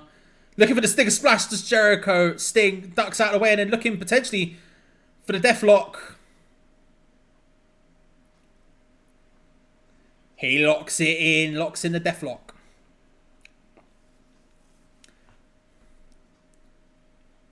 I strongly agree with that. Crazy Taxi in my head is like a Dreamcast game, but yeah. Oh, Guevara. Sting, it's full on got Jericho in the Deathlock, and Guevara jumps off the top and hits him with a cutter from the top. But yeah, I love Crazy Taxi. Crazy Taxi's incredible. Again, yeah. Day after day, your home life's a wreck, etc. Yeah. Jericho tags himself back in off Guevara. Both working over Sting. Knocks him down. Guevara hitting the pose with Jericho once more. Suzuki gang. Tell me Minoru Suzuki isn't the best. I refuse to admit. What a guy. That was awesome chance for a pose. Correctly so.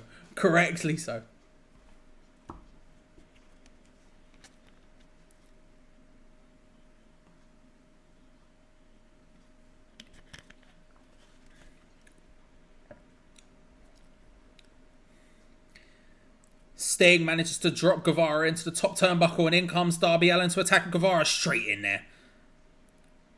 The pace has picked up as Darby Allin comes flying around.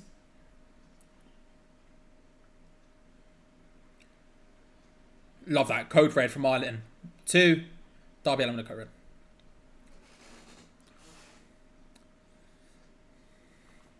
Yeah. There's rumours at the moment that they're remaking it. That they're making a new... Either remaking or making a new one. Looking for a Spanish fly off the top. Beautiful Spanish fly off the top from Sammy Guevara onto Darby Allin. 1, 2 count. Yeah, there's rumours that they're remaking it or making a new one, and there's been a lot of intense talk about music for it. Whether or not it actually happens or not, we'll see. But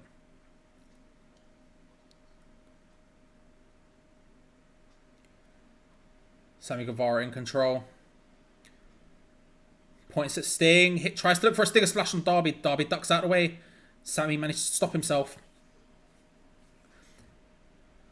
Clash of heads from the 2-man. Both men down.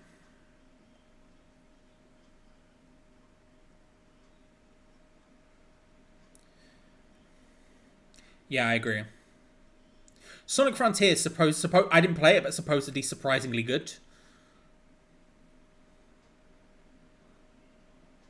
Naito going flying now, Hurricane Runner. They're supposedly putting a lot of money into this Crazy Taxi game, and I think it's going to be like... I think it's going to be Naito just spits in the face of Jericho. Nice roll under into the neckbreaker.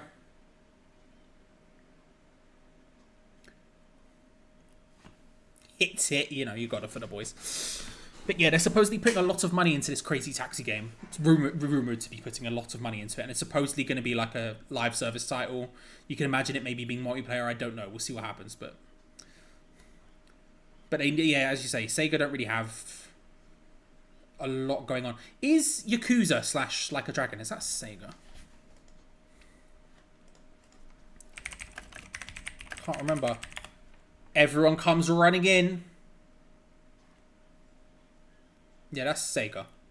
Yeah, that's doing quite well. Like a Dragon / Yakuza's doing quite well at the moment. That's probably their only other big thing apart from Sonic that I can think of in my head.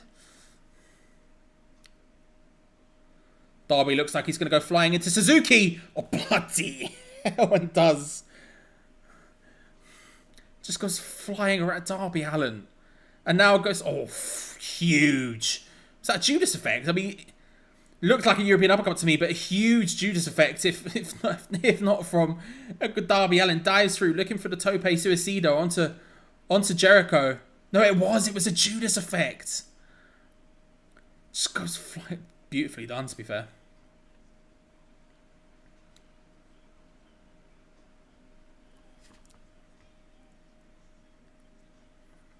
And we didn't see it from the camera angle, but apparently Sting's gone into the barricade. Jericho's now going underneath the ring. Oh, he's bringing out a table. He's bringing out a table.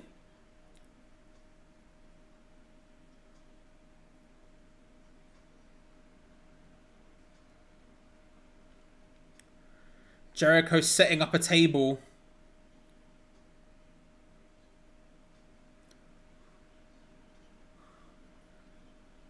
Looking like maybe a turnbuckle spot or something, because Jericho's laid Sting in a... He's trying to put Sting on a table in a... Oh, he slammed him against the barricade first. And he's putting him in a position in which someone could fly off a turnbuckle through this table quite dangerously. Jericho telling Sammy Guevara to do it. Sammy saying no and it's not necessary. He says you don't need to do it. Jericho demands it to happen. Up goes Sammy Guevara to the top turnbuckle. Sting on the table on the outside.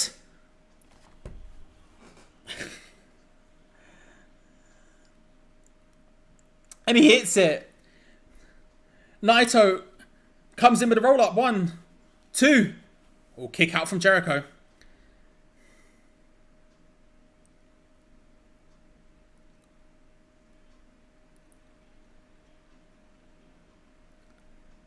Crowd sort of all lion salt, straight up knees from Naito. Looking for Destino. Oh, nice reversal from Jericho. Catches him straight into the walls. Into the lion tamer. Up. Sting somehow is the first man to come into the ring. Looking now for the deathlock. And then up comes Suzuki, who locks in the sleeper.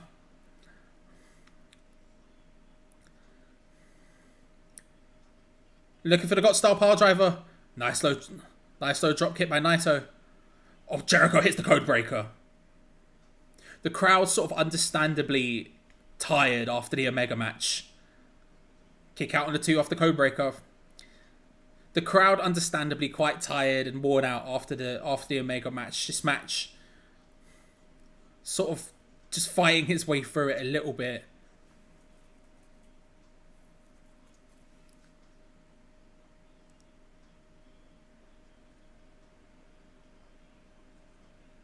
In comes Suzuki.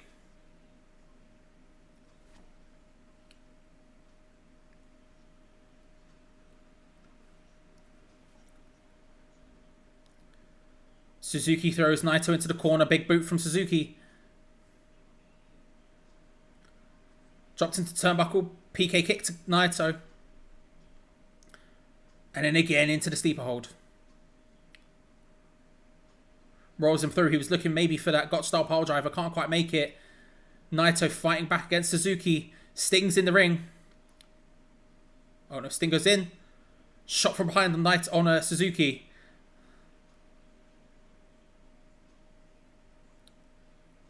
Nice drop Nice atomic drop. Beautiful pin. 1, 2, 3. There you go. And there is the 3 count. Naito gets the pin on Suzuki. How is it 4:20? I know. It's been great. It's gone so quick. It's gone really quick. It's been a really, really good show. Even that match, which the crowd were maybe least there was the least happening in it, was still good. Still a good show. A good match.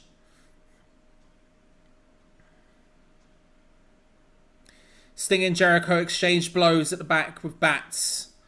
Sting's music plays with the bat in hand. Sting, Darby Allin and Naito get the win. Danielson versus Okada next. I'm going to run to the toilet so I don't have to pee during this, because Jesus, do I not want to pee during this. I shall be back in a second.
Oh my god.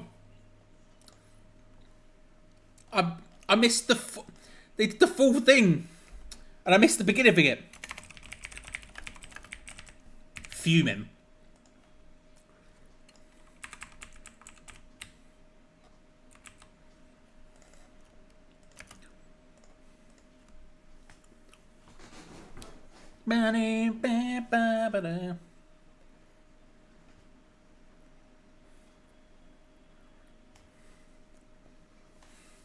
It's the final countdown.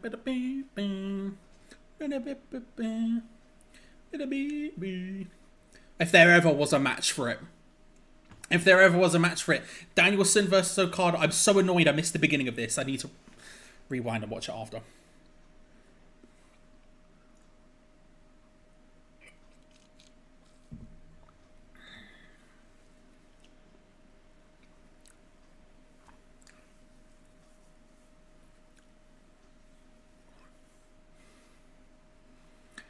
And the coin drops as in comes the Rainmaker. Oh my god, this is happening.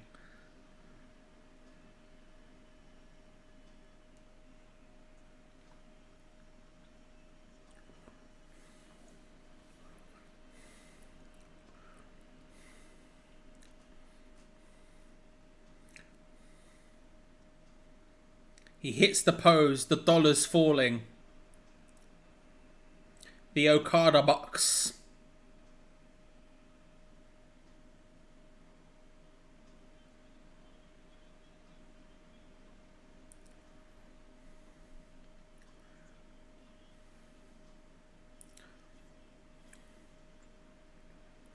Oh my god, we're about to see Bryan Danielson versus Kazuchika Okada, and I don't know what to do with myself.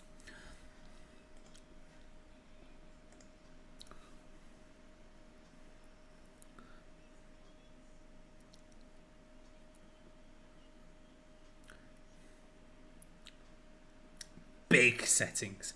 Big settings.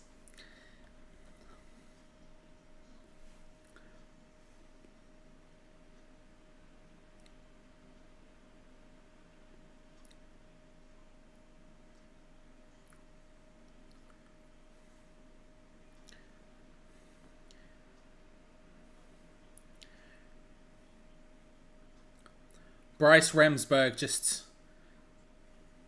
checking both opponents, checking both combatants. Holy crap chants from the crowd.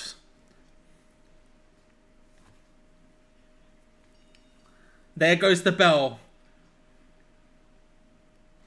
Bryan Danielson, Kazuchika Okada. A legit dream match. A match that seemed almost unachievable 3 years ago. Something that Bryan Danielson wanted so much, he almost managed to force WWE to get some sort of partnership with New Japan just to let him go and wrestle in Japan for matches like this. Okada versus Danielson. AEW World Heavyweight Championship. IWGP World Heavyweight Championship, IWGP United States Heavyweight Championship. All of these matches have come before this. Massive.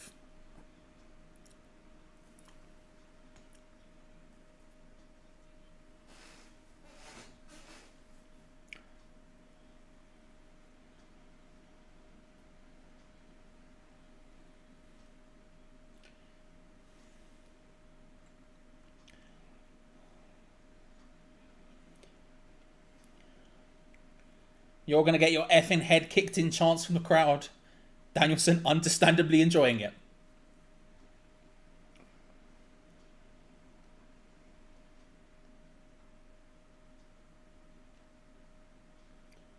And now the Okada chants start. Lock up in the center of the ring from two men. Test of strength at the moment.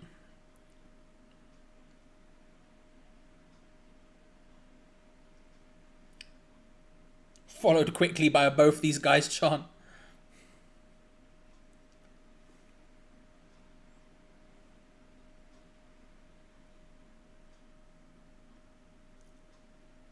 Thank you. I'll have a look straight after this.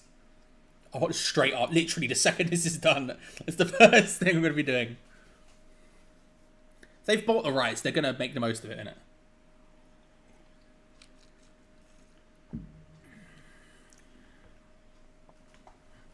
Maybe looking for the surfboard stretch.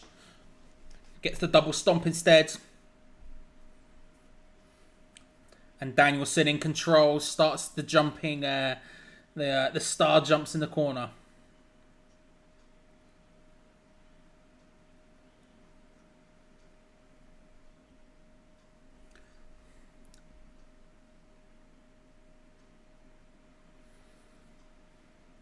I hope it is as well. I hope it's permanent as well. Or at least like in the big matches where it's necessary for like big matches have it.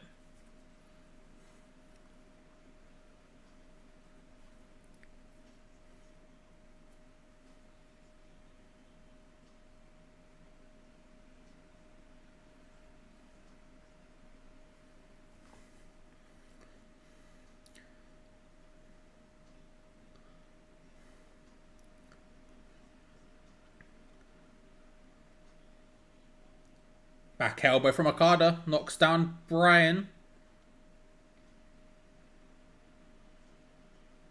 But having a song like that just makes him see... I mean, Daniel Bryan Do you know what I mean? Everyone knows Daniel Bryan. If you've watched wrestling over the last 10 years, you're aware of who Daniel Bryan was, right?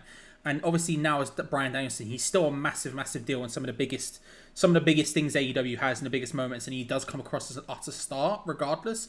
But having that as his theme song makes him seem even bigger.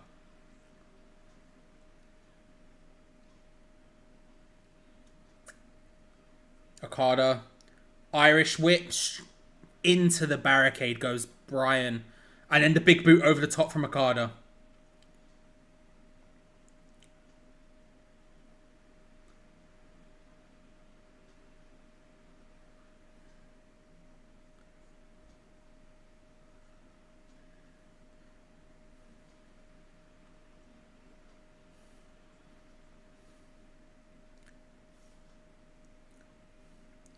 Danielson, with the hammerlock, just throws Okada into the ring posts, taking out those arms and shoulders.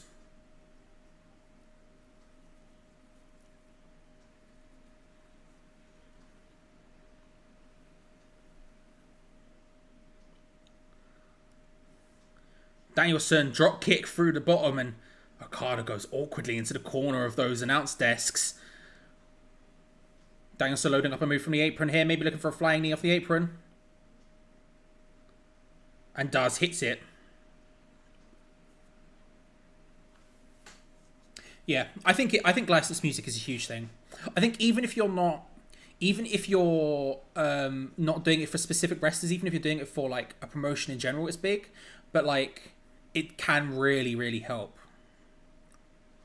I mean, Bray Wyatt's a great example, right? I mean, Bray Wyatt obviously did amazing work, right? But Bray Wyatt's stuff was made better by the licensed song. Like, don't get me wrong, it wasn't like a big name song like Final Countdown was when just now, but like, it still worked perfectly. And if you can find the right pictures, Orange Cassidy, another great example of someone who has licensed music and it works utterly perfectly for him.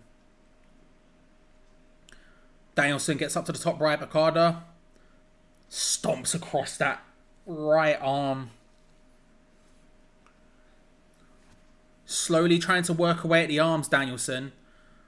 Obviously, you're up against the guy, Ripcord Lariat, the Rainmaker. He's going to want to try and weaken that and make that as difficult to hit as possible. And right now, he's just working over. Hook with Action Bronson's a great shout. That's an unreal shout. Yeah. And that helps because he then got involved with a match. But that's a great example of someone who's like, his entrance with that song is just perfect. It's so good.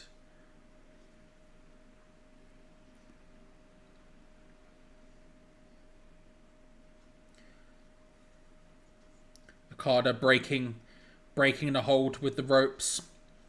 Danielson drags him back into the middle, and now we get those hammer elbows, those Blackpool Combat Club elbows raining down now on Okada's neck.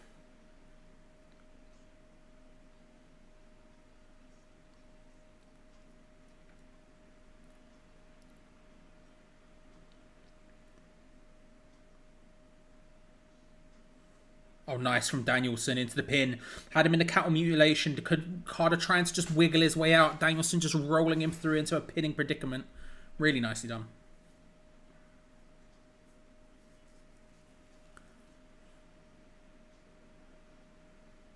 Big stomp from Danielson.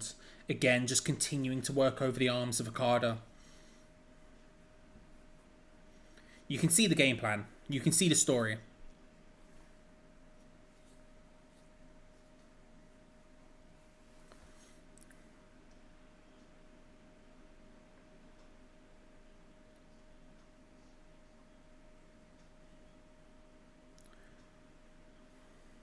Okada just stands Danielson up. Couple of chops and he just firms it and starts walking towards him.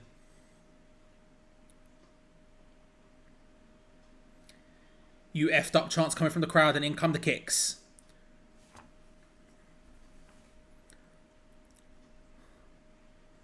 Okada starts firing back now with forearms.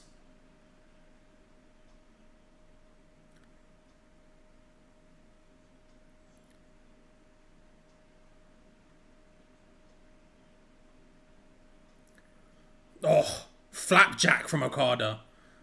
Again, another move you don't see that often, but a lovely flapjack there.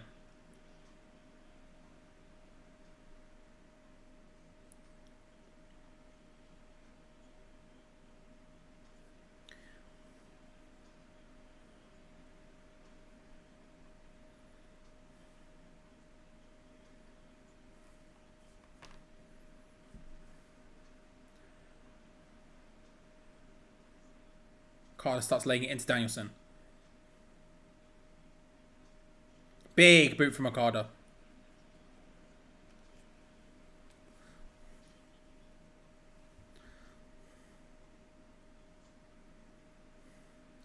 Irish whip into the corner. Big back elbow from Okada, who's now in control. Drop kick. Low kick into the DDT. Okada hasn't hit a drop kick yet. Not quite yet.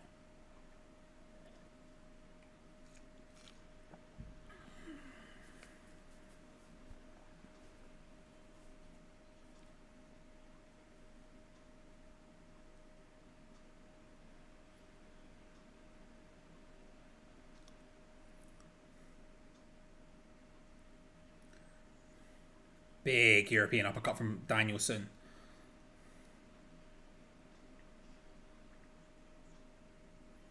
Oh, there's your first drop kick. Just plants Bryan up onto the top rope and then just jumps up and pinpoint drop kick. Knocks Danielson to the outside. One of the best drop kicks in the business. One of the best drop kicks in the business.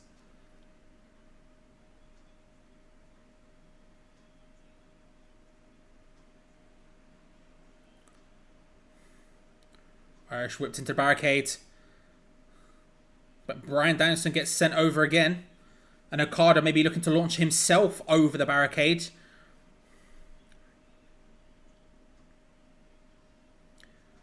And he does. He flies over the barricade straight into Okada. Little kid very excited there.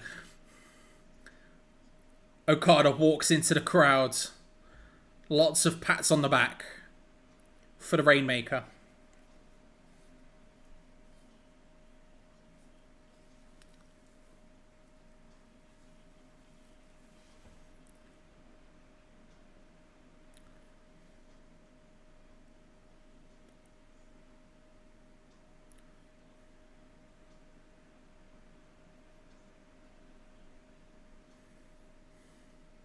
Rolled back into the ring is Danielson.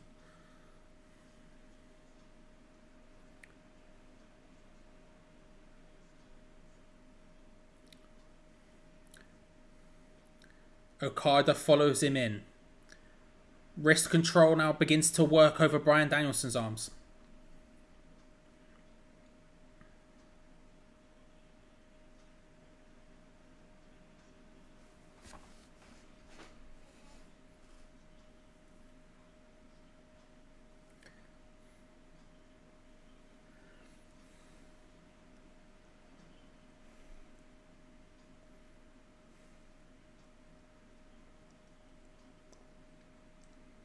Danielson forces Okada into the corner.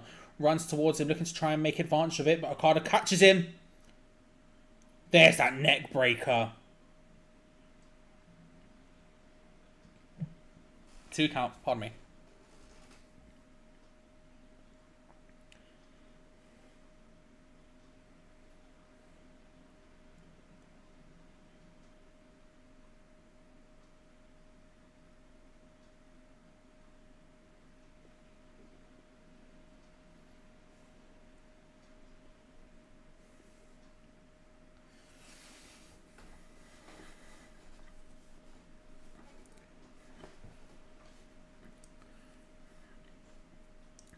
Okada now hoisting. He was hoisting Danielson up, looking for maybe a pile driver off the second rope there. But Bryan Danielson now fighting back, elbows coming down. Okada drops down.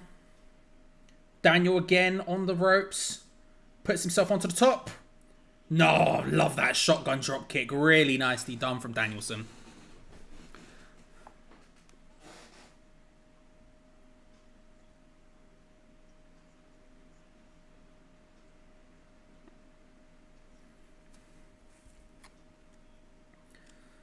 Commentators making a point of mentioning Danielson sort of just stretching his hands out, maybe pins and needles after the neck breaker. Obviously a very serious neck injury at some point maybe plays into it. I genuinely don't know who's going to win this match. I genuinely can't figure out.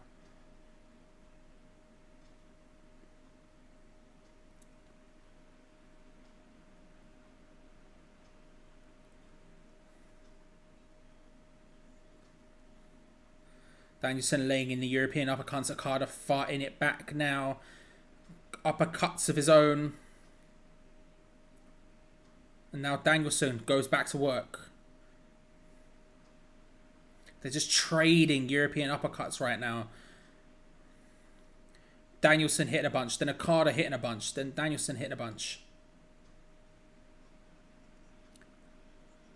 Yeah, I can't figure it out.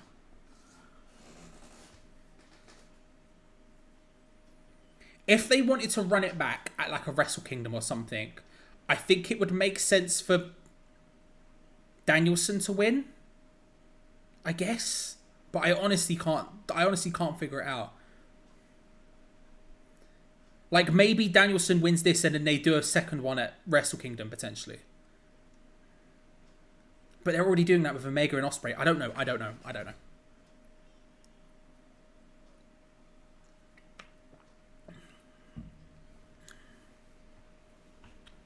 Okada getting Danielson up. Can't quite manage it. Back elbow. Big uppercut. Oh, shotgun drop kick by Okada. I just love a shotgun drop kick, man. Shotgun drop kicks are the one. Shotgun drop kick that subscribe button. I love a shotgun drop kick. Oh, big German suplex from Daniel. Bryan Danielson just launching Okada across the ring.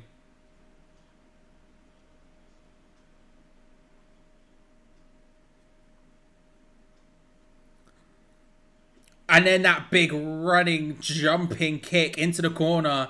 And again, that drop kick just flying into the face of Okada, who fights his way out and hits the drop kick of his own. And Okada flying off the elbow, looking for the Rainmaker. Ducks underneath it to Danielson, and then another drop kick. Okada just 2 drop kicks in a row there. Almost looks for a Rainmaker the first time. Will he look for it again a second?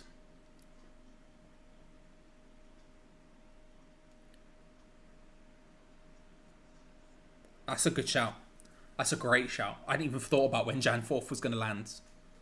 I hadn't even thought about that. That's a really good idea. That's a really good point. That's a really good point. I hadn't even thought about that. Okada looking for the elbow drop. Danielson catches him, looking for the armbar.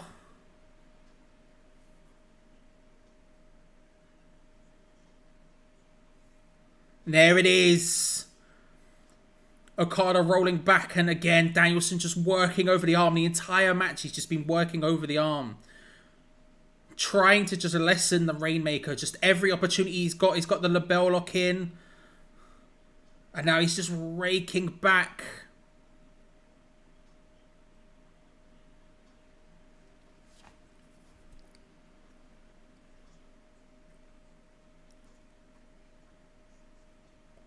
And there he goes. Okada managing to get those long legs to the ropes.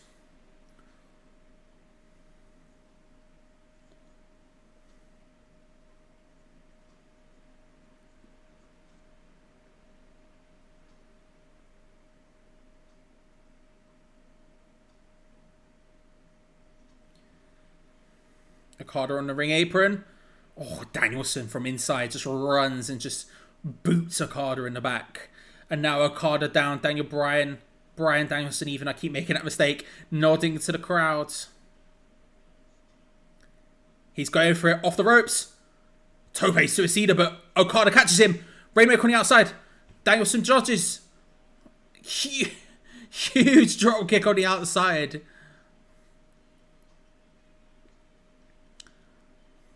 Danielson full on got the Rainmaker scouted twice now. He's managed to duck underneath it.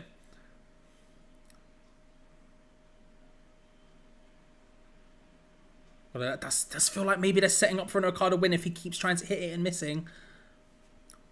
Or maybe it's one of those situations, what if he hit it, he would have won. Okada knelt just at the base of the ramp. And the yes kicks from Bryan. Oh, Tombstone on the ramp. Tombstone on the ramp from Okada.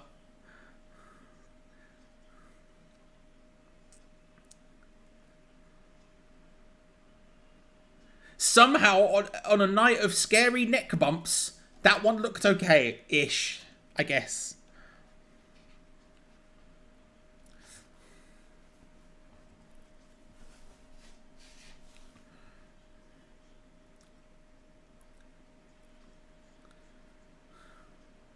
Bryce just triple checking both men are okay on the outside. No count yet.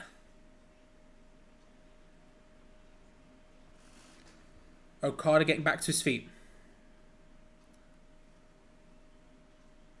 Lifting Bryan up.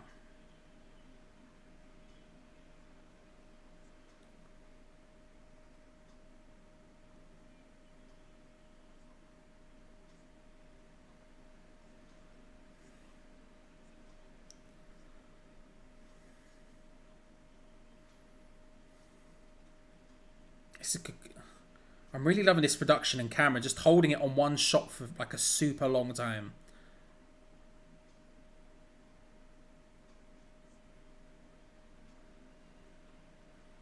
Holding it on this one sort of camera on the outside for a long time is really cool there. Okada going up to the top rope. Danielson's down. Looking for the elbow drop. Hits it flush this time.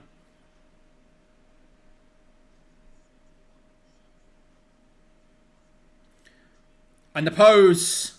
The Rainmaker pose. The Rainmaker zoom. Okada is calling for it. He's feeling it.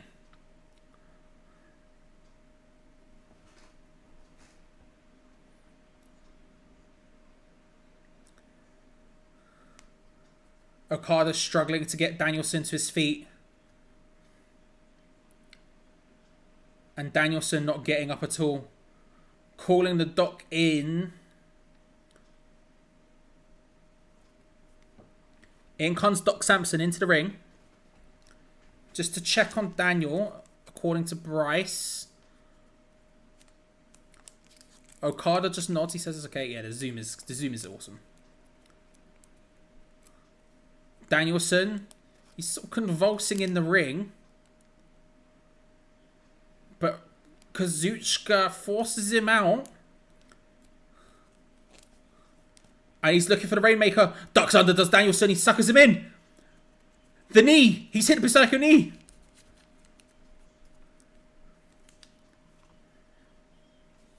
Danielson convulsing in the middle of the ring to the point where the ref calls the medic over. Doc Sampson at ringside. And the second Okada goes for the Rainmaker, he sort of goes over to grab him, goes to hit the Rainmaker, and he ducks underneath it. Yeah, the Rainmaker zoom is just like... It's just good. It's just good. As is the Best Friends hug zoom. I know it's the same zoom, but the fact it exists makes me happy. Okada and Danielson now both slowly getting to their feet. Okada, wrist control on Danielson, holding him down. And is the first to strike and start hitting those forearms and just hammer blows. Looking once more. Oh, the suplex, good reverse by Danielson. Hits the Blue Psycho knee again. Hits it a second time. 1, 2. 2 count. 2 count.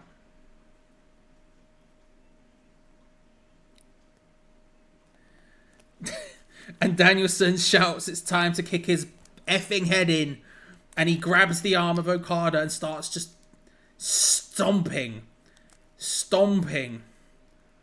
Although Okada does have the wrist of Danielson. Oh, Danielson really nicely rolling him into the label lock. Okada just managing to keep on to his knee though. Rolls him through. 1, 2. 2 count.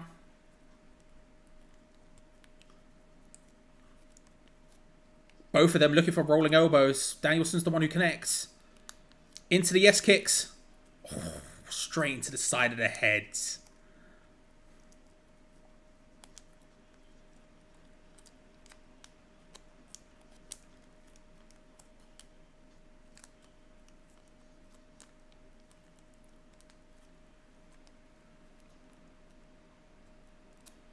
And the yes chants. Danielson calling for the yes chants. And the crowd get to their feet and do it. Danielson looking for the Psycho knee. Nice drop kick from Okada. Danielson snaps straight back up. Oh, straight into a Falcon Arrow. Rainmaker! Rainmaker has been hit. He hits the Rainmaker. 1, 2. He kicks out. He kicks out. The Rainmaker connects and Danielson kicks out. After 2 missed attempts, he hits the Rainmaker on the 3rd and Danielson kicks out at 2. Yeah, you're not right. Actually, I didn't even think about that. Flipping out, it's almost 5 o'clock in the morning. I did not even begin to process what the time was. It's been a really good show. You know it's a good show when time just seems to fly by.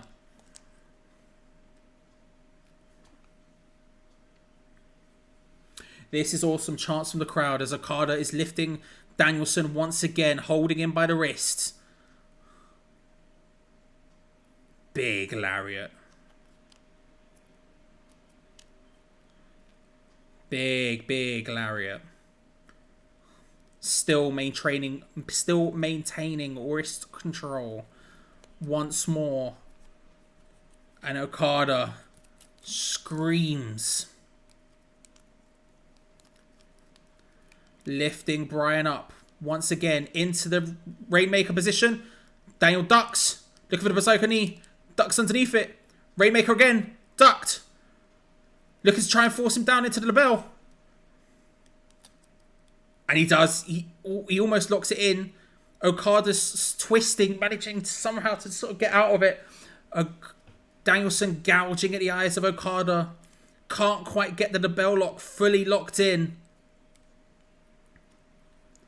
And Okada, he is almost locked in. Okada can't quite escape it. It's not fully locked in, but it's certainly close.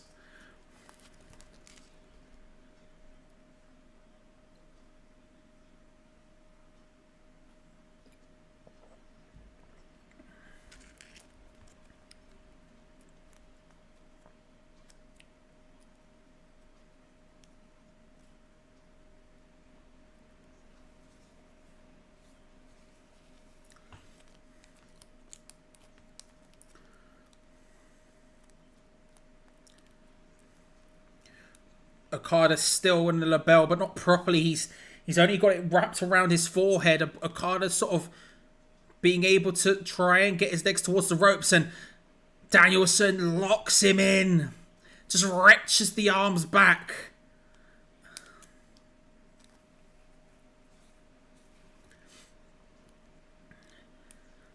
Daniel just sort of with both of Okada's arms wrapped around in his legs, he's sort of hammer locking him in. Oh, and then just starts striking Okada in the face. Forearm blows to the face. Okada trying to get towards the ropes with his feet. And Daniel again just locks in the arms. Oh, it's just... it just looks painful. And Okada's tapped.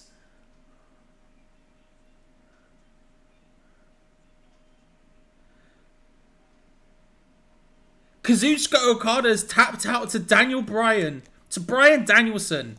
Christ's sake. I thought I said it once, like in a thing, and now my brain's not been able to get off it. Wild. Danielson had him tangled up, his arms all tangled up, worked over the arms the entire match. Literally the entire match was basically Bryan. Screw it, just own it at this point. Just pulling him apart, pulling those arms apart, just working them over. And shockingly, he gets him to tap. The camera zooms in on Bryan, who just smirks.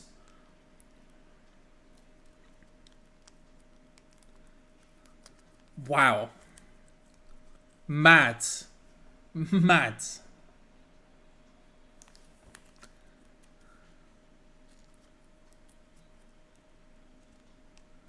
And as final countdown rings out, Danielson lifts his arm into the air.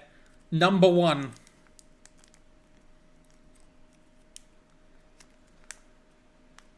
The match which has been billed as to see who's the best wrestler in the world. Bryan Danielson gets the win by submitting Kazuchika Okada. He came in with the tactics. He worked over the arm to maybe lessen the Rainmaker. He ducked underneath it consistently. Maybe because of that, when Okada did eventually hit the Rainmaker, he managed to kick out at 2. And eventually, after what felt like an eternity of just tangling him up in the mat in different ways, just making it worse and worse, wrenching at the arms more and more, eventually, Okada taps. Yeah, I agree. I would be big into the idea of a Wrestle Kingdom rematch. I'd be big into the idea of a Wrestle Kingdom rematch. Wild. Fair play, Brian. Fair play, Bryan Danielson.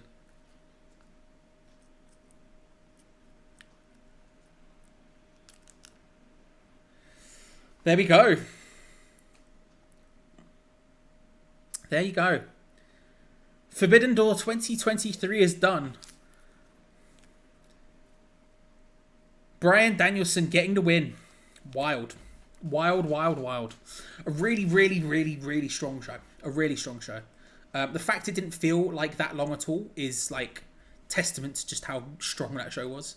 I'm surprised it's almost 5 o'clock in the morning. I can't lie. I would have thought it would have been not significantly later than that, but it certainly didn't feel like it was that late at all. Really, really good stuff. Really good stuff. Yeah, but I can't believe... I'm slightly shocked. I'm slightly shocked. I mean, like, I felt like after we started talking about it, I felt like there was an idea that Bryan Danielson was going to win. I felt like that made sense if you're going to do... If you did want to do a rematch, that would leave it open to doing a rematch more, especially if you're going to do it in Japan. It would leave it open, like, to a rematch further down the line, certainly.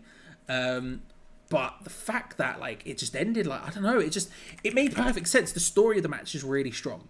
Like, Danielson obviously comes out, he goes, he's working over the arms, he's going for it, he's twisting him up in different ways. It makes perfect sense. It makes perfect sense that it was going to end like that. It's just a bit mad that it did. Omega versus Ospreay was really, really good as well.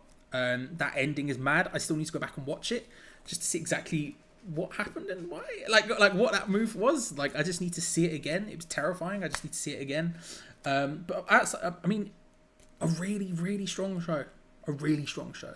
That makes me excited for a week full of wrestling, which we will be here for. Hopefully every night. Now I'm feeling a little bit better. So tomorrow, Monday Night Raw, 1 a.m. I shall be here. Wednesday, Dynamite for the follow-up to this and potentially the start of the build for All In. I will be here. And then past that, we'll see what happens. Friday, Saturday, of course, as well with Money in the Bank, we'll be here. So subscribe. What was it I said? Something about... It was a move I liked. It was suplex. So I don't remember. Just suplex the subscribe button. Do you know what I mean? Have a pop at it. And I'll be there. But thank you for joining. Josh, shout out as per usual. What a legend. And then big ups. Luke, if you see this, shout out to Luke. Ben Hellaby, Alexa, and Andromeda, and Devon. Hope you're all well and enjoyed your lives. Sounds almost vaguely threatening, doesn't it? Anyway, I shall speak to you. Tomorrow for Raw. It's Raw. It's Sunday. It's 5 a.m. So it'll be a long night. Speak to you, everyone.